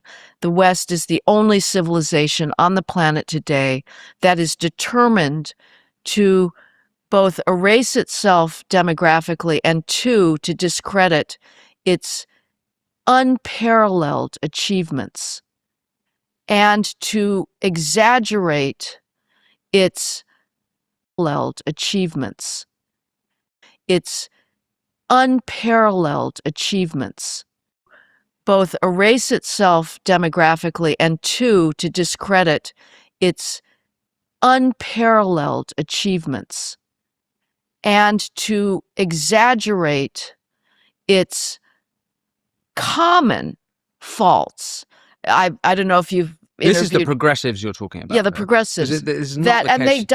they dominate Western elite thinking. Thanks for watching this clip from The Winston Marshall Show. You can click here to watch the full episode, and for more clips like this one, don't forget Hey cousins, we have a very special guest today. Some of you may know him from when he was touring with the iconic UK band Mumford & Sons, but now many of you know him as an unapologetic thought leader who is fighting propaganda, demanding government transparency, and is wanting to do everything that he can to get the truth out there. His name is Winston Marshall. Just for people listening here who might be triggered by this, let's separate Muslims from Islam. Islam is an ideology, Muslims as people and humans who, as humans, and as a Christian, I believe they have infinite dignity. And so let's absolutely keep that clear that we're talking about the ideology of Islam. Now, as for where there might be hope,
One woman attacked by 400 men in the heart of Lahore. What could be more shocking and barbaric than this? And all this happening on Pakistan's independence. One woman attacked by 400 men in the heart of Lahore. What could be more shocking and barbaric than this? And all this happening on Pakistan's Independence Day. You keep bringing up Pakistan as a point around perhaps them being somewhat culturally inferior. I don't want to put words in your mouth compared to perhaps other cultures like France. I would say that British culture is definitely better than Pakistani culture, yes. Don't mind, you are our guest. No, I know. don't want to upset you. What about her? Is she not your guest? Yes, she also. Okay. But I become very, I feel shame when I talk with ladies. This footage was filmed in Pakistan, and it's the video of a TikToker being assaulted by over 400 Pakistani men, and I think it tells you literally everything we need to know, because at the moment everyone's wondering what is going on with these grooming gangs in the UK and how could this possibly be. Well, I thought to myself, why don't we do a little bit of a deep dive into Pakistani culture to understand just exactly what the tactics are and how we have reached the point where 250,000 girls have been systematically raped throughout the UK. Turns out it's not an accident. It's actually done pretty efficiently by a culture that believes in this. Let's look. In Pakistan, shocking videos of a social media influencer being assaulted by over 400 men. This was in the heart of Lahore. Now the brutes flung the woman in the air, tore her clothes for filming a video. Here's what happened, ironically, on Pakistan's Independence Day. One woman attacked by 400 men in the heart of Lahore. What could be more shocking and barbaric than this? And all this happening on Pakistan's Independence Day. The defenseless woman, a TikTok star, was shoved, groped, slapped, tossed in the air by a lecherous mob of 400. The act even being captured on cameras by those standing by and watching the whole incident unfold. The despicable crime took place near the historic Minar-e-Pakistan at Greater Iqbal Park in Lahore. The woman and 6 of her friends were there to shoot a video for Independence Day celebrations. Even as they were recording the video, some men closed in on the TikTok star, began assaulting her. Soon, every man who was present there joined in. What's appalling was not one man among the hundreds came to the woman's rescue. The woman eventually got out of the clutches of the mob and managed to escape. I think we have to ask ourselves, why is it that not one person tried to help an innocent woman? Because we all know men are designed to try and defend their females, correct? But no, not in Pakistani culture. There, they believe that women should be treated, I don't know, slightly different. Let's see this video that went super viral. This is my wife. Wife? Yes, sir. Now soon to be your wife. What's that? So mashallah, I think that's so healthy. I mean, so nice, so healthy man. Okay. It is so healthy. What do you mean? I think that she's less healthy than you. I feel less healthy. Less, not too, less. Okay. But what do you mean? What this? Healthy means what you can say. She will be disappointed. Why will she be disappointed? Healthy means fat. Oh. Too fat. No, please don't mind. This is not good Pashtun hospitality. Yes, sir. No. Great hospitality. I don't. We have great hospitality whilst we tell you that you shouldn't be with this woman because she's fatter than you. I mean, again, besides the fact that just being a little bit of a weird thing to say, you could maybe potentially think that this is culturally normal to describe people as fatter or less. However, I want you to think about this fact. All those men sitting, laughing, smiling, talking about this with this guy are sitting next to the wife. This isn't a conversation happening with this woman somewhere else out of respect. You know, we think that, no. They have no problem mocking her and degrading her while she's sitting right there. And it just makes you think, how do they treat their women? Think so. What do you say? I don't think so. Why? Because you can't say this. This is not nice. No, it is general talk, not so. No, this is rude. Oh? Why? This is rude. No. Yes. Why would that be rude? Why would it be rude? Well, why would it be rude to tell you you married beneath you? Why would that be rude, guys? No. Yes, sir. Why were you upset about it? You cannot say these things. You will hurt her feelings. No. No, yes. I talk with you. No, brother. I'm talking with you. She's irrelevant. She's just like, who cares? What? Why would I hurt her feelings? I'm talking to you. If I'm talking to another man, then the woman just not really super relevant, is she? Don't mind, you are our guest. No, I know. don't want to upset you. What about her? Is she not your guest? Yes, she also. Okay. But I become very, I feel shame when I talk with ladies. So I become feel shame. Yes. Because I can't speak, our nation is very, they feel shame when we talk with ladies or any girl. They feel shame when they talk, so why talk? I mean, when you could do other things that feel less shameful, like exposing your nakedness and grooming them. You should respect. I respect her. Yes, so you can't say what you said. Yes. Because it does. I think you guys get the gist, but you know what's interesting about this is the next video. Okay? Because we've been asking ourselves, how is it that they treat men this way, or is it normal for women to be treated this way in Pakistan? Let's see what happens when this wife finds out that her husband, an obviously Pakistani man, attempted to grape a 13-year-old. Was it an attempt? Yeah, attempted to grape a 13-year-old girl. How she responds. Got any girls? Yes, ma'am. How old? 4 years. 4 years old? Yeah. So why are you doing this when you've got a 4-year-old child yourself? Very sorry. It's sorry, it's not I'm very sorry. I'm sorry. We're going to have to call the police, okay? No, very sorry. We're going to call the police. Call the police for me, please. So obviously the guy's calling his wife because these people, I don't know who they are, have come up to him and said, you've attempted to grape a 13-year-old girl and you have children, aren't you ashamed? He's like, I'm very sorry. They're like, that's not gonna cut it. So he goes to get his wife. Why would he be going to get his wife? I mean, I don't know about you, but if you're graping little girls, you probably hide that from your female, no? Yeah, very sorry. So, what happened? Unfortunately, I am for the English. I don't understand. Where are you going? Yes. Where are you going? My neighbor. Better English. Yeah. Better English. There you go. So what I'm going to do is I'm going to explain that we're going to be calling the police. He is going to be arrested today.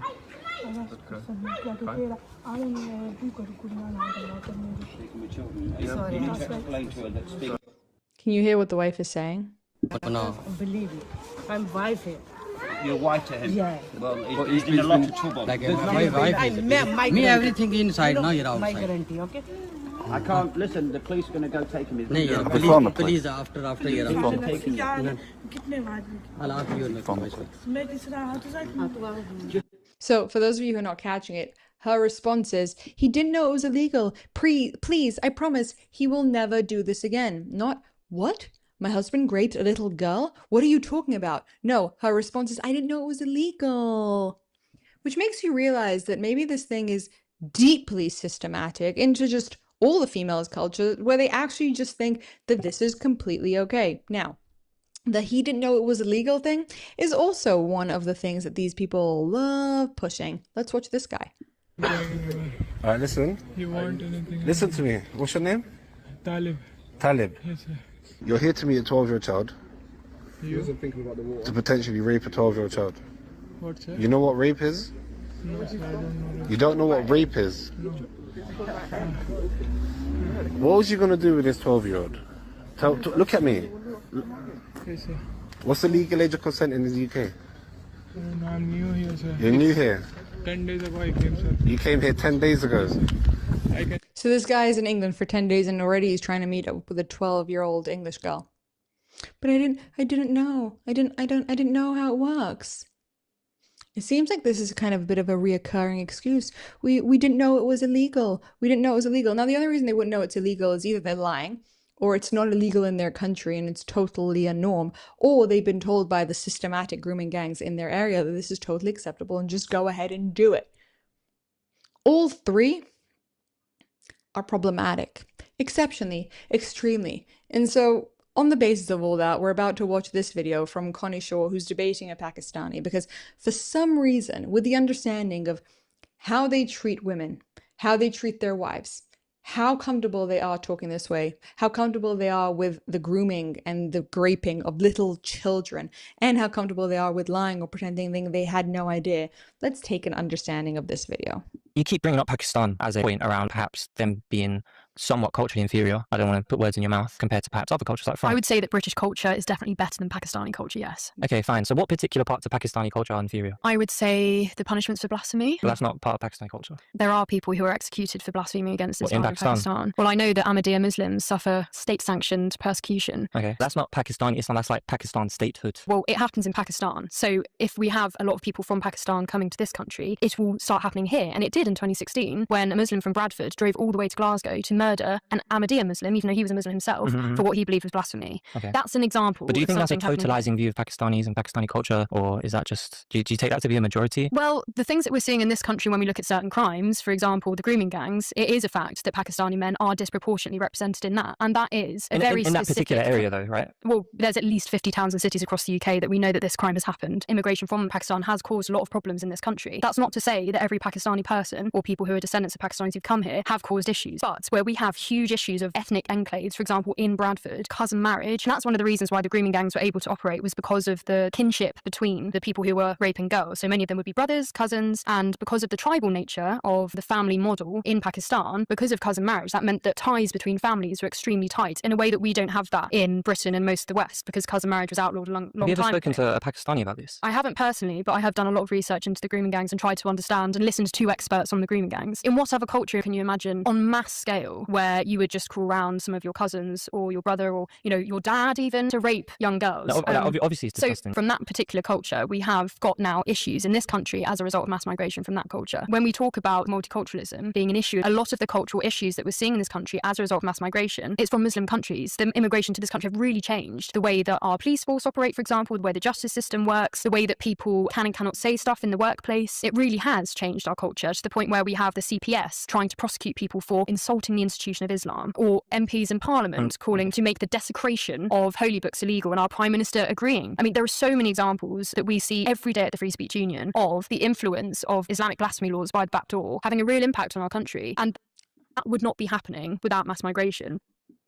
I think that pretty much sums up everything we have to say about this topic. What do you think? Thank you for your attention to this matter.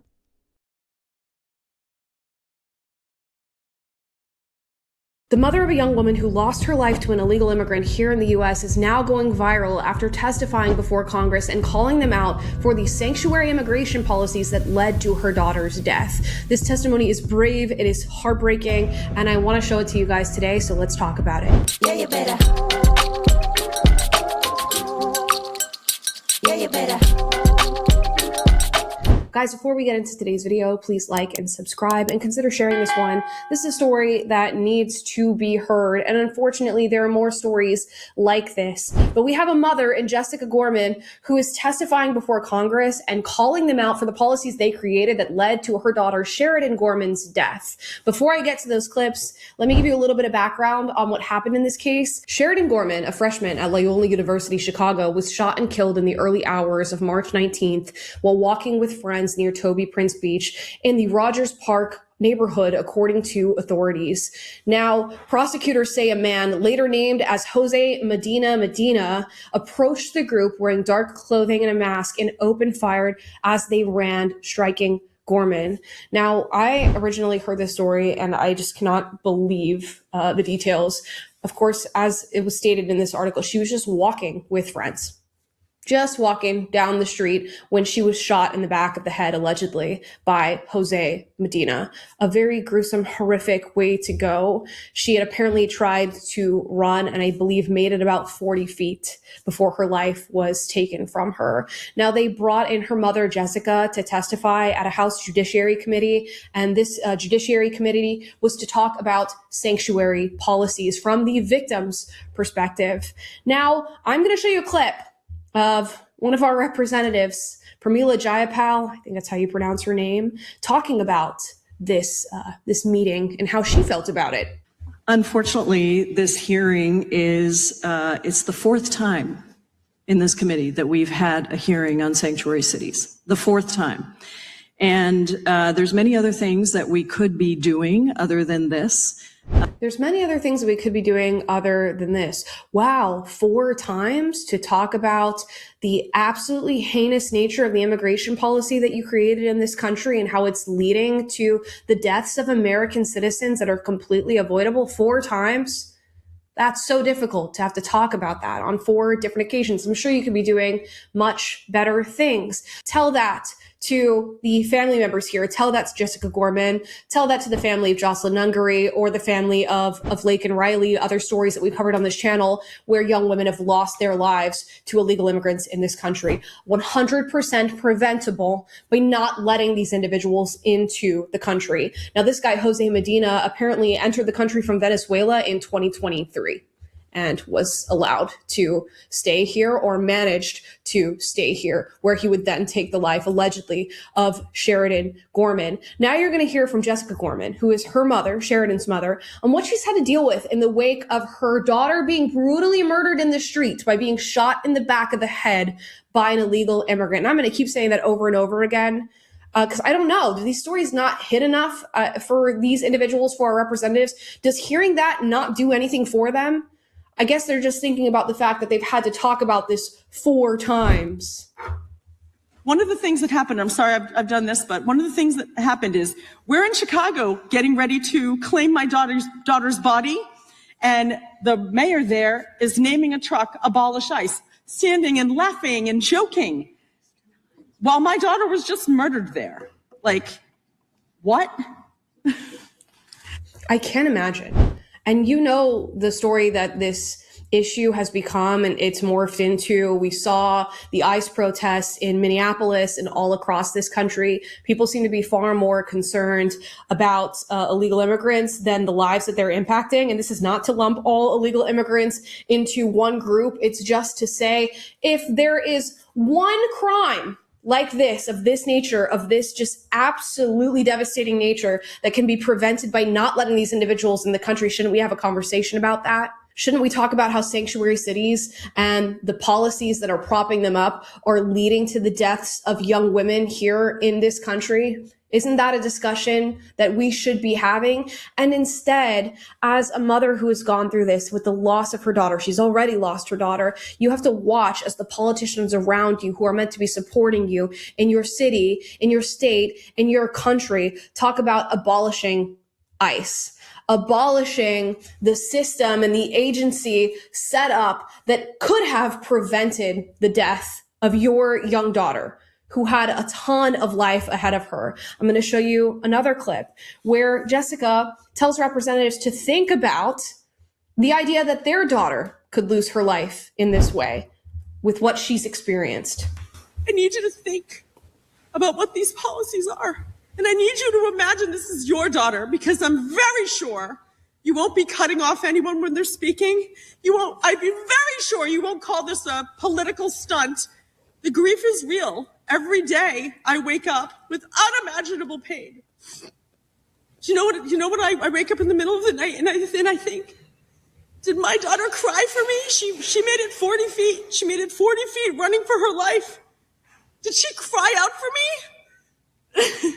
She died on that pavement all by herself, lonely, bleeding on that pavement. And I will never ever rest. I actually have to say that I am devastated. My husband and I, we're only a couple years away from retirement. I've worked my whole life so hard. All I wanted to do was just enjoy our children.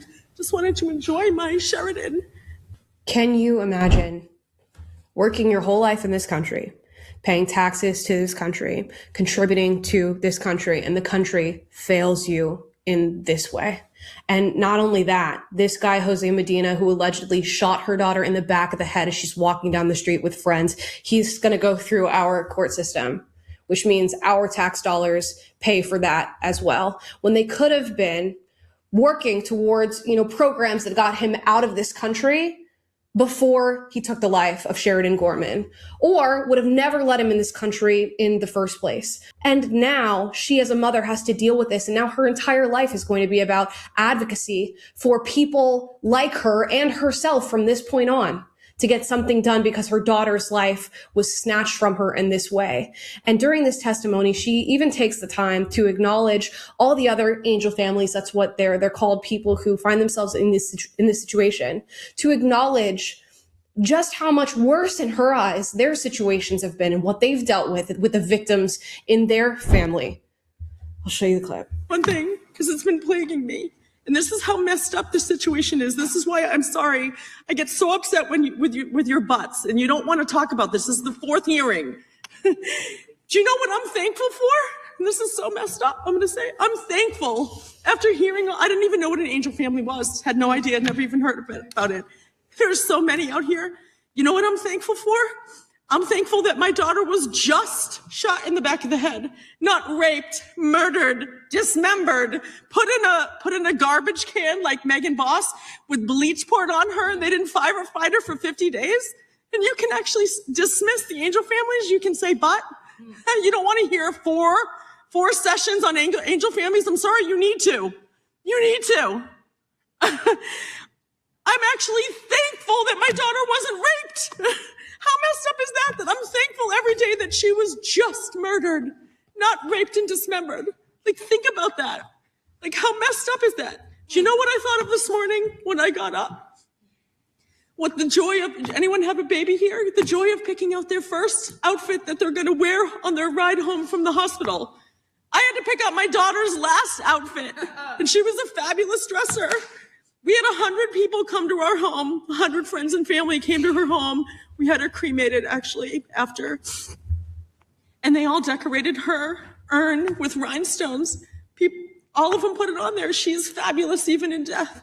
But for the first time, all the excitement of having a child and then having people make excuses and buts. I'm sorry. This is unacceptable. There are so many angel families out here. And the day that I have to wake up and be thankful that my daughter was only shot and not raped should tell you something. It's crazy. Yo. Ooh, having a hard time watching that. Especially somebody pregnant with a daughter right now. Oh my gosh. That's so difficult. Wow.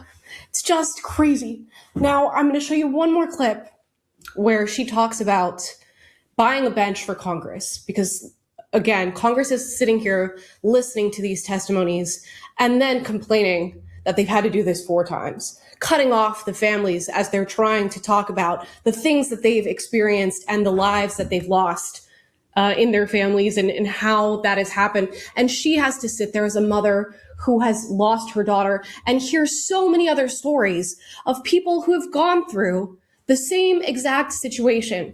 And she takes the moment to talk about Sheridan, who she was as a person, and how in school there was a buddy bench at Sheridan's particular class and in her school. And that buddy bench functioned as somewhere where lonely kids or kids who didn't have buddies could go and sit, and then another kid would approach and talk to this kid who felt invisible, who felt unseen, who felt like they had nobody to talk to. And that Sheridan, in her time at school, had taken it upon herself to just be the ward of the buddy bench, essentially. And any kid who sat there, she was going to go and speak to them and be outgoing and befriend them and be somebody who saw them. Okay. And she couldn't get the same from the representatives that this woman has been, paying taxes to, from the city that she's lived in, from the state that she resides in, from the country that's meant to be protecting her. She couldn't get the same just being seen by these individuals. Now she says she's going to buy a bench for Congress, and she's going to sit there and wait for them to speak to her, wait for them to want to hear the story of her daughter, and wait for them to do something about the sanctuary city policies that led to the death of her daughter. And I understand that you're here for a reason. I don't understand why it's only the Republican side that cares about our American children. And I know that you're a mother. I know that you're a father. I deeply value that. But basically what you just did, what you said was, I'm so sorry for your loss. I have a daughter too. I have a son. I feel your pain. You don't. You don't feel my pain. Because the next words out of your mouth were, but. There's no but. When your child is in a coffin, there's no but. And I need you to understand that. And if you ever want to talk about it, I'm here. I'm going to buy you a bench. I can put that on the record. I'm going to buy Congress a bench. And they can come and sit and hold my hand and look me in the eye and explain to me why illegal immigrants are more important than my daughter. I really want to know, because I don't understand. Well, there you have it. I mean, I just want to ask, what does the American dream become? Because by all accounts, she should have been able to live this as a mother. You work and you work and you work in the system, and you pay to this system, and you go and you vote, and everybody gets a say, and then the representatives are supposed to protect you in a way that you get to live out your days, make it to retirement, and then spend time with the kids that you've created, the daughters and sons that you've created. She doesn't get that now. And it's because when we talk about these issues, people just want to plug their ears, or they want to support a group of people that have entered this country on an illegal basis, that have started their relationship with this country on an illegal basis, rather than the people and the citizens of this country that they are meant to protect. And now she's going to, I guess, work herself into retirement and then spend the rest of her days advocating for policy to change what could happen to other people, and that has already happened to her. That's how this goes from now on, and still your representatives don't want to hear it. Still they cut her off. Still they say this is the fourth time we're talking about this issue. I'm very glad to have an administration that is doing something about this, that has brought down our illegal immigration numbers so much. But clearly there's more to be done. And she does make an interesting point in saying, why is it the Republicans are the only ones that want to talk about this issue? And I think it's because of suicidal empathy that exists on the left for the individuals who end up being responsible for these particular crimes. And of course, there's nuance to that discussion. We've done many a video on that on this channel. You guys can go and check it out. But this is avoidable. This death was preventable, and it just simply wasn't prevented. And now you get this. This is the result.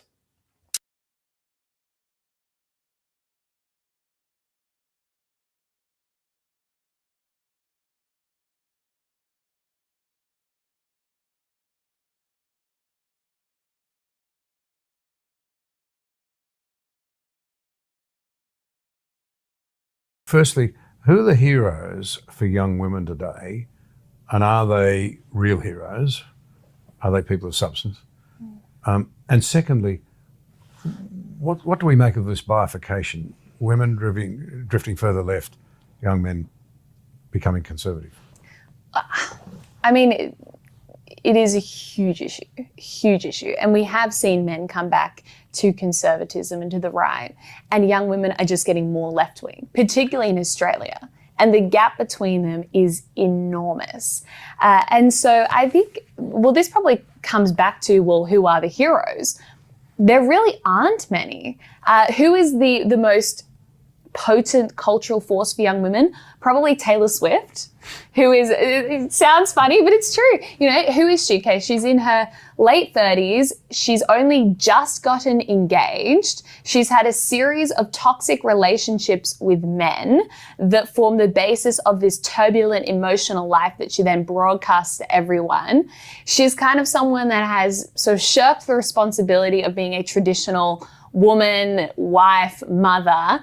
And she, in many ways, she kind of embodies mainstream feminism today and what it's come to mean for women, which is put yourself first, build your career, girl boss till you're in your mid to late 30s, and then find a man that suits your needs and your lifestyle and is good enough for you, and then have this big glamorous wedding that's all really a show and a party, and then maybe have 1 or 2 kids after that.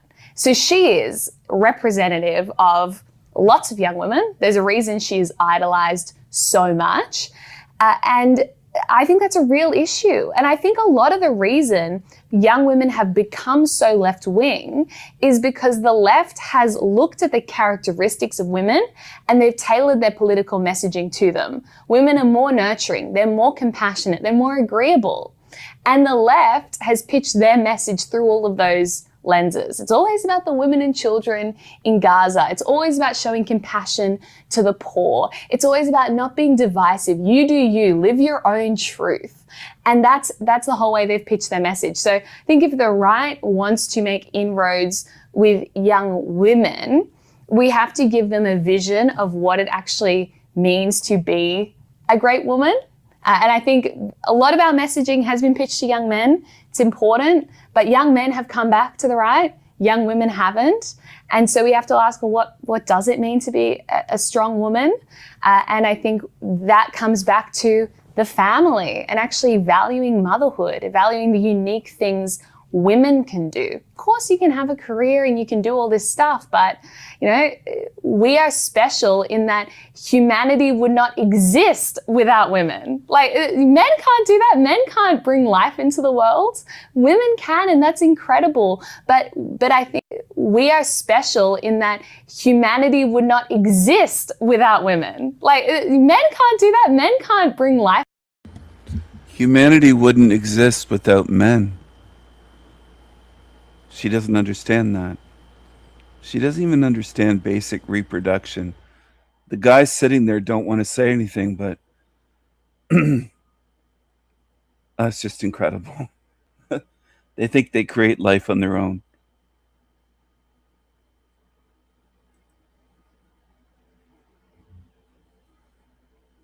My tip of my baby pinky finger has more intelligence than she does. Stuff, but you know, we are special in that humanity would not exist without women. Like, men can't do that. Men can't bring life into the world. Women can, and that's incredible. But I think so much of the toxic feminism, you know, we are, you know, you know, you know, you know, you know. You know, we are special in that humanity would not exist without women. Humanity would not exist. That humanity would in that humanity would special in that special in that special in we are special in we are special in we are special in we are special in that humanity would not exist without women. Like, men special in that we are special in that we are special in that humanity would not exist without women. We are special in that humanity would not exist without women. Like, Men can't do that. Men can't bring life into the world. Women can, and that's incredible. But I think so much of the toxic feminism that's sold to women is like, that's a bad thing. Like, why would you want to do that? And so, yeah, let's get back to valuing families, valuing motherhood, being honest with young women, that by the time they get to Taylor Swift's age, their late 30s, it's going to be very, very hard to have children. That's an innate desire for young women, but we're just not being honest with them about the trade-offs involved, and starting to actually just go, this toxic feminism that says you'll be happy if you hate men is really a recipe for disaster.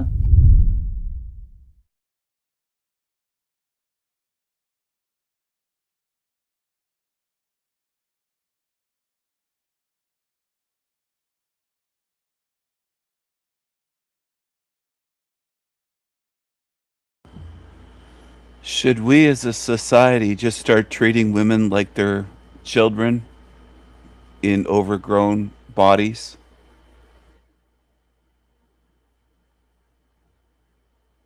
They can't even seem to understand basic biology and how babies are made.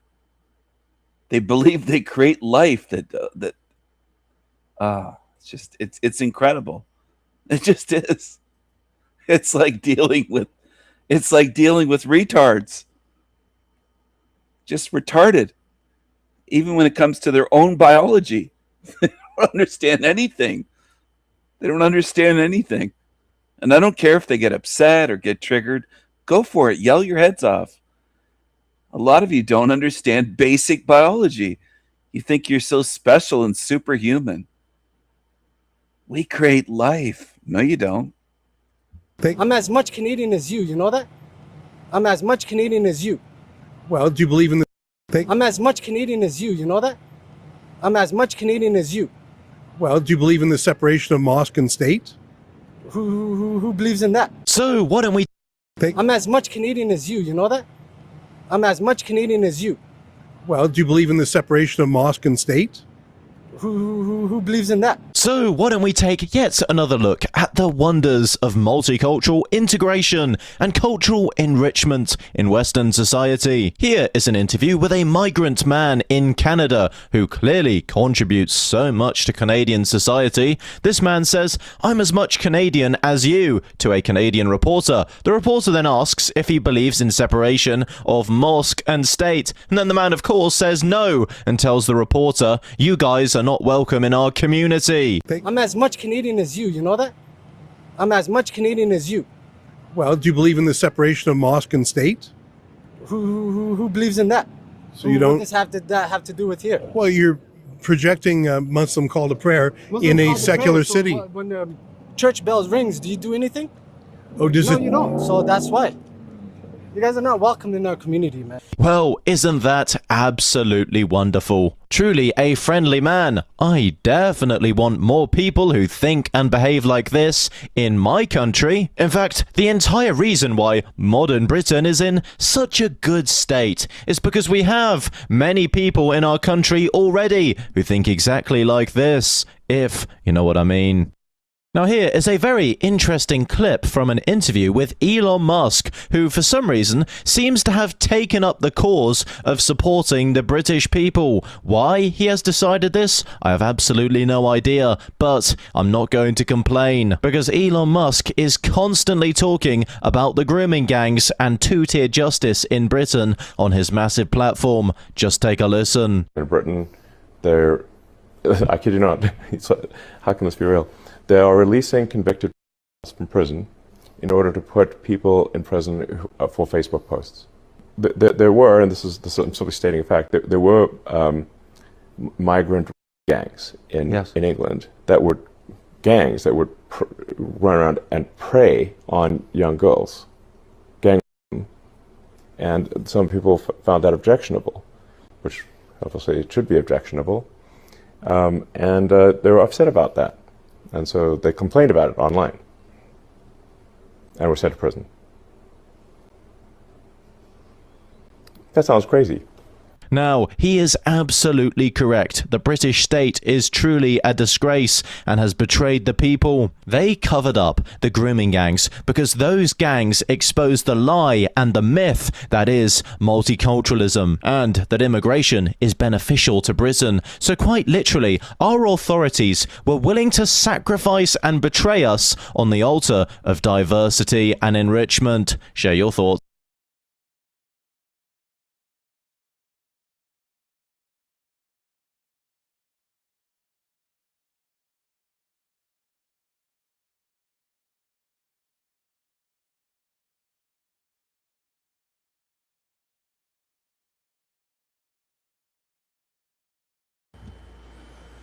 Hello, hello, my tiggers. Hello, hello, my tiggers. Hello, my tiggers.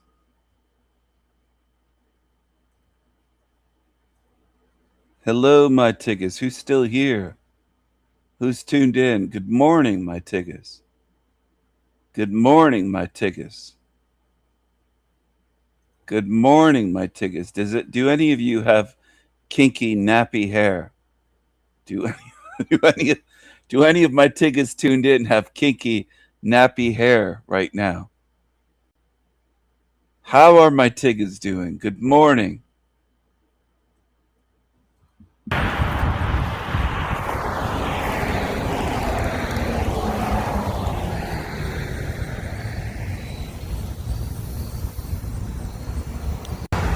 What is going on, YouTube? I am Lamont at Large. Today, I am in Parkersburg, West Virginia, and I'm here to talk about Susie Bailey. She was a 15-year-old girl in 1969, set fire to her family's house, killing 12 members of that family.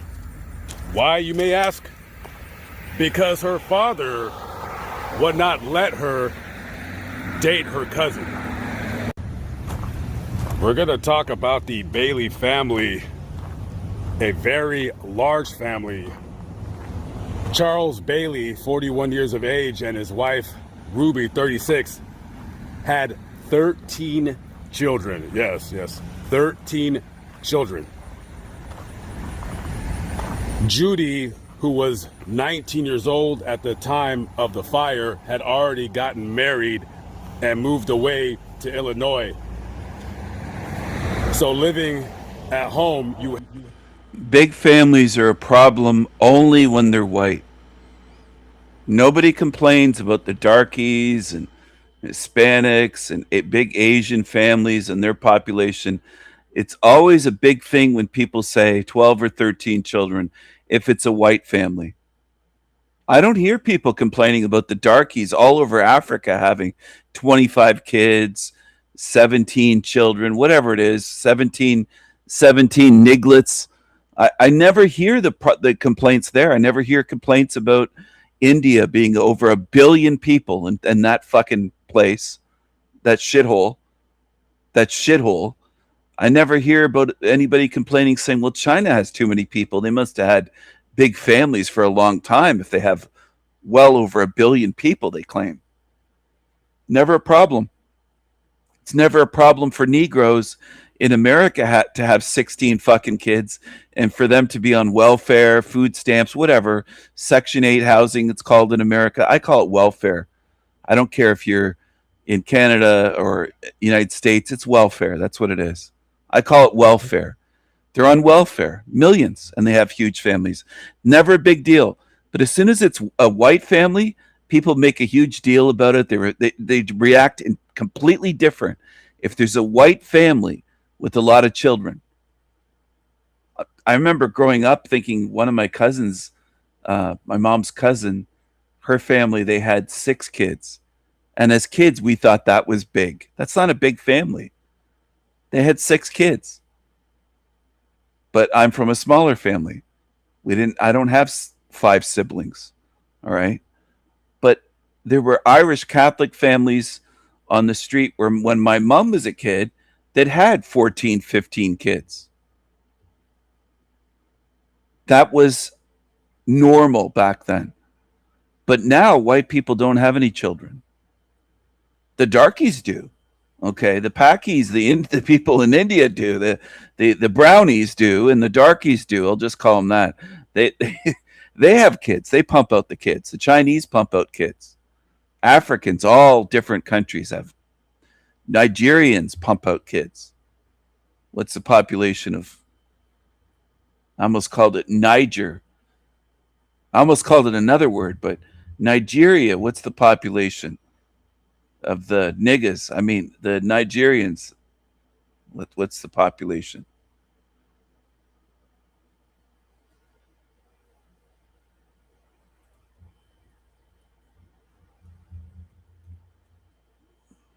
Sorry, I was looking. I had to switch to something. It's showing here 242 million people in that relatively small landmass of a shithole. But it's no big deal then. It's no problem then. No problem. Well, here's a Tigga. He's got, look at this Tigga. This is London McDouchebag KJV when he was younger. This is KJV when he was younger, by the way, everyone. You see him? It's that creep that calls himself London on YouTube. It's only a problem when white people have children. You notice that? I do. We had Nancy, 17, Susie, 15, Roger, 13, Patricia, 11, Claudia, 8, Mary, 7, Tim, 6, Debbie, 5, Steve, 3, Dale, 2, Ted, 1 year old, and Ricky, 6 years old. Where's that kinky-haired London McDouchebag? KJV, he calls himself. He tries to pretend to be white. He pretends to be a king. He's not a. Here he is. This is him as a baby. Even he wanted a little white dolly. Look at him. Oh, look at London McDouchebag with the kinky hair. Look at he's got little ribbons or bows or something in his hair. Look at him. He's got a little white dolly. Look at London. Look at him. Look at the kinky hair. Oh, look at him. Remember him? Do you know who I'm talking about? You know who that is, don't you? Remember him? This is him when he was young. This Ooga Booga. He's a vegan these days and he's obsessed with me. This is him with his little white dolly. He wishes he were white. He's clinging on to that little white dolly. Here he is. Ooga Booga, Tigga Sounds. Tigga Sounds. Look at the size of the lips. Oh my goodness. The nostrils and the lips. Oh man. What white woman would want that? Is there a white woman on earth that would want that? Is there a single one? Ooga Booga, Tigga Sounds. Tigga Sounds. Look at that. Tigga Sounds. Look at. And there he is when he was young. This is him. He was young. Look at the kinky hair he had. Oh my goodness.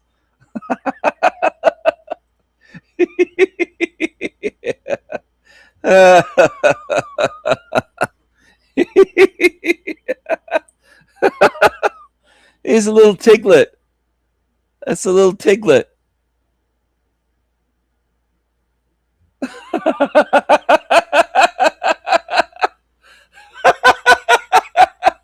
Little spooky. Look at him one more time. Look at him. He's got the kinky hair. That's London as a little boy. He looks like a little girl. He's got a little dolly, a little white dolly. Look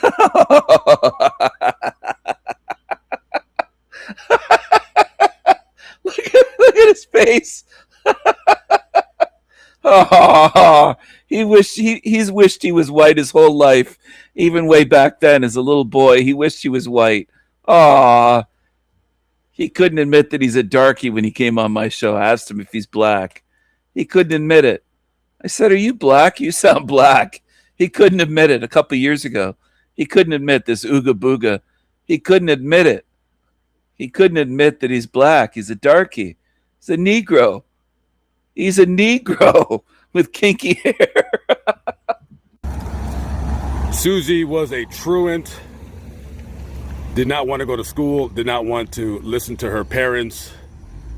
She had been sent to a girls' reform school before, so pretty much she was the only real troublemaker in the family. Originally, the Baileys had moved here from Wirt County, which is about 15 miles or so away from here, because, well, hey, he got a pretty decent job here as a maintenance supervisor down at the courthouse, and you have 13 kids, you gotta feed them somehow. So they moved up to Parkersburg, had rented a house. While they were living here, Charles told Susie about her boyfriend. Who was her boyfriend? John Bumgarner. John Bumgarner was also another truant, another weirdo, another loser. He was not a good influence on his daughter. And oh yeah, by the way, he's your cousin. That's weird. She would sneak off, try to go see her cousin, and oftentimes Charles or Ruby would catch her hanging out with him. There have been times where they would be seen together around town, sneaking around the park, doing whatever. Other than the fact that this guy is bad news. Oh, and again, he's your cousin. Oh, and also, he's 19 years old, you're 15. He told his daughter, Susie, if I catch you one more time with that Bumgarner, I'm going to have him arrested because he's overage, and this is illegal. And immoral on top of that. Hello, he's your cousin. Susie really, really loved her cousin. Not in that way either. And she set up a plan. She said, I want to be with my cousin. How badly she wanted to be with her cousin was going to be put to plan on June 8th of 1969. So she tells her brother Roger, hey, I want to be with John. Let's set the house on fire. Being 13 years old, there's never really any truly bright 13-year-olds out there. Some are, you know, most of us were not. But I'm going to guess that the average 13-year-old, if your sister tells you, hey, let's set the family house on fire while they're sleeping, I'm going to say that the average 13-year-old is going to say no. But this kid was an absolute and complete moron. And on the very early morning hours of June 8th, 1969, he actually helped his sister set fire to the family home, killing everybody inside. On that night, going into the very early morning hours, Susie grabs her brother Roger and says, hey, let's set the fire. They go to her dad's truck and start siphoning gasoline out of it and pouring it into these plastic wash basins. They creep into the house and they start sloshing gasoline all over the floor everywhere. And as soon as they were done, they strike a match, throw it on the ground, and the house goes up like tissue paper. It was a tar paper roof that was on that house. And if anybody knows about roofing, there's a reason why we do not use tar paper to use for roofs of houses no longer, because it's very, very dangerous. If there is a fire, it just goes up so quick. And that's exactly what happened. Now, on the other side of this building right here, on the highway out there, there was a drive-in called Jimbo's. It was a very popular joint where people would hang out Friday, Saturday night, show off their cars, show off their motorcycles, meet girls, and what have you. When the house caught on fire, people from the drive-in noticed the fire and they immediately called 911. And police and firefighters, they arrived.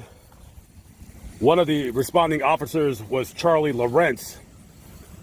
And by the time he got here, which is right around where this fire took place, the house used to sit right about here, is my best guess on where the fire was.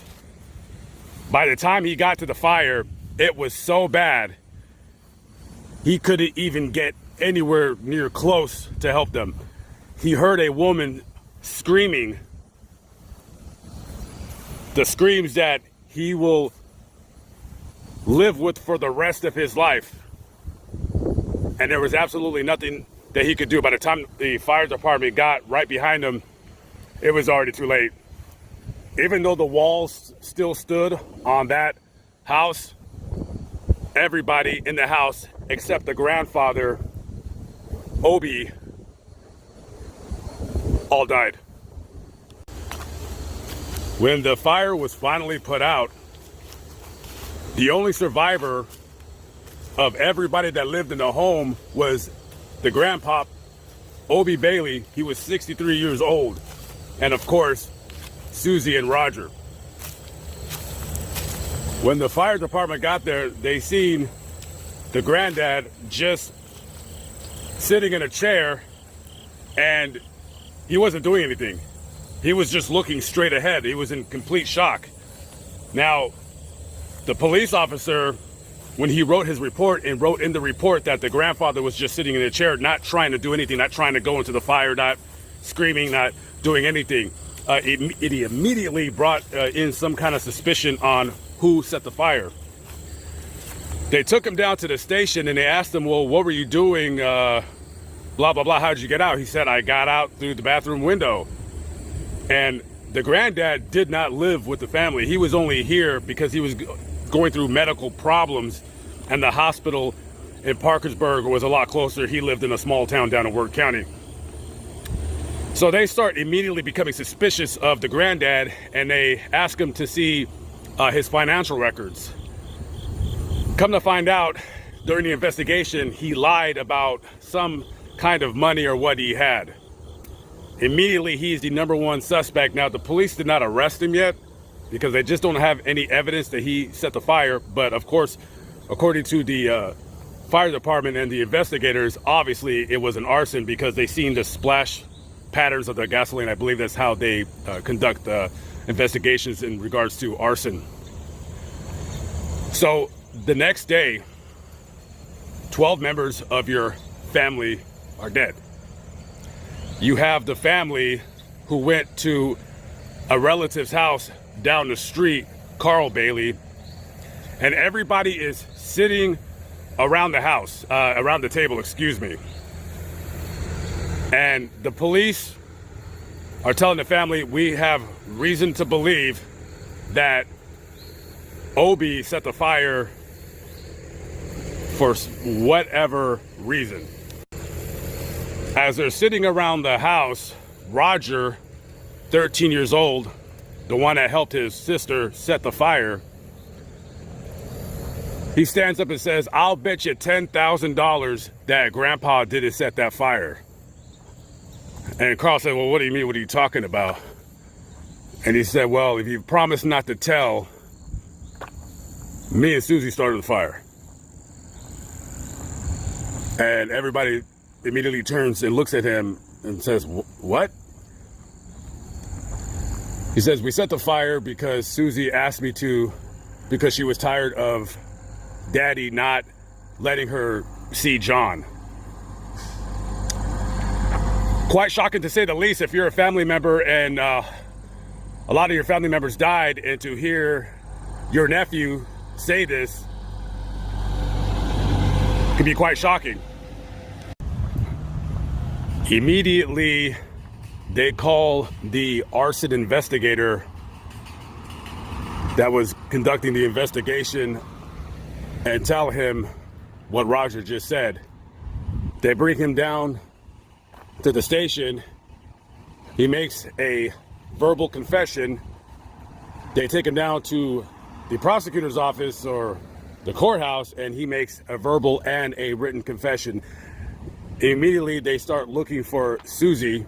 They find her. Of course, she's hanging out with her Bumgarner cousin, doing whatever godforsaken, disgusting things that cousins that aren't supposed to do to one another are doing to one another. They sit both Susie and Roger in the prosecutor's office, and both of them gave a signed, written confession and did so verbally as well. The next day, they first are charged with 2 counts of first-degree murder, and then later, the other 10 counts are also added to that. So now they are being charged with 12 counts of first-degree murder. Now, if you see this store right in front of you, the house was located somewhere in the backwoods of what used to be a Kmart. You see a lot of these empty Kmarts all across the country. Very rarely do I ever see one open. There's an old, guess you can call it a story about this place being haunted. I was reading online. I don't do those kinds of videos. I just find it kind of funny that there's been people that have written stories about hanging out in the back at night. I don't know if that has anything to do with the fire, just something that I wanted to add to the story. So we are going to head about 18 miles down the road to Wirt County. We're going to go to the final resting place of the Bailey family. And here we are at the Bethel Methodist Church Cemetery here in Wirt County. I believe we're just outside of Elizabeth. And you can tell this cemetery doesn't get too many visitors. And this is where the Bailey family were laid to rest. Now, because of it being a mass grave, it'll be like an open area. And I think I see it right there.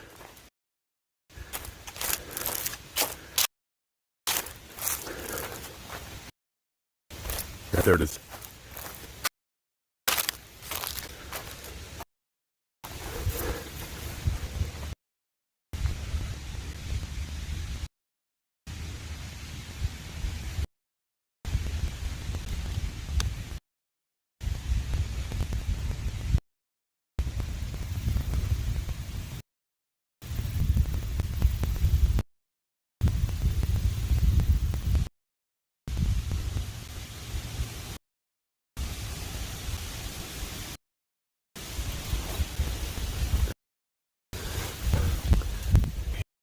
Each of them were buried, sharing a coffin. So it was 2 people per coffin, 6 coffins. Their grave was the size of a small swimming pool, so it would basically be this area right here. And that is where the services were at that church. And even though Susie and Roger were charged with the murders, they were allowed to attend the pre-funeral, but they weren't allowed to actually come to see them laid to rest. And the wife of Obi, the only survivor of the fire, she had screamed during the service, and she tried to jump in after the coffins, and she had to be restrained. This was very, very horrible, and this made international news. This was being reported in West Germany, the United Kingdom, Ireland, South Africa.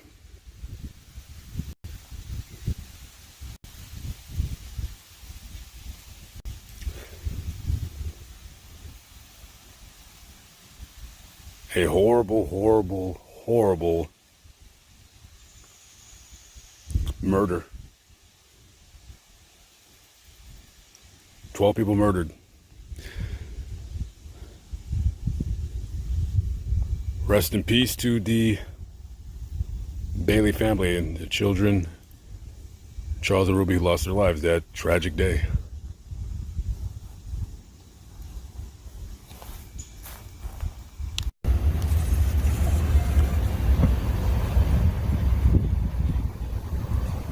There's a big Walmart. What else is new? Hello, my tiggas. Here's a new meme for you to ponder and chew on a little bit. I want you to chew on this, chew it up a little bit. Don't just swallow it. Chew your meat first. Chew it. Chew on it. How can you have any pudding if you don't eat your meat?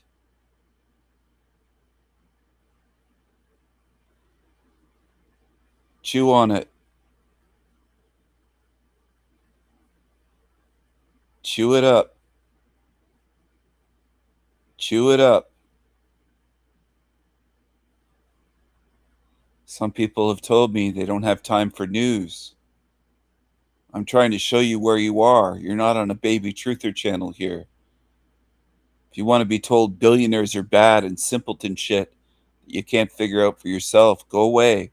There's tons of channels on YouTube for that low-level baby truther shit. Tons of channels for that. I'm trying to show you where you are.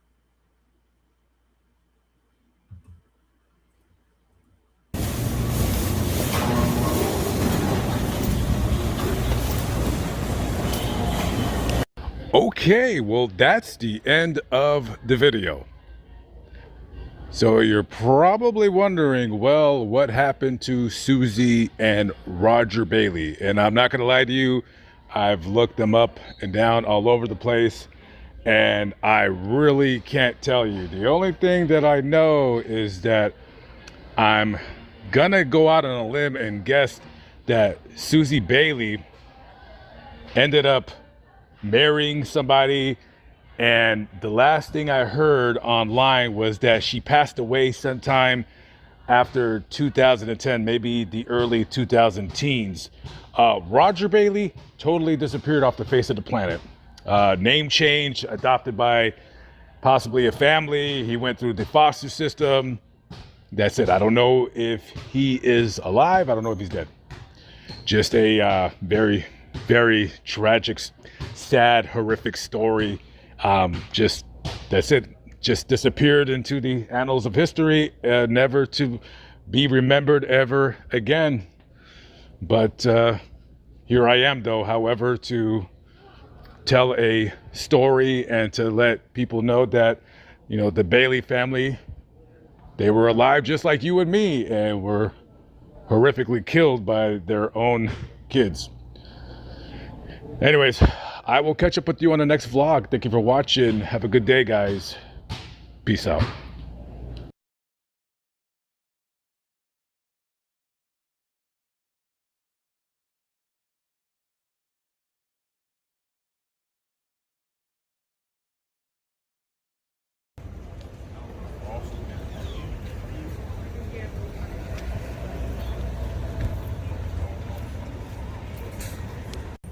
What is going on, YouTube? I am Lamont at Large. Today we are in Charleston, South Carolina, here to talk about Lavinia Fisher. She was America's first female serial killer.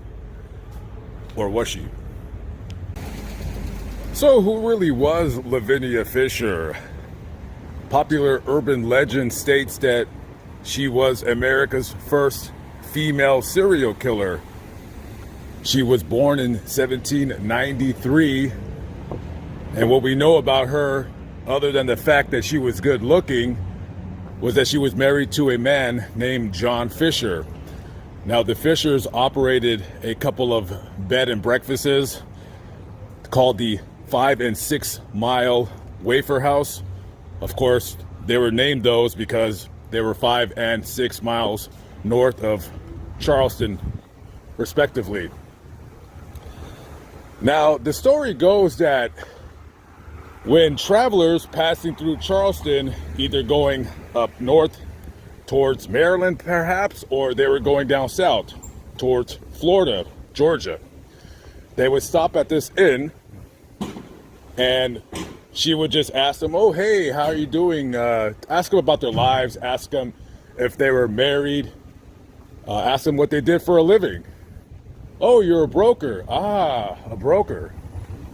Maybe he has money. She was a very humble host. She would serve the men tea, and in this tea was some kind of a narcotic where it would knock them out and put them to sleep. And then she would just come into their rooms and bash their brains in with whatever blunt object she felt like using at that particular time. Or maybe her husband did it, John.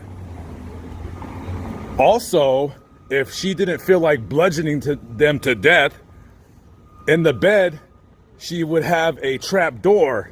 And this trap door, it would fall and it would land into a pit of spikes. Or sometimes those spikes were snakes. And the snakes would eat you.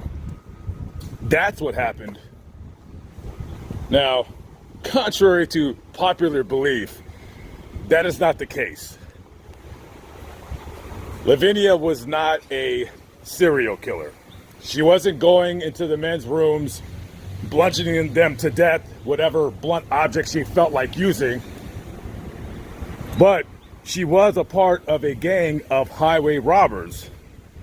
So basically, they were going around the Charleston area robbing people. And back in those days, back in the early 1800s, going through the mid 1800s, highway robbery was a offense punishable by death. So around 1819, Lavinia, along with her husband John and several of their conspirators, were caught. Now, when they were caught, originally they were granted bail. Well, except the Fishers. The rest of their gang were granted bail. Now, it was there was big news back in Charleston when they got caught, because the Fishers were very popular people. By all intents and purposes, they were nice people, and they were very, very popular in the area. So at the latter end of 1819, they go on trial and they are found guilty of highway robbery, but they are allowed to appeal their case. Their appeal will be heard in January of 1820. Now, while they're in jail, they in a jail cell, and they're allowed to be in there together. So they start planning their escape. They want to get out of there because, of course, they know they're guilty, and they know that the judge can sentence them to whatever he feels like. It's up to his discretion. It was not a jury trial. It was one man, one judge. He decides whether you're innocent or guilty. So, just like they do in the old movies and the cartoons, the Fishers start getting linens, like bed sheets, and they start tying them together to make a rope. So John goes first. He lowers himself out of the cell. I guess he was able to saw the bars off, or maybe there were no bars. Who knows? The security at the jail was pretty lax, so they're probably not even thinking that these people are able to escape. So John lowers himself, and he's home free. It's probably 1, 2 o'clock in the morning. There's not a soul around. It's quiet as all get out. So as he's about to hit the ground, the rope breaks, and the bed sheet falls down to the ground. And now John is free. He can leave if he wants. And Lavinia, she's still up there. She's like, okay, like, what are we gonna do now? And to give that guy credit, you know, when you're facing possible life in prison or execution, you know, you could just leave your wife and just say, sorry, toots, you know, hey, good luck in the afterlife, or what have you. But no, he didn't leave. He didn't leave his wife. He couldn't do it. You know, he loved that woman. So he basically knocked on the door of the jail, banging it on the door for the jailer to let him in. And he's like, yeah, I tried to escape. But yeah, I had a change of heart. So they promptly put him back in the jail cell. And they moved him to a different part of the jail where it was a lot more difficult to escape. On February 4th, 1820, the judge denies the Fishers' appeal and they are sentenced to hang. So we move to the execution date, February 18th, 1820. John Fisher is a changed man. He found Christianity. As the Reverend is reading his last testament, if you will, to the crowd, John begs for his life. He says, I'm a changed man. Now, I'm willing to forgive you guys for wrongfully convicting me, but since you did convict me, I'm begging for your forgiveness. And they say, nah, we're not going to do all that. And then they go ahead and hang him. However, Lavinia, she was a different story. She didn't go to the gallows so gallantly like a lot of people do. No, she went kicking and fighting. She had to actually be carried to the gallows to have the rope put on around her neck. And as she's standing under the door, they say, do you have any last words? And she says, if anybody has a message for the devil, tell me now, because I'm surely going to meet him.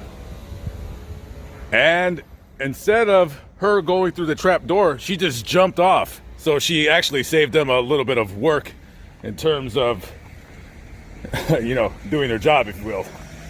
So anyways, this is the jail. This is the execution site. This is the old Charleston jail. This was, I think it was built right at around 1802. And don't quote me on that. I'm remembering 1802. However, it was, actually this jail was used up until 1939.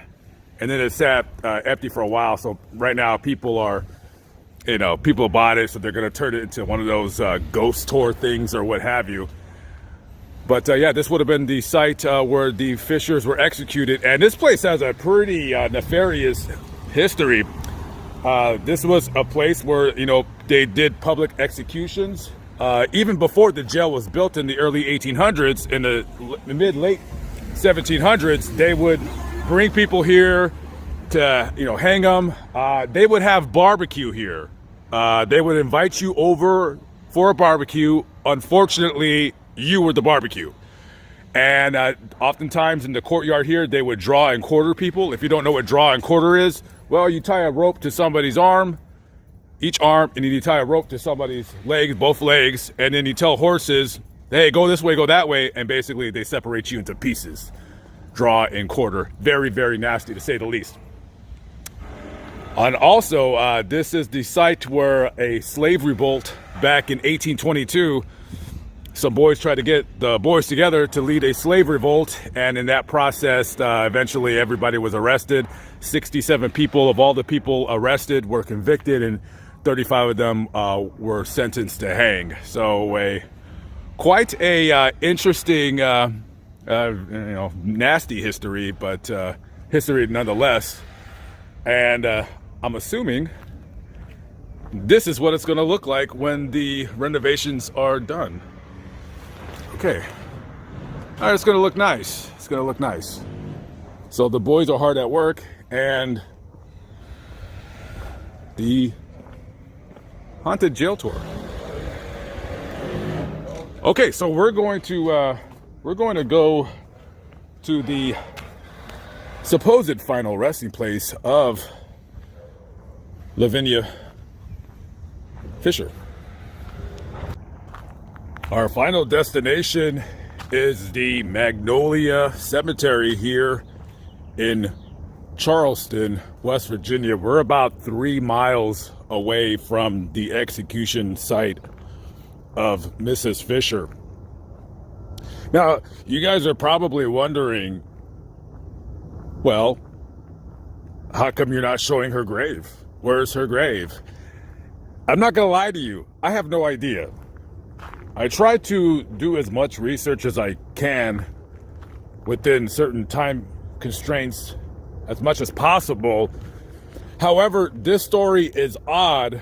Number one, it involves a woman being executed, which wasn't really a thing back in the days. And even today, it's still not really a thing. Not very many women are on death row in this country.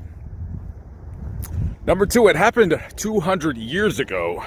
So it's bad enough as it is when I do a lot of stories, when I'm reading up about stories that happened 50 years ago where things change. People's memories become fuzzy. There was no internet back in those days. There was no TV. There was no radio. There was newspapers, but where are those at?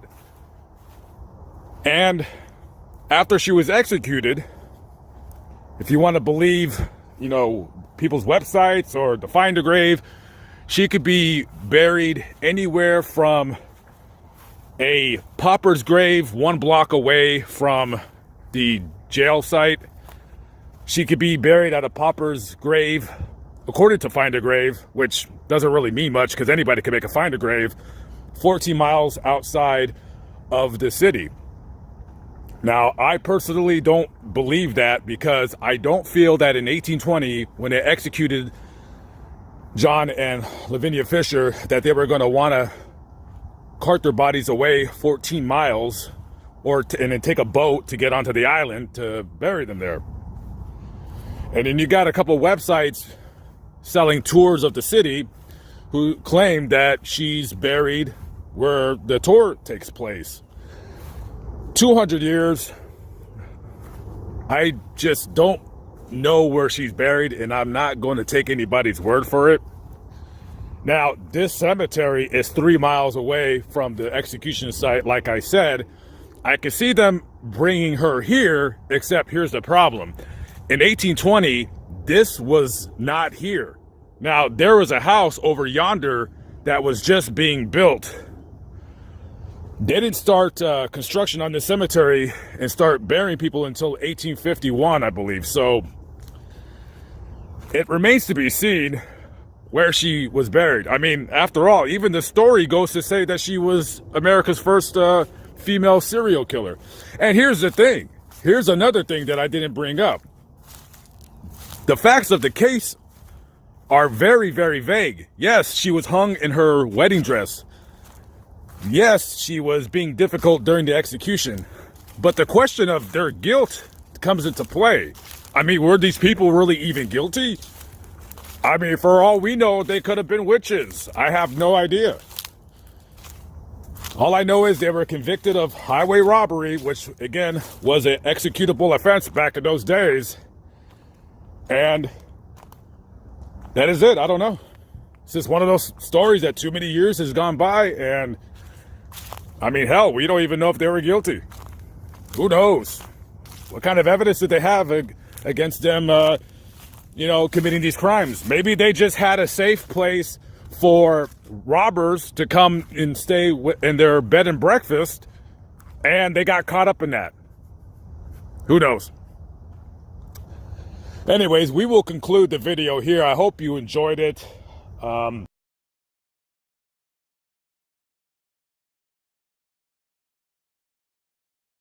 A family mourning a woman attacked and killed by a gator. It hurts. It hurts a lot. Tonight, Fox 35 is speaking to her brother about the loss. And that story you will see only on Fox 35. The brother of the woman killed by an alligator this weekend telling us how she will be remembered. Thanks for joining us tonight. I'm Garrett Weimer. And I'm Stephanie Buffamonte. FWC has identified the victim as 31-year-old Brittany Clark. Fox 35's Alexis Clevenger is live in Seminole County. Alexis, you spoke with the woman's brother, a devastating loss for her family. Stephanie, Garrett, their family is hurting right now. They're just trying to process and really make sense of this unimaginable loss. Now, Brittany Clark's brother tells me that he wants people to know his sister was just full of life. She was adventurous and she loved being outdoors. You know, she was She was my sister. She was an amazing person. She was nice and helpful with anybody that needed any kind of help. For Nate Clark, memories of his little sister Brittany are what he's holding on to most. I remember wakeboarding with her. She raced when we were younger. We got into dirt bike racing. It was a family thing, you know. We did it all when we were younger. Holding on to most. I remember wakeboarding with her. She raced when we were younger. We got into dirt bike racing. It was a family thing, you know. We did it all together growing up. Brittany was tragically killed on Sunday. It hurts. It hurts a lot. FWC says she was hiking at the Little Big Econ State Forest in Seminole County with her boyfriend and best friend. According to officials, they stopped for a swim in the river. Investigators say they were in about 3 feet of water when an alligator bit both of her arms. Not something I would have ever expected to happen. I mean, I guess nobody really expects it to happen, do they? Her boyfriend helped get her from the jaws of the gator and onto the shore. She was rushed to the hospital where she died. FWC says a 13-foot alligator was found at the scene and a 12.5-foot alligator was found half a mile away.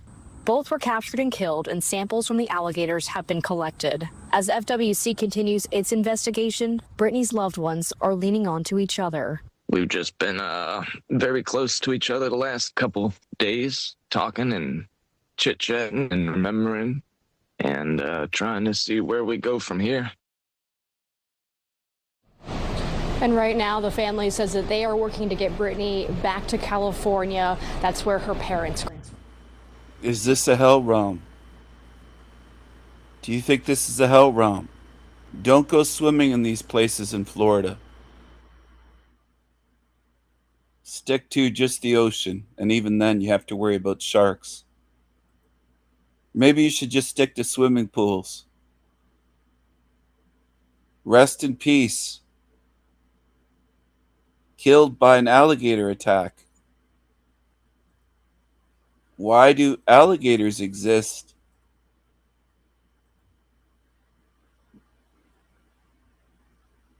Is God good?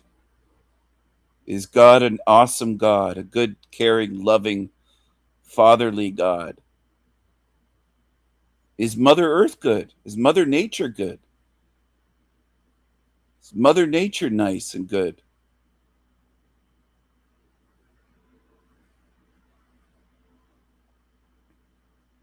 I think people in this realm have a lot of deprogramming to do.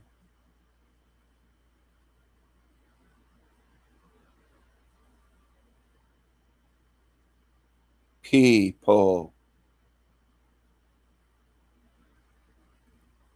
People.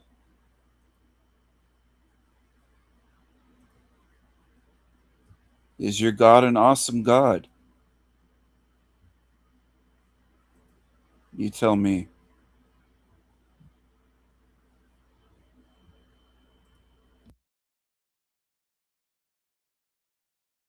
What do you have to say, Slave Catcher?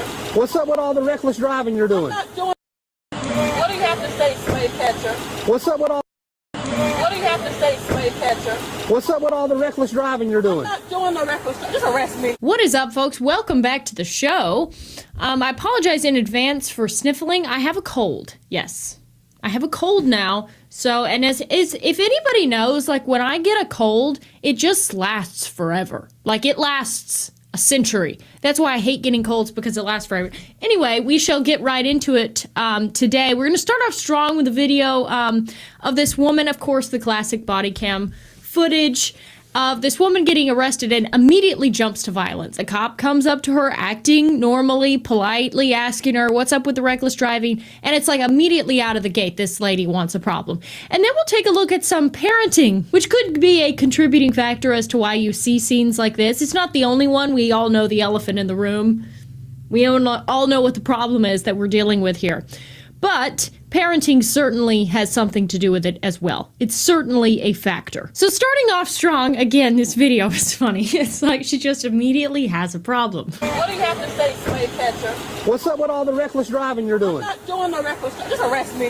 You got your driver's license? Yes, I do. You provide them to me?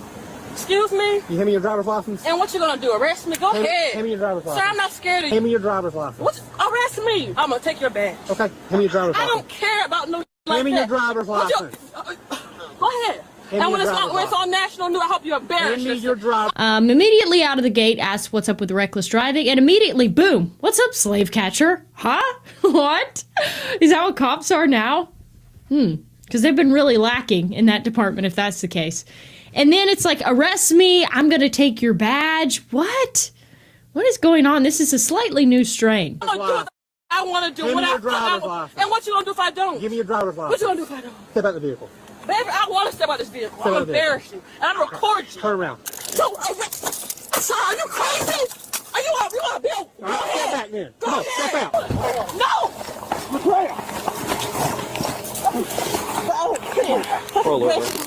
Just no impulse control whatsoever. It didn't have to be like this, ma'am. It did not have to be like this.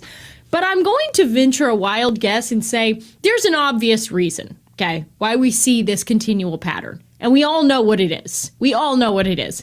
Unfortunately, I can't say it on the program, but we all know what it is, okay? I am telepathically telling you and agreeing with the commenters on what's actually going on. However, what I can say is that the raising certainly has something to do with it. So it's 1 a.m., okay? I always grew up hearing the phrase, nothing good happens after 12, okay?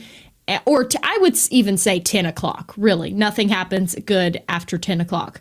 This woman is outside at 1 a.m. standing on a street corner, what seems to be a party scene, so it's probably near a bar or a club or something, judging by the way the other people are dressed. 1 a.m., and she has a baby, like a baby, okay? I felt uncomfortable taking my baby to a nice restaurant when he was like that child's age. 1 a.m. outside of what appears to be a party zone, and she has her toddler and she's just like hanging out. What are you doing? You're all alone. What if someone tries to attack you or rob you? You can't defend yourself because you're holding an infant. The baby is just fair game at this point. Why you got your baby out here? Because we grown. Why you my business? So you got a toddler out here because you grown? Why you my business? He's not even a toddler. You going on TikTok? Yeah, he's not a toddler, we noticed. That's a baby. That's like an infant. You going on TikTok? And we smack him. Smack him. Whoa, now she's saying smack him. Now she's inciting violence, literally. She's trying to get a fight going. Do you think, like, where's the maternal instincts? First of all, I would never be out at 1 a.m., probably even by myself, even without a child. I would never, in no sane world, unless, like, I had been traveling cross country, I break down and something terrible has happened, I would never be out at 1 a.m. in a city with my baby.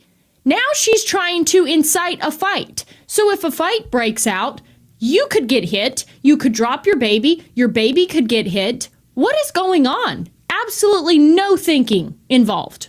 She got a baby outside. I'm grown. I'm minding my business. Why the f*** do you live like that?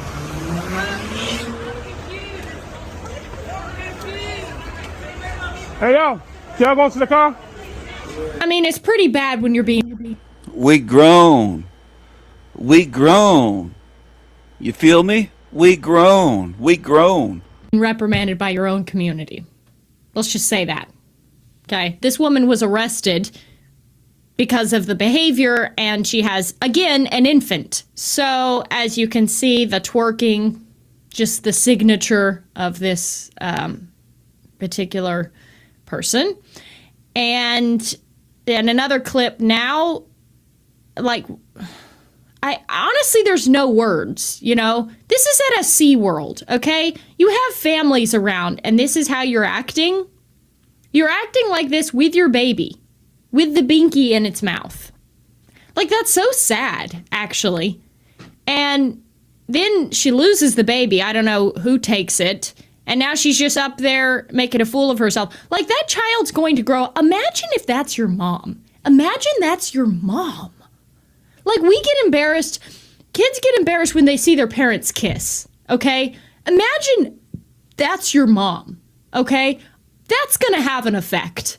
And that's why you see people acting the way they do when they get arrested, okay? That's not the only reason, obviously. That's a very little reason. There's nature and there's nurture, okay? A debate as old as time. And I think we all know what the main issue is here. But the other issue is certainly the nurturing, okay? Because there's not a lot of that going on. You got people roaming around the streets at 1 a.m. with infants. You have people twerking with babies, infants, in the carry pack thing. I mean, what is there even to say? Like, of course we have these problems. Of course you cannot get on the subway without feeling like you're going to get attacked. Of course you have random acts of violence because there's both of these things, the nature and the nurture.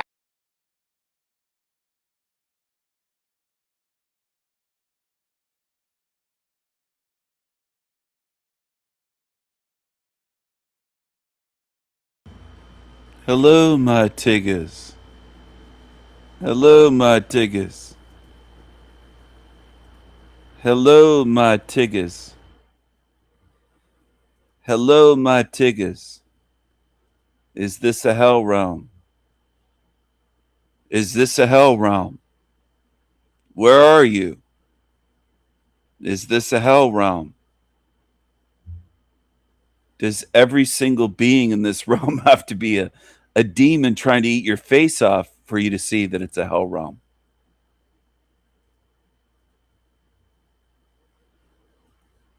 Be reviewing random. I am going to be I am going to. I'm such a weirdo. Look at this weirdo. Total weirdo. Total psycho. And people watch this creature. People watch this creature.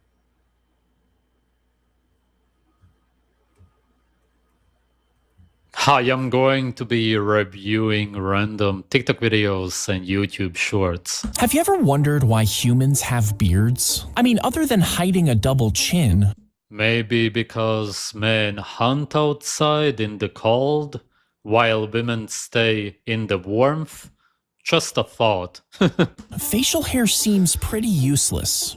What? Who says that it's useless? Well, some historians provide an alternative theory that gives an unexpected reason for facial hair. You see, in hand-to-hand combat, humans typically target the face, especially... What the fuck are you talking about? Men never used to punch each other. Modern slaves do that, and that's because they learned how to do the least amount of damage possible. But a natural human would do the opposite of fighting. That's why you can fight for 30 minutes trying to punch each other. A natural fight ends within seconds. The jaw area. And because beards cover that exact area, researchers found that the facial hair absorbs 40% more energy during an impact, which... What? I really hope that this was created by AI. The whole script also, not only the video, because I really don't want to believe that a human being could be stupid enough to create this. Significantly softens the blow. They suggest that our ancestors engaged in hand-to-hand combat frequently enough that they evolved. But we didn't. There's no historical records. Humans always used to do stuff which would even be too much to talk about, really. Although, still you can find records of it. There's even videos about it. It's really the opposite of kicking and punching, which is what they do nowadays. Facial hair as a means to survive. Aren't humans omnivores? Yes, correct. Gold star. Humans are... Ugh, she's already obnoxious. biologically classified as omnivores. But being able to eat something does not mean that you have to eat it. And it definitely doesn't mean you're morally obligated to. I'm biologically capable of eating an entire Costco sheet cake in one sitting. That doesn't make it a moral necessity. Let's talk about Morals are an idea. It's not relevant in this reality. evolution, okay? Early humans ate mostly plants when they were available. Fruits, nuts, seeds. And they used meat more like a survival backup plan. Meat was the backup plan. It's not what people naturally always wanted to eat in the first place. The organs, the blood, no. That's just something that you would eat now and then. You would actually look for little seeds which were inedible back in the day before we cultivated them, meaning that you were looking for bitter, inedible seeds. That makes a lot of sense. Often scavenged. Not exactly apex predator. More like, oh look, something already died, I'm gonna go eat it because I have to. Look at our bodies. No claws, no giant fangs, our jaws move side to side. If I dropped you in a field with a grizzly bear. Yes, it can, but look at humans chewing. Do they chew side to side the same way cows do it, for example? No. We chew up and down. And when it comes to raw meat in its natural state, it is soft and juicy, which is why it doesn't require a lot of chewing, if any at all, in some cases. If you eat something such as the brain of an animal, it's super soft. And said, okay, honey, no weapons, go hunt. Are you chasing the bear or are you slowly backing away? Yes, and why do we have this? To pick the seeds from the flowers, and then we make seed slime and bake it into bread? Is that what we have our hands for, or are they there for us to create tools and weapons and then we throw them? Why are we good at throwing? That she just ignores. And whispering, sorry sir, I respect you, I mean no harm, have a nice day. I mean, let's be real. You'd be lucky if you made it home in one piece. At one point, humans ate meat for survival, but we're not in survival mode anymore. We have grocery. What? It's not as if your nature changes. That's the same as saying that if you put a lion into a zoo, he won't experience any danger anymore, then he can start eating nuts and green leaves. That doesn't make any sense. You still want to eat meat naturally. Your instincts tell you to do that. That's all that matters.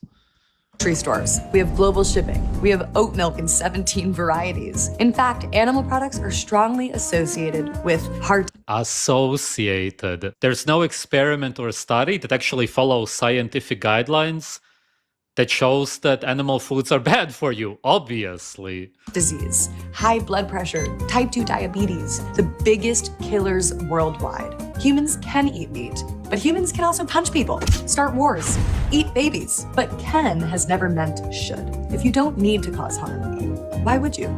That's a stupid question. Why would you not? It's what you naturally do. You would have to give an argument against human nature, but you obviously cannot do it because nobody can say that human nature is bad or wrong. Babies are dying because parents are now refusing a routine shot at birth that has nothing to do with vaccines. It's literally the vitamin K shot. Newborns can't clot blood properly without it, so for over... Of course, babies cannot do it naturally. Look at all of the baby animals. They all need this laboratory-made substance which is made out of coal tar and alcohol. And that's because laboratories know better than nature. 60 years, U.S. hospitals have given every baby a single injection at birth. It's so effective that it nearly eliminated infant bleeding deaths. But now more... Can you prove that? No. More families are refusing it. A national study published in December found refusal rates up 77% since 2017. Some hospitals are hitting 20%. And babies who don't... What if some parents saw the side effects of the substance and that's why they warned other parents? Is that possible? don't get the shot are 81 times more likely to develop late vitamin K deficiency bleeding, according to the CDC. And then 1 in 5 of those babies, they die. ProPublica did a detailed report on this, and they reviewed autopsies of newborns brought to the morgue still wearing their hospital ID bracelet. Can you prove what causes that, or are you trying to build a correlation? Shouldn't you look at everything that the baby's got? And they had brain bleeds that you'd only expect to see in stroke patients. And while this isn't a vaccine, it got caught up in the anti-vax vaccine skeptic wave anyway. Conservative podcasters like Candace Owens told our audience that the shot exists because Big Pharma is claiming God designed us wrong. Weeks ago at a House hearing, Health Secretary... Right.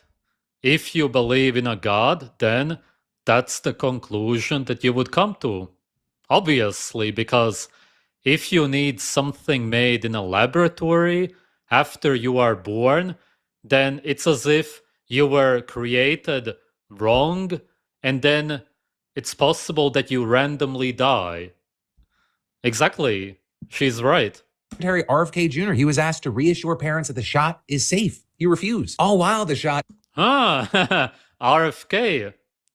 It still works, and the only thing that's changed is what's in people's social media feed. But for now, let me know your thoughts and reactions in those comments.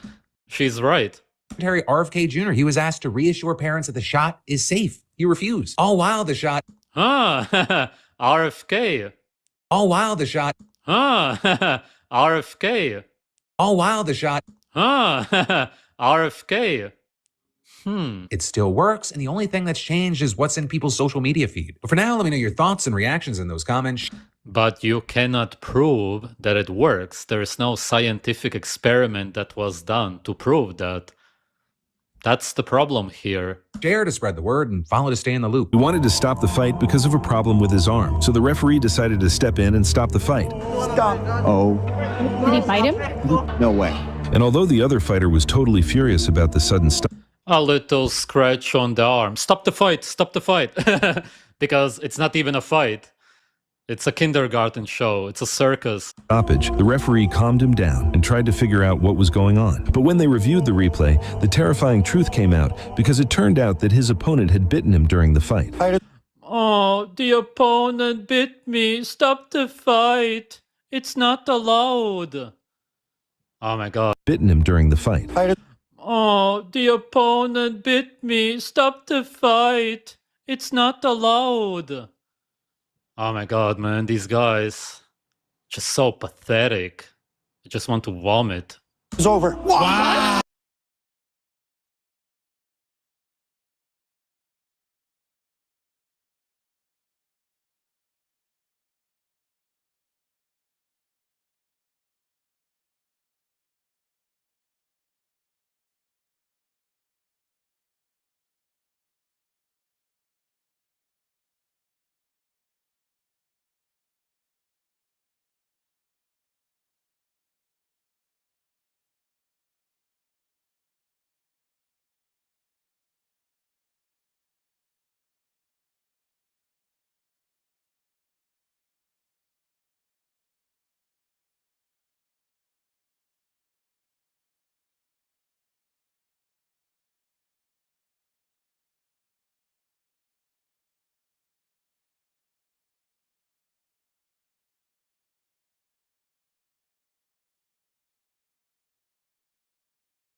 Hello, my tickets. Do you like this? Do you like this? Do you like where you are? Do you like where you are? Do you like where you are? Do you like the snake eyes creatures?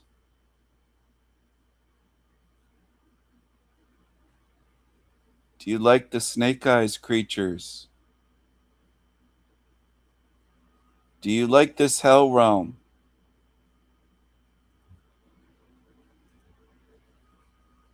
Do you like the snake-eyed creatures?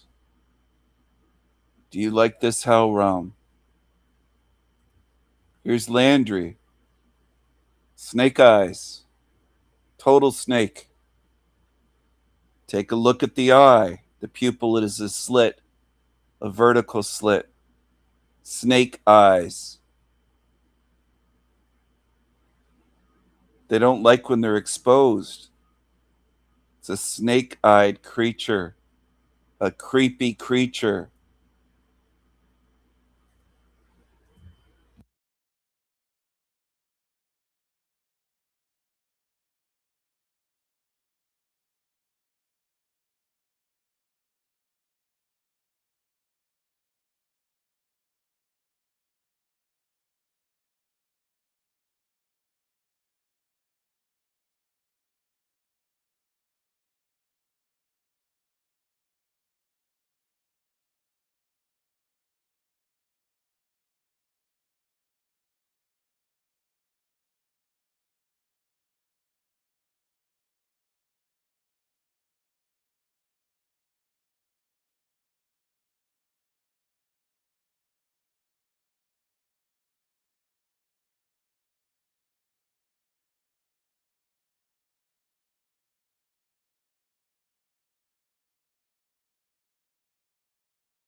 Ew.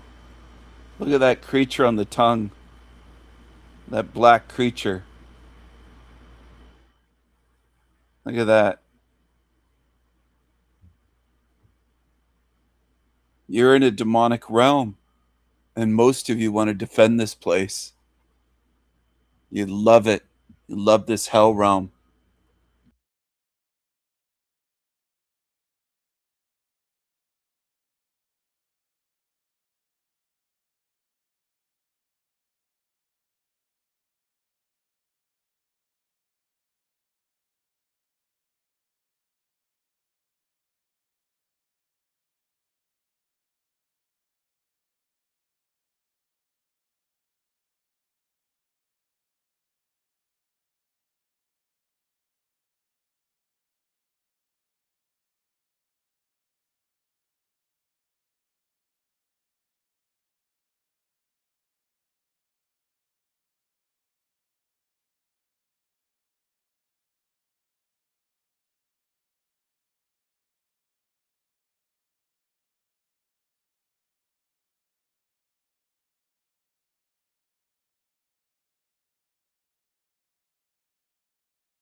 Hello, hello, hello.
He's a diamond, mate. He's a diamond. He's a diamond, mate. He's a diamond. I don't know if people in this realm will ever see, but most of you don't realize you're surrounded by demons, snake-eyed demons, demonic, creepy creatures. They are liars. They are evil. They are narcissistic. They deceive. And you'd be surprised if you could see how many YouTubers are like this.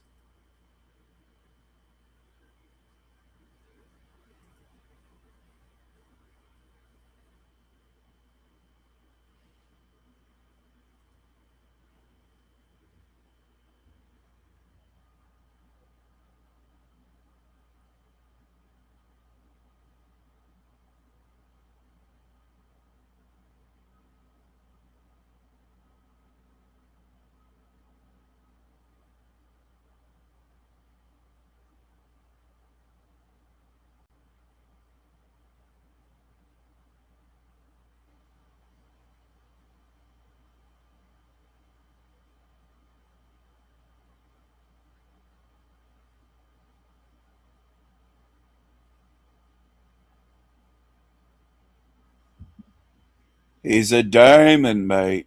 He's a diamond.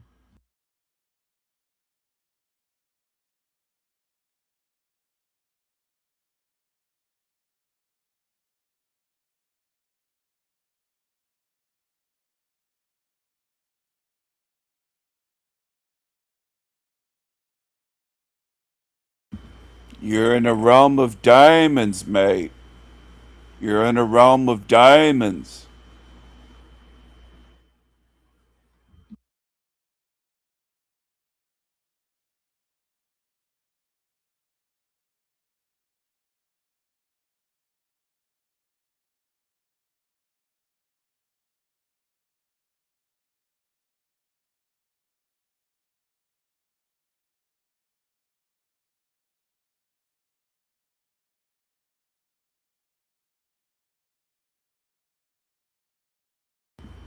They control both sides of politics, mate.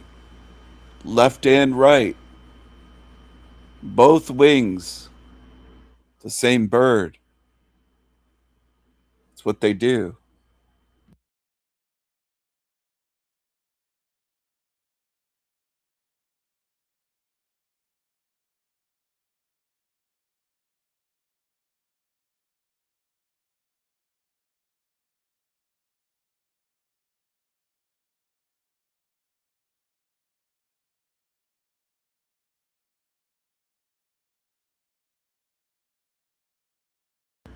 You're in a demonic realm, mate.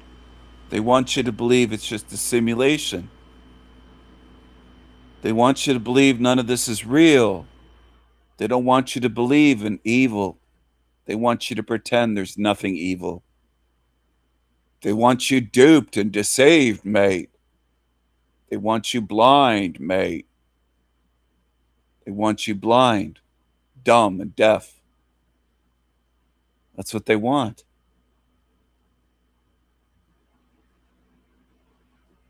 And most people are.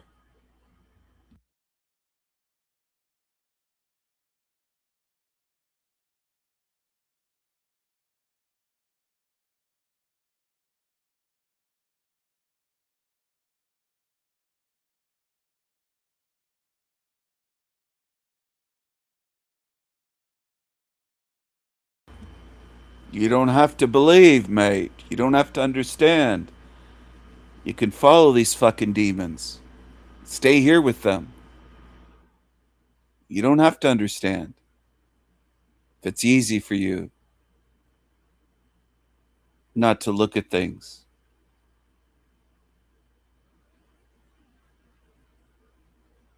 Stay here with the demons forever.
They don't want you to look at their eyes and teeth. That's why they mock me, these demons, because I study them.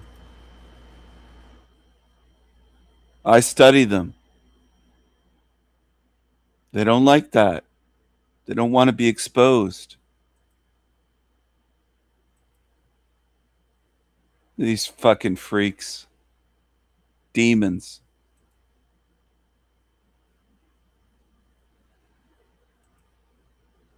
Creepy creatures. Creepy creatures. Creepy creatures.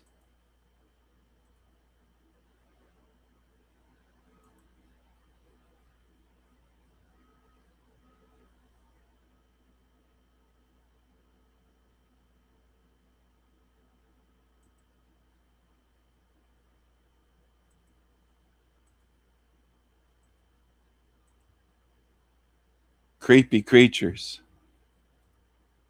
Creepy creatures. Creepy creatures.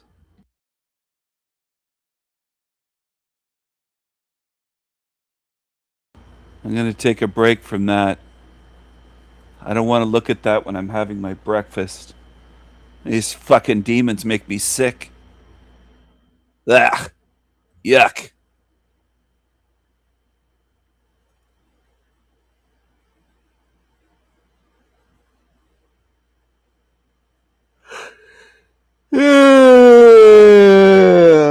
I'm sorry. People love demons in this realm. Go kiss up to the demons. See where they lead you.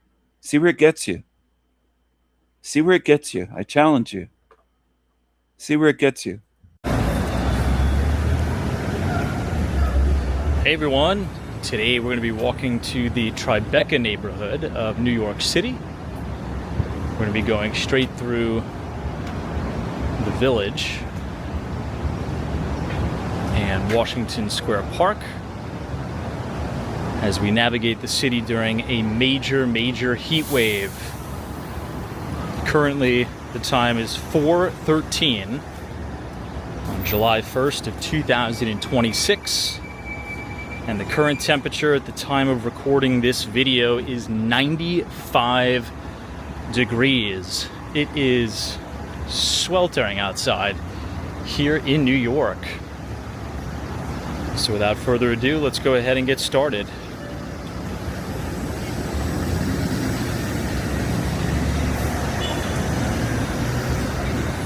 Coming up on East 11th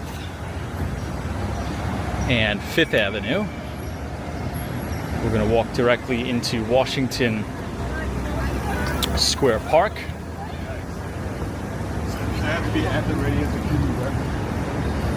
Many of the buildings in and around. It's a beautiful day in Hellrum today. A beautiful day in Hellrum today.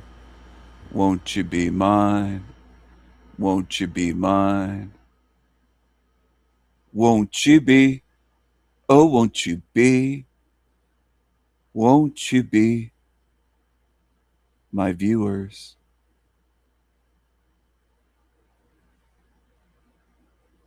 My tiggas.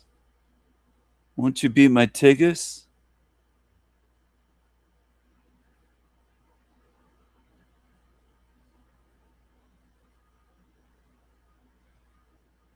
Won't you be my tiggas? I'm asking you a question.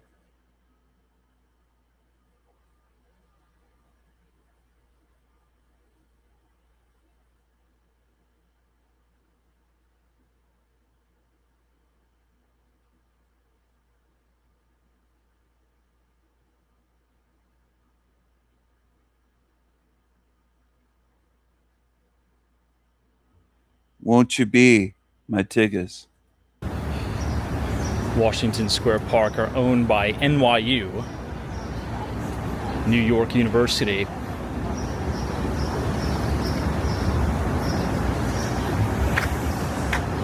And many of the buildings around the park are really stunning.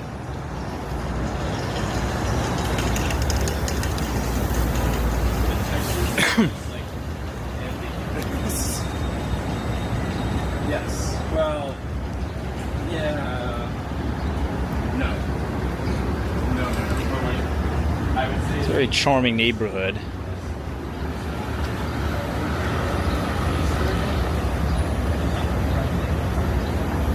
Lots of pre-war with these red brick facades. Now, as we enter Tribeca, that's going to be one of the most expensive neighborhoods in Manhattan. But recently, the West Village has beaten out Tribeca for the most priciest neighborhood in the city.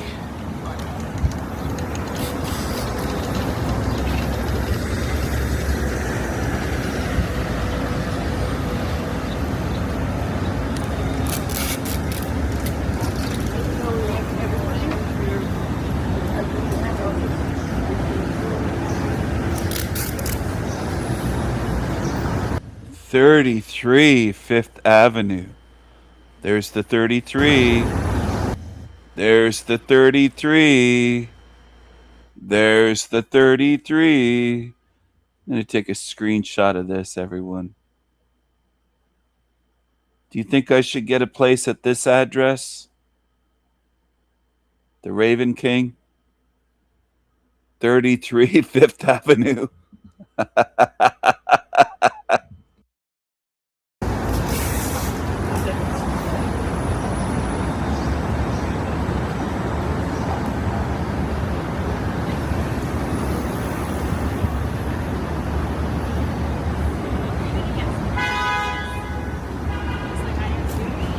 I like when the buildings have a lot of greenery outside. I like that too. There's not a lot of greenery there. There's just sidewalks. But this is very cool. I like this right here, this area. You got this little tree there. It looks like it could be a maple tree. And then over here, on this side, close to the building, it's this nice little garden, shady garden. Wonderful, wonderful. Really does a good job of kind of cooling everything down. As we make our way closer to Canal Street, it's just going to get hotter and hotter. That's beautiful there. That's really pretty. I like that. I like that. So there's people walking around shirtless in New York City. He had a mustache.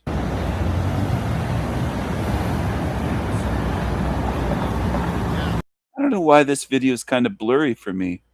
What's going on here? Try refreshing it. Buildings have a lot of greenery. Maybe that'll help. Outside. Really does a... It's a lot of horn honking. There's a lot of honk honk. Honk honk. Good job of kind of cooling everything down. As we make our way closer to Canal Street, it's just going to get hotter and hotter.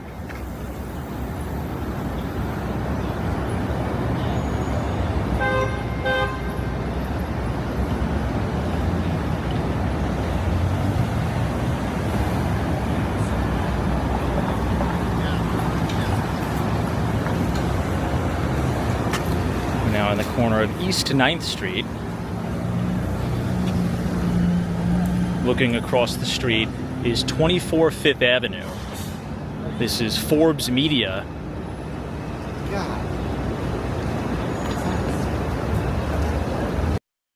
It looks like there's some trees on top of that building. There's a garden. There's a rooftop garden. Isn't that wonderful? I like seeing this sort of stuff. This is relaxing for me. I do find this relaxing, not necessarily New York City, but looking at buildings and different scenes, different cities, different places in the world. It doesn't even have to be cities, but this is one of the channels that I do watch. And I enjoy it. Imagine that, enjoying something in this realm full of mostly miserable complainers. They're in just a gorgeous building.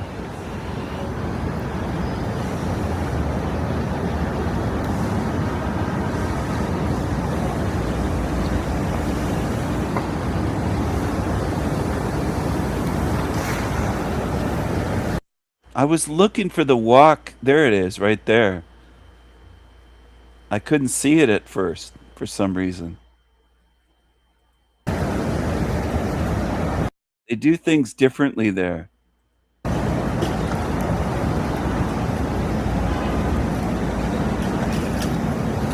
You're getting some shade in there. That's lovely. Shade.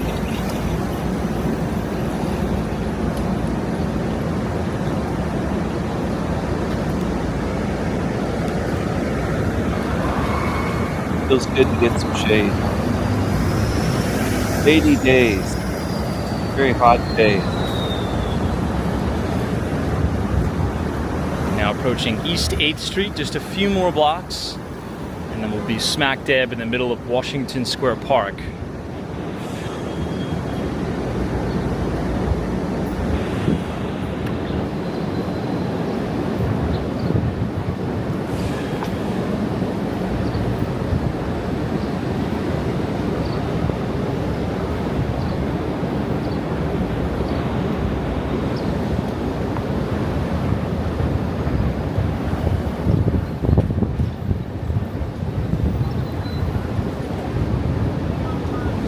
So we're starting to get some viewers tuned in. 14 watching this morning live stream. This is El Diablo Radio International, the greatest show in hell. Nobody does it better. Nobody. And I'm glad you're tuned in today. What a beautiful day. What a beautiful day.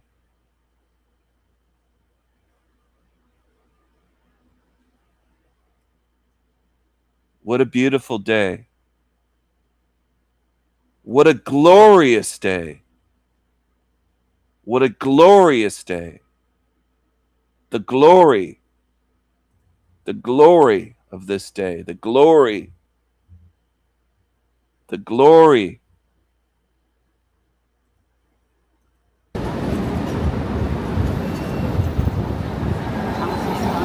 breeze definitely does help a bit.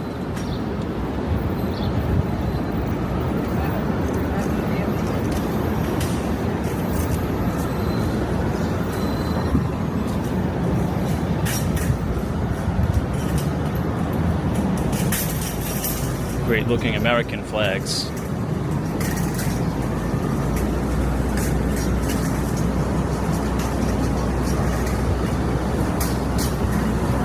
The Stars and Stripes. I don't call it stars and bars. I call it stars and stripes. Look at that. Glory.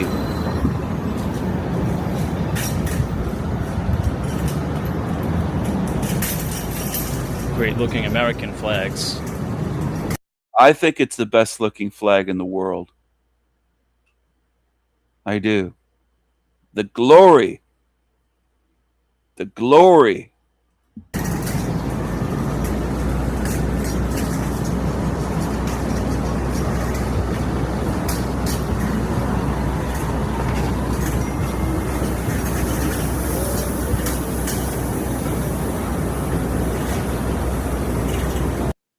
To be fair, though, I love the Union Jack as well, the British flag.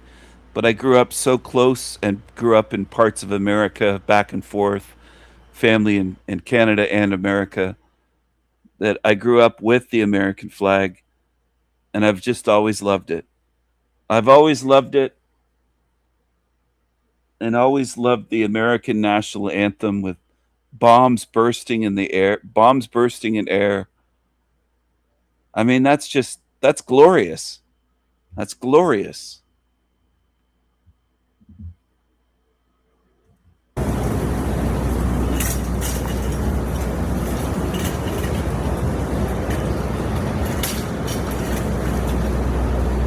This is Washington Mews. This is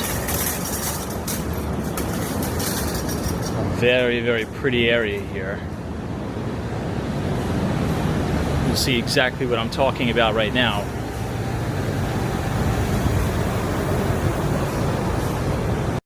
I like when people upkeep their places.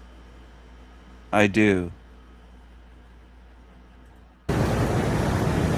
This is One Washington Mews.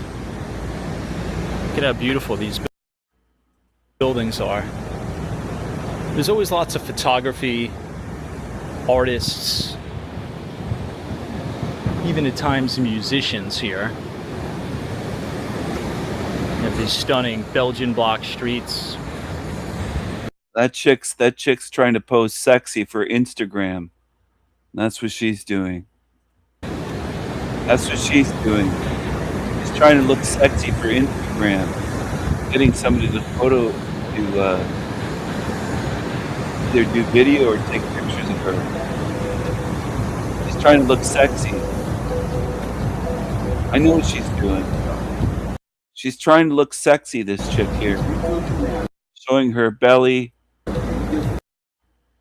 Oh, it's a darkie. Is she a darkie? Yeah, she's a darkie. Whatever you feel.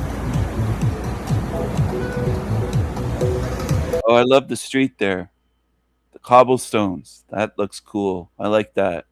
How beautiful is that? I like that. It's almost as if you're in a different country. Yeah. Good work, Tom.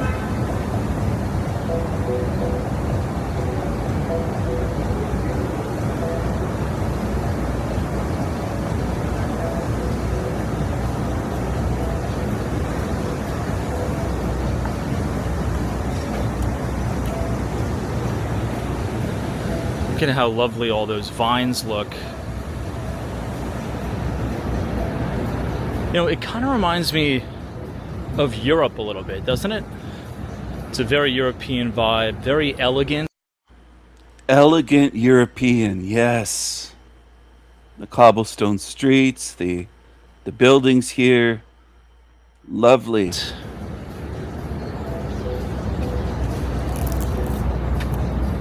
It's beautiful here. I also like this one too, just the classic red brick.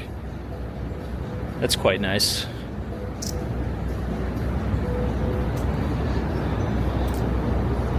Hopefully they have something like this when I'm in London.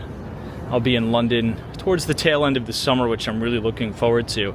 If anybody is watching the broadcast from London, if maybe you want to help out an American New York friend with some suggestions, places to go, I'd be very, very appreciative and thankful for that. As I've never been to England, and I've never been to London, so I'm really looking forward to it. This is the New York Institute of French Studies. Now, I love the windows on that place. That looks stunning. The arches and the windows. And the old brick.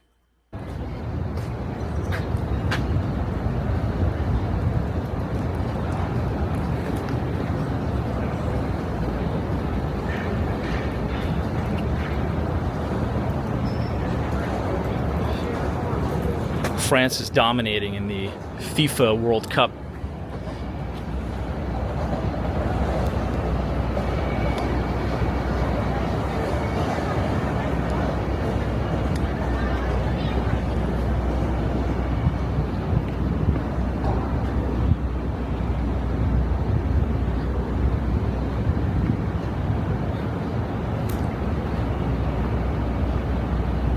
Go ahead and make a right by the NYU dorms and go ahead and make our way through Washington Square Park.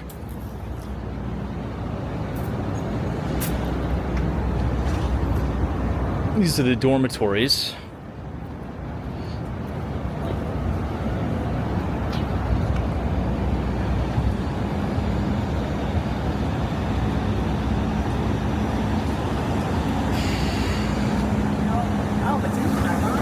Definitely need to get a tea after this. Maybe I'll have to stop by Chinatown or something like that. Get a fruit tea. Because it is hot as we come up on Waverly Place here. And as I've said before, predominantly all of these buildings, with a very, very select few, are owned by the university itself. I think the hottest day is like around 40.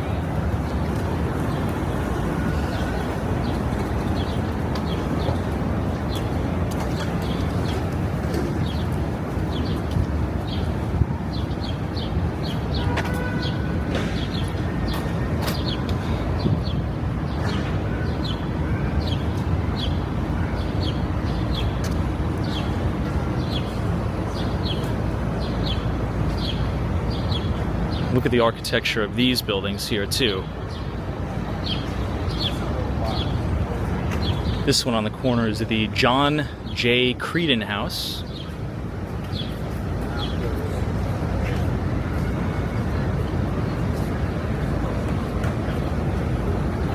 We're now on the corner of University Place and Washington Square North. Some taxi, it looked like, was honking. Maybe it wasn't the taxi, but there's a... just honk, honk, honk. We'll make a diagonal turn into the park and we'll continue on our journey.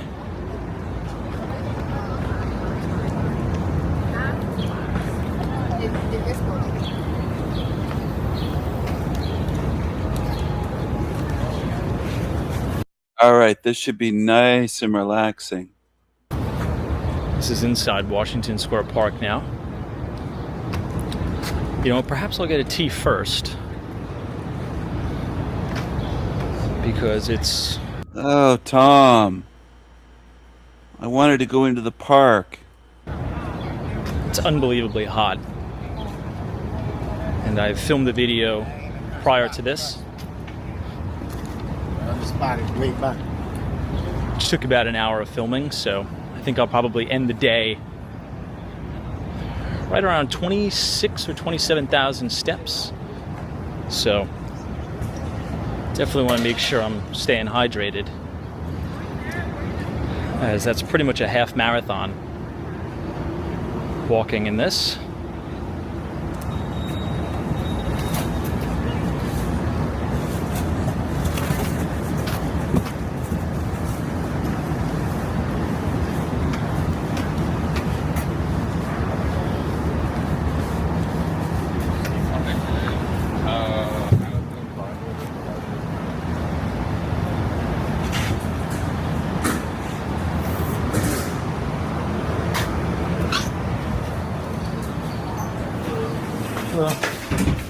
Oh, he goes Ching Chong store. I think it's Ching Chong.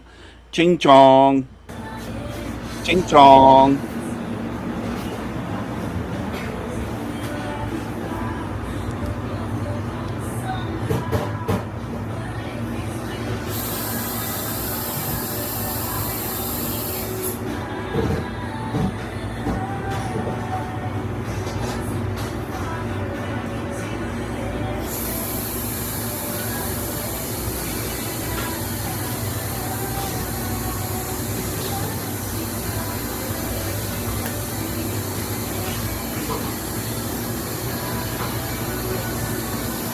Do you have mango green tea? Yeah.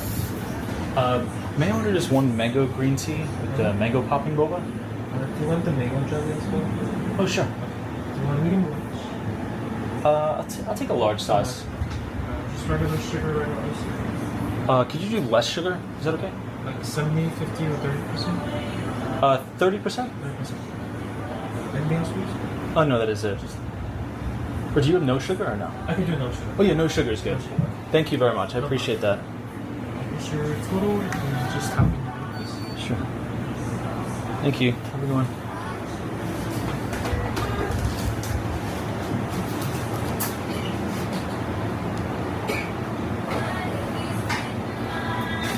I usually just get mango green tea, no sugar.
Thank you. Have a good day.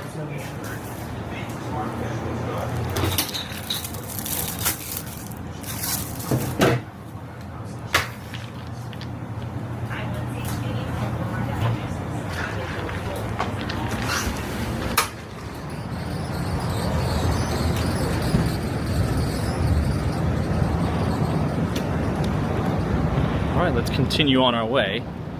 Just a short detour today.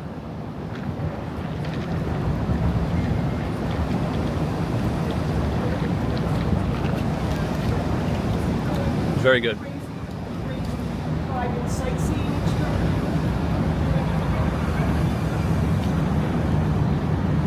This is on the corner of Green Street and Waverly Place.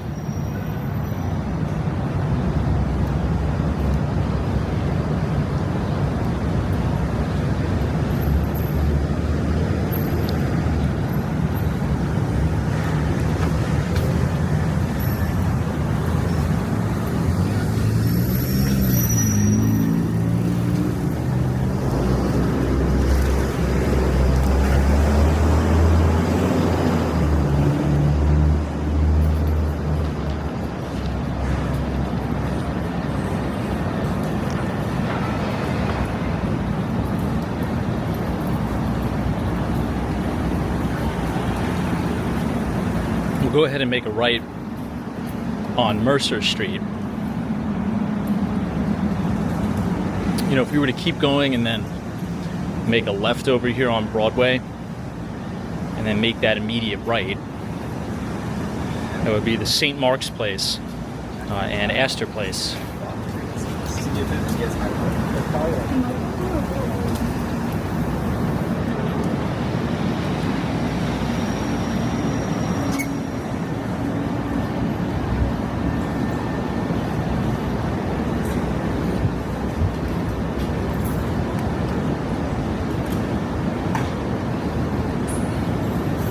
This store right here is the Haiti.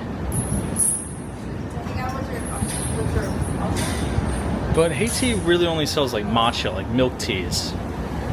I just like regular, unsweetened green tea or mango green tea, something like that. Especially on a day like today. You know, it's interesting because we do these walks all year round, right? And I'll be doing a walk in January where with the wind chill it feels like -20. And then you'll be doing a walk on July 1st where it feels like 100. Maybe even like 102. Crazy just what a change of a few months makes here in New York.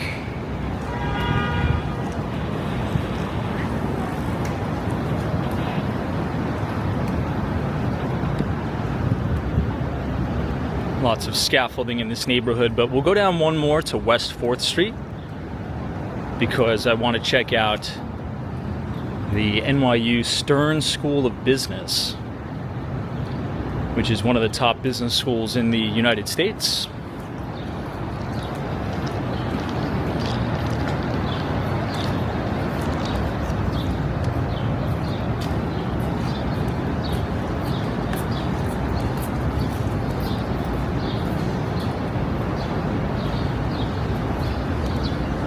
You know, I used to come down here a lot when I was in college and study in this Think Coffee here on the corner of Mercer Street and West 4th.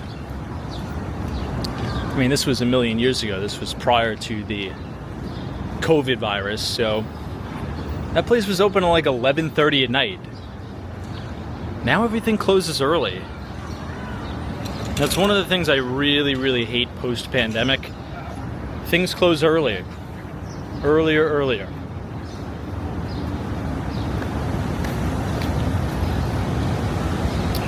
All right, let's go ahead and make this right.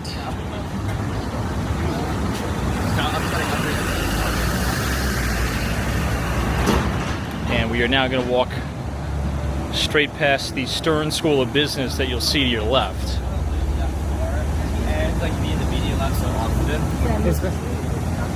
And they've finally taken down all this scaffolding, and it looks really good with the brand new renovation. It's kind of like this awning effect that's over it, which looks nice.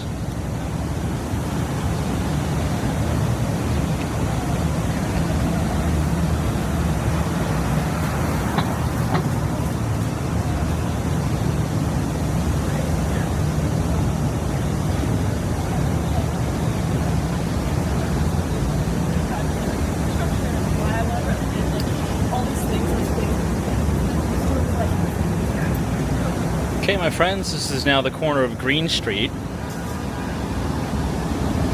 And I'm going to direct your attention to the building right in front of us.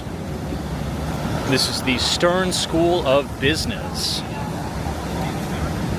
One of my favorite professors of all time is Professor Aswad Damodaram. He is considered the Dean of Valuation. And he's a very generous guy because he allows his coursework to be uploaded online for free. So if you're ever interested in taking one of his courses, you could do so just by following his, well, subscribing to his YouTube channel. It's not every day where you have a professor that, you know, is willing to give his course material away for free to students or people that's around the world that maybe can't afford the tuition. You could have all the education for free. Obviously, you're not going to get the degree. But Quite literally, all of his coursework is online for free if you just subscribe to his YouTube channel. And if you want to take the final exam, you could do so as well. It's published on his website. Maybe if you want to do that for like a summer challenge or something like that.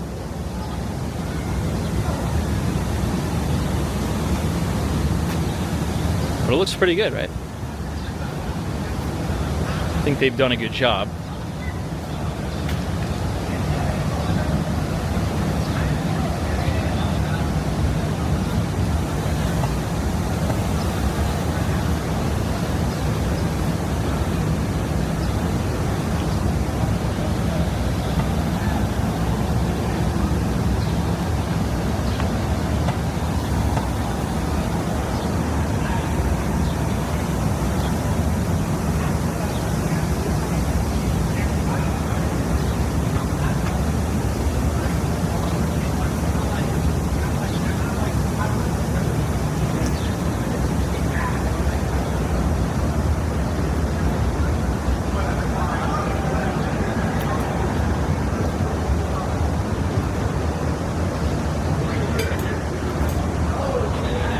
That sign said, earn money by listening to Jewish podcasts.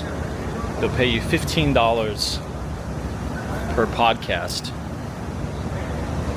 That's quite the interesting proposal.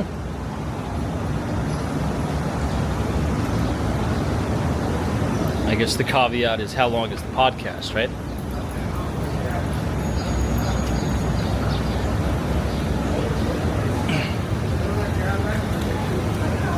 Here we are right outside of Washington Square Park.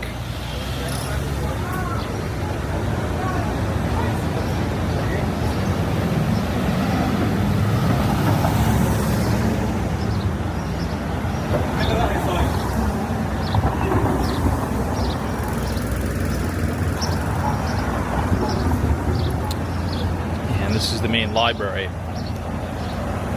at NYU.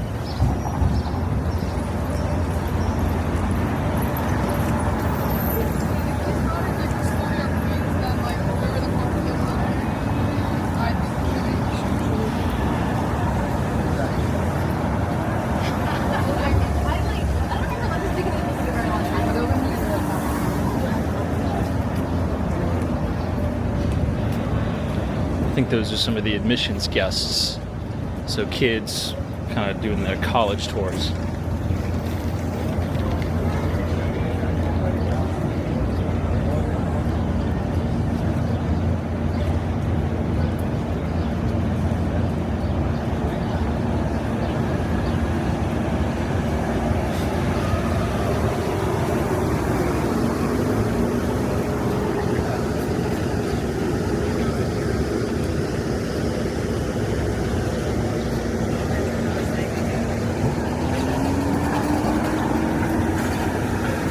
And we're walking right along the park now to Thompson Street.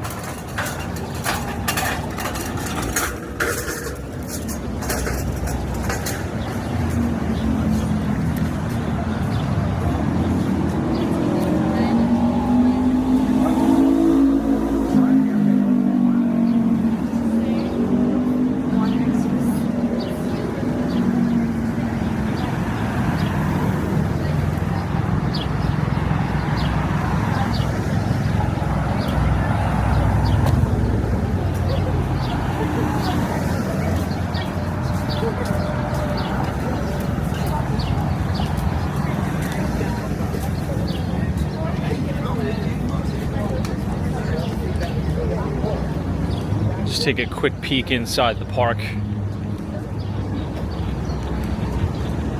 Might as well. This is one of my favorite parks in the city, Washington Square Park.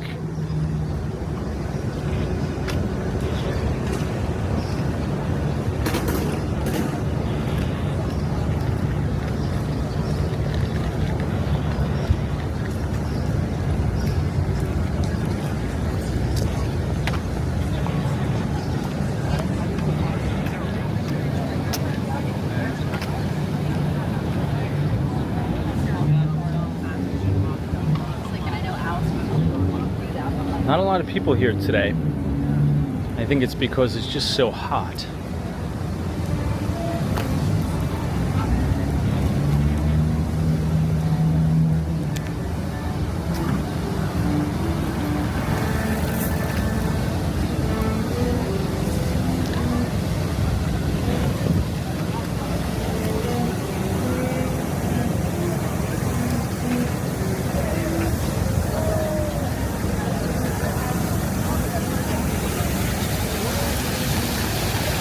This lady's standing in that fountain,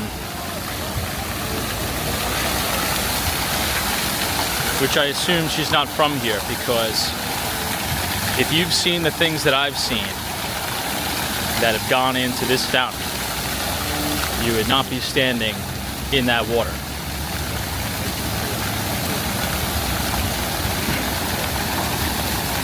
As an exercise, you could just think of the most diabolical, filthy, crude, deviant activities? And the answer is yes. They have taken place in this fountain that you see right here.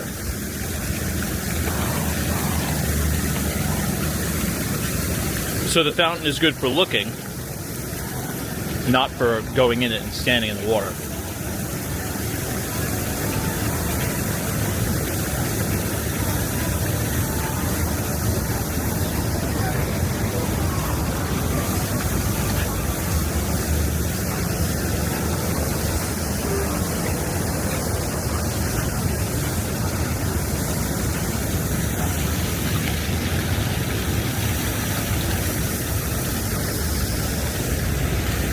This is always a really nice view.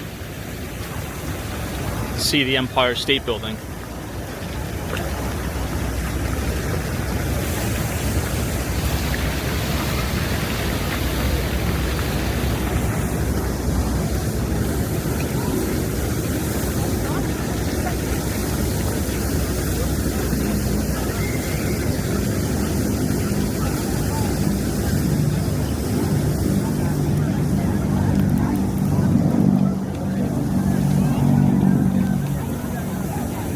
Right here you can see the World Trade Center.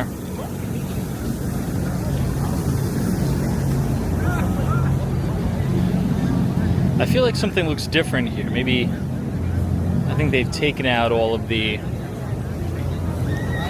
flowers that were here. And now it's just a big dirt mound.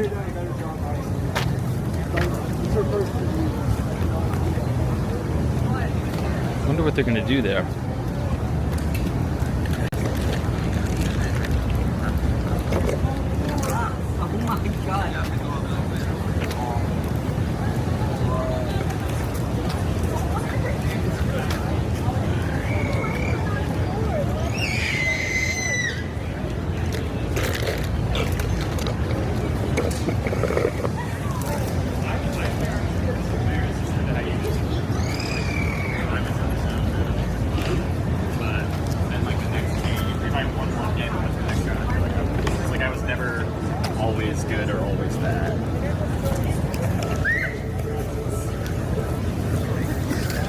This is where they're always playing chess.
Okay. You play very good. What's your rating?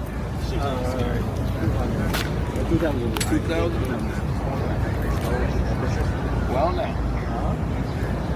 Another one more.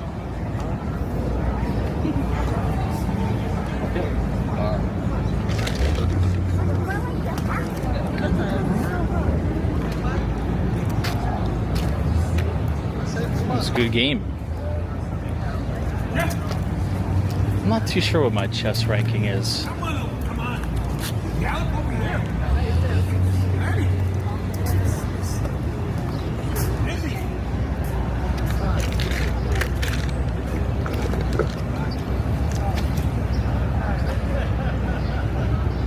But I do think everybody should learn to play chess.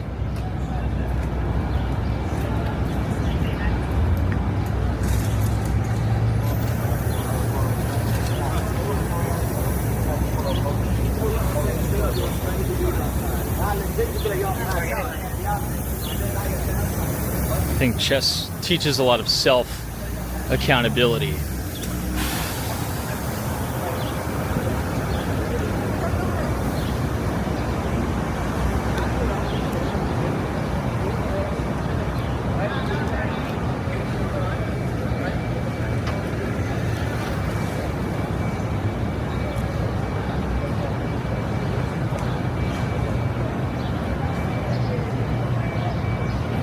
This is now McDougal Street.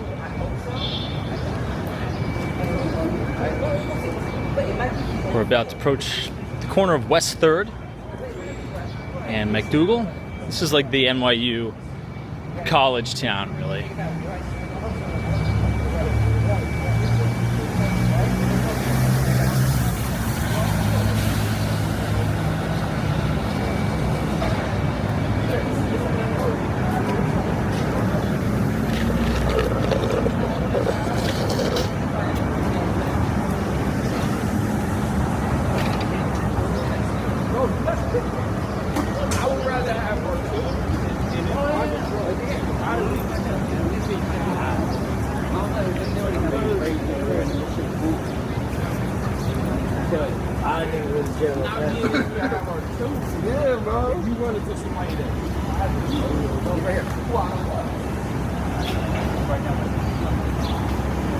This is going to be the Blue Note Jazz Club.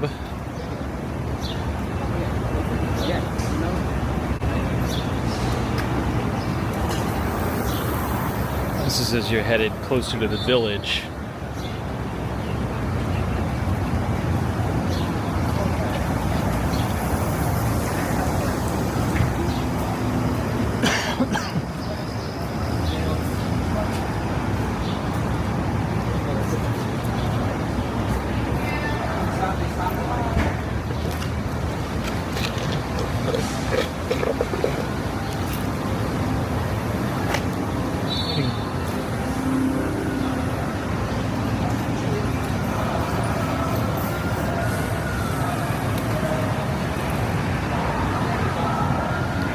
Then you'll also see the Comedy Cellar.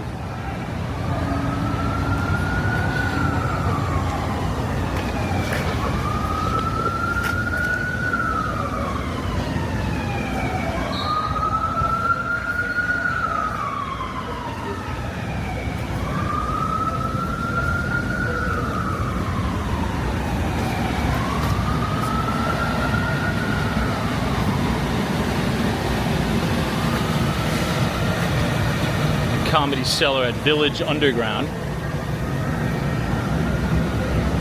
And this used to be a McDonald's right on the left here, but it's been converted. Oh, I think the Comedy Cellar took it over and made it bigger. Wow, that's incredible.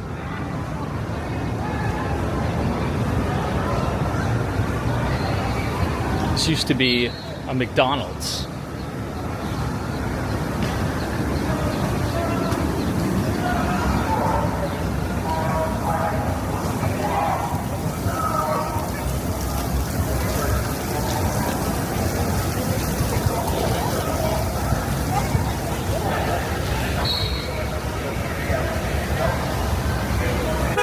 You can see all the basketball games going on.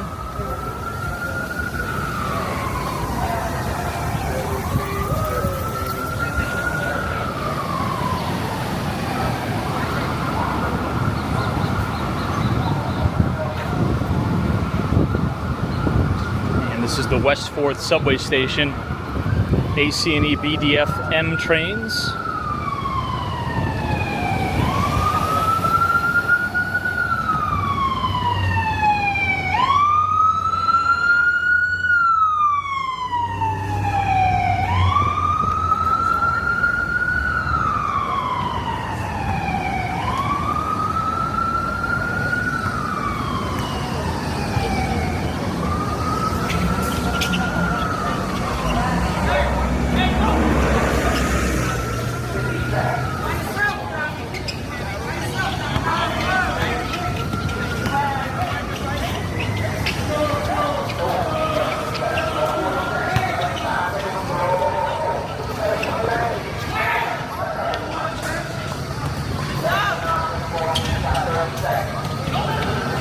This is the West 4th Street courts.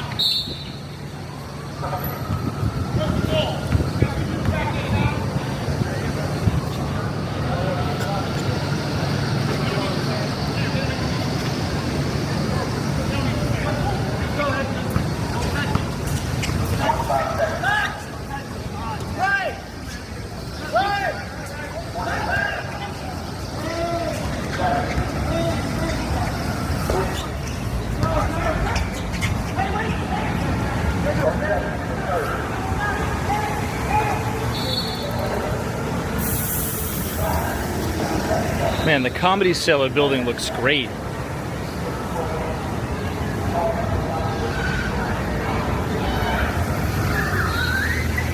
What an improvement.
These cops must be so hot.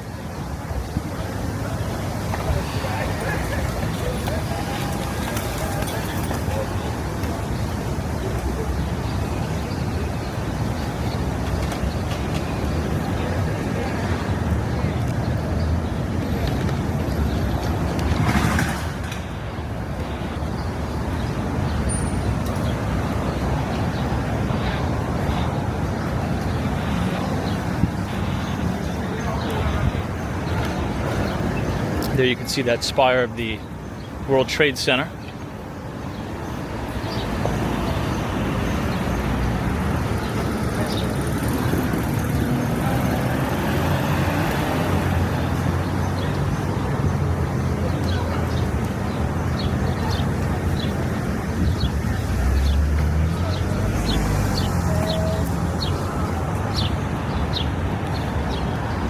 Make a left briefly just to kind of get ourselves out of the sun, even if it's but for a minute.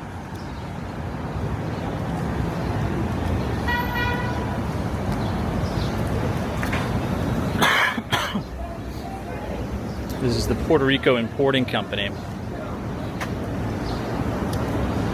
Coffee and tea since 1907.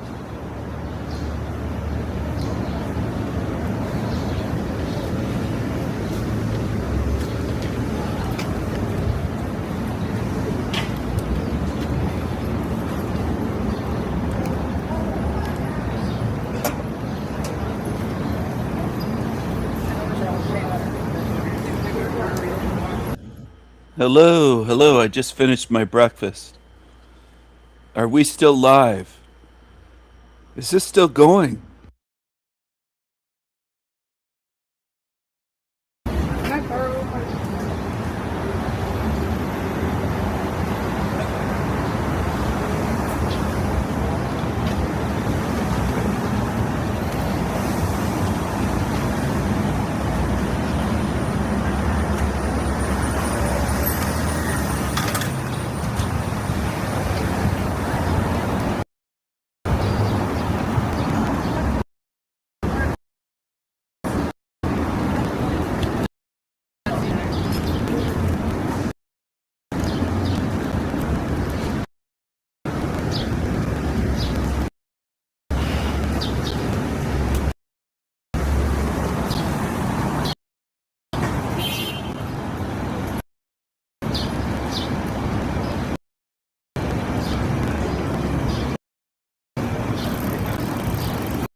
And now we're on the corner of Sullivan Street, where we will make a right.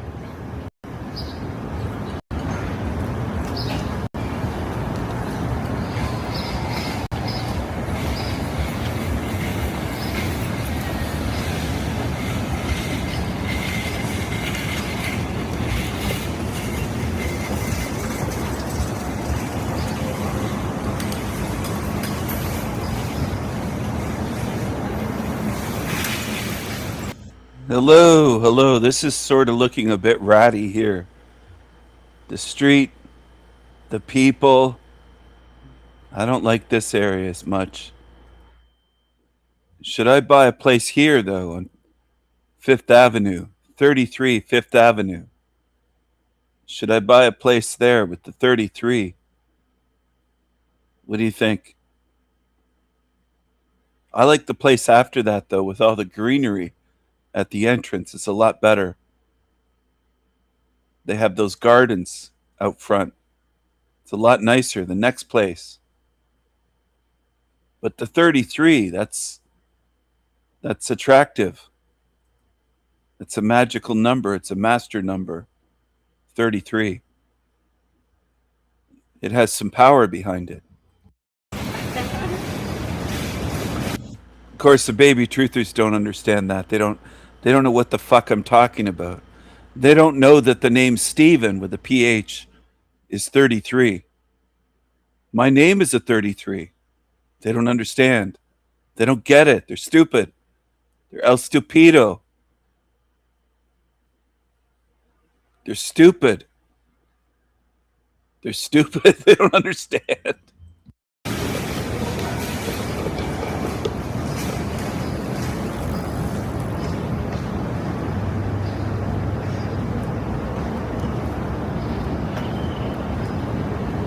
You have a really nice...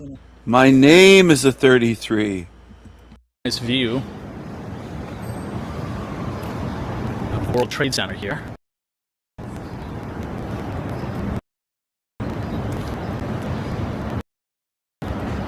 See you down the street there.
There's the bells. Hell's bells.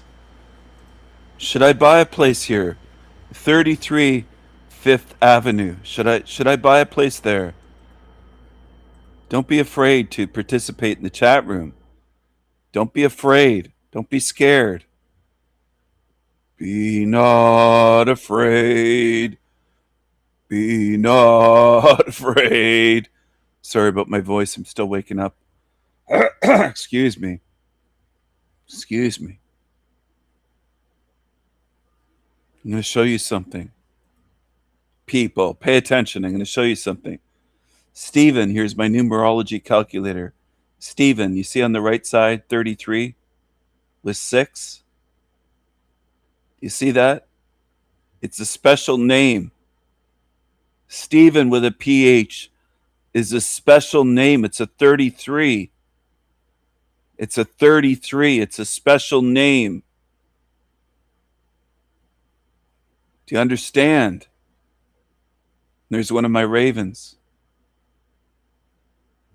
There's one of my glorious, glorious ravens. I already knew it was a 33, but I wanted to show you this way with a numerology calculator to show you something. So you learn something today. Learn something. Pay attention. Learn something. I'm a 33.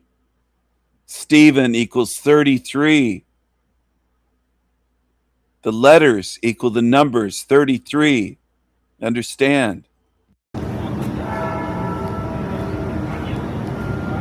have a magical name. I was named after Saint Stephen. Saint Stephen. And King Stephen. I'm a king. Stephen is 33. And what does Stephen mean originally? What does the name Stephen mean? Crowned one. Anointed one. Anointed one. Royalty. Royalty. I'm a sovereign being. King Stephen, 33.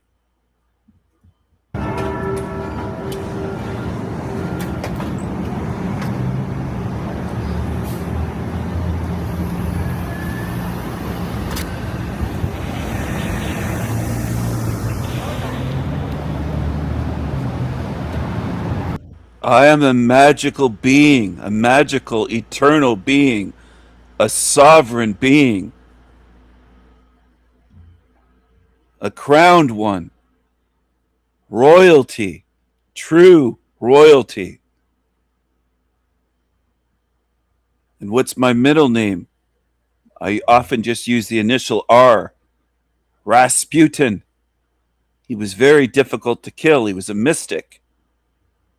I was named that for protection, Rasputin, because I'm very difficult to kill, and I'm a mystical being.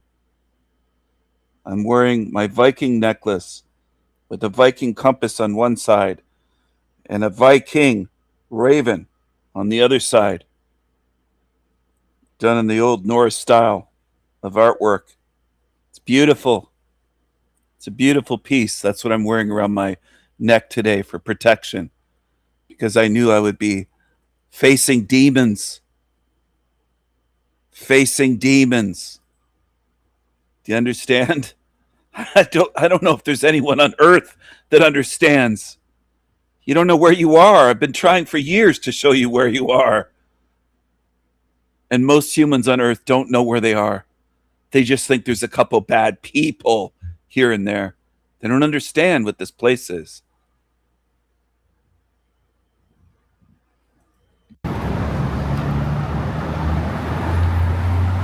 You know, it's really pretty down here.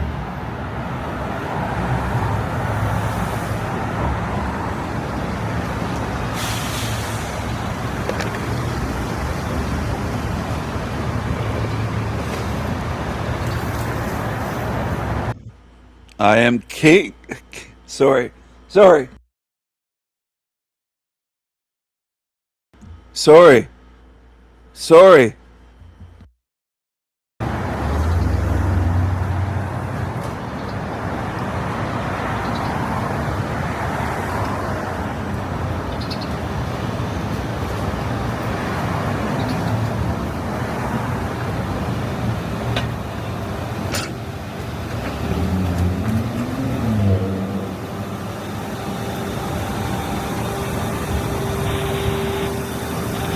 Thompson Street.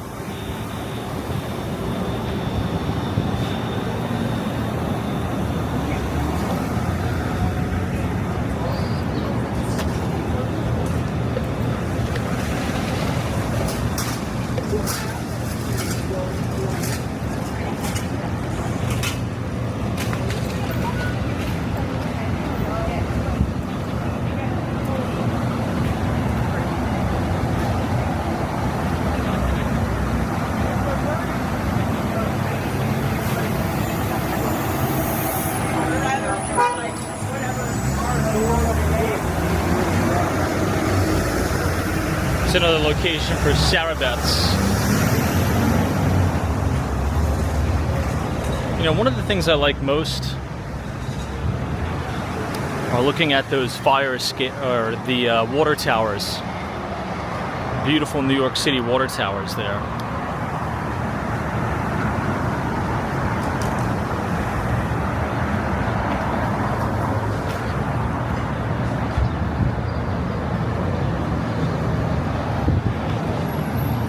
All right, LaGuardia Place. We'll go ahead and make a right. And this is going to be West Broadway.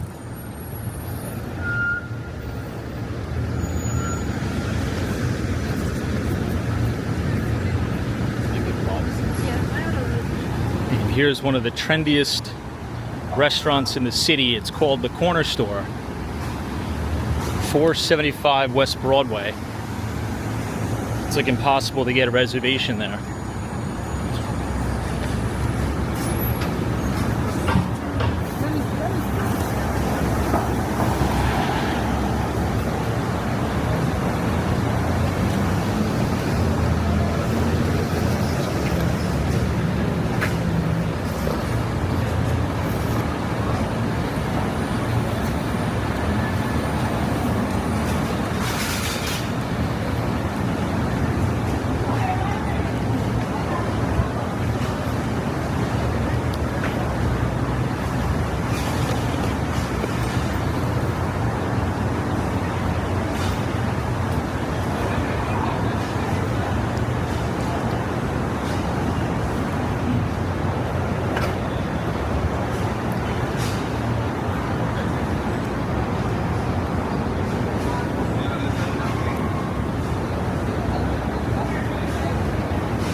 In the distance, you can see 56 Leonard Street. Look at all these city bikes.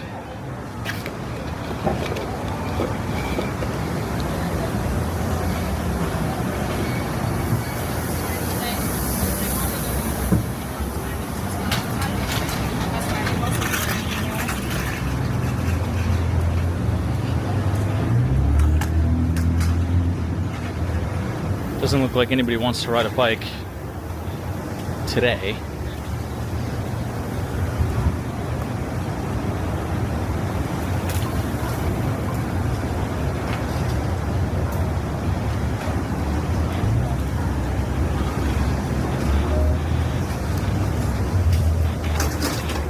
This is right as we approach Prince Street.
Look at how nice the buildings are here.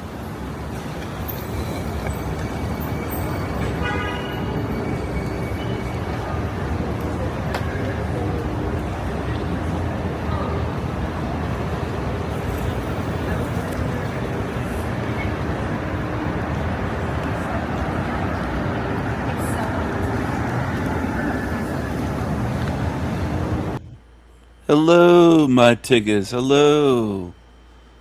I'll be playing a little bit more, and then I think I'm gonna go out for a while, enjoy the sunshine, maybe come home and have a nap. I feel like taking a nap today. That's the beauty of being retired and independently wealthy. I can do whatever I want. And the demons hate that. These lazy demons. They should be picking cotton for me. They should be working in the fields. They should be shining my boots. They should be shining my boots. Kiss my boots, Tiggas. Kiss my boots, Team Evil losers. Kiss my boots. Kiss my fucking boots.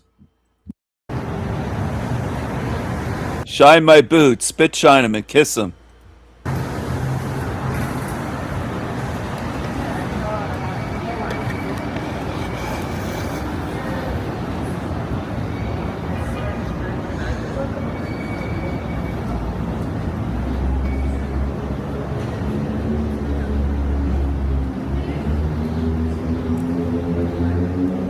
The next street we're going to come up on is Spring Street.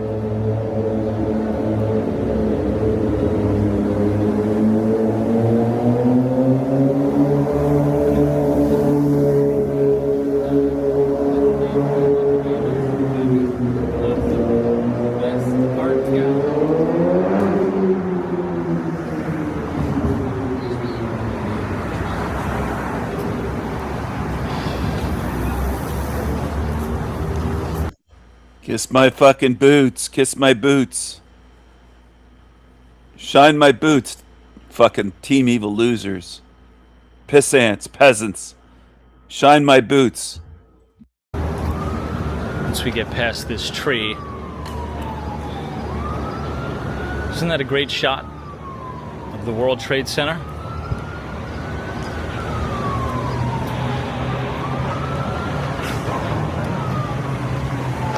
Looks even better at night.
Alright everyone, if you enjoyed that walk through the village and a little bit of Soho,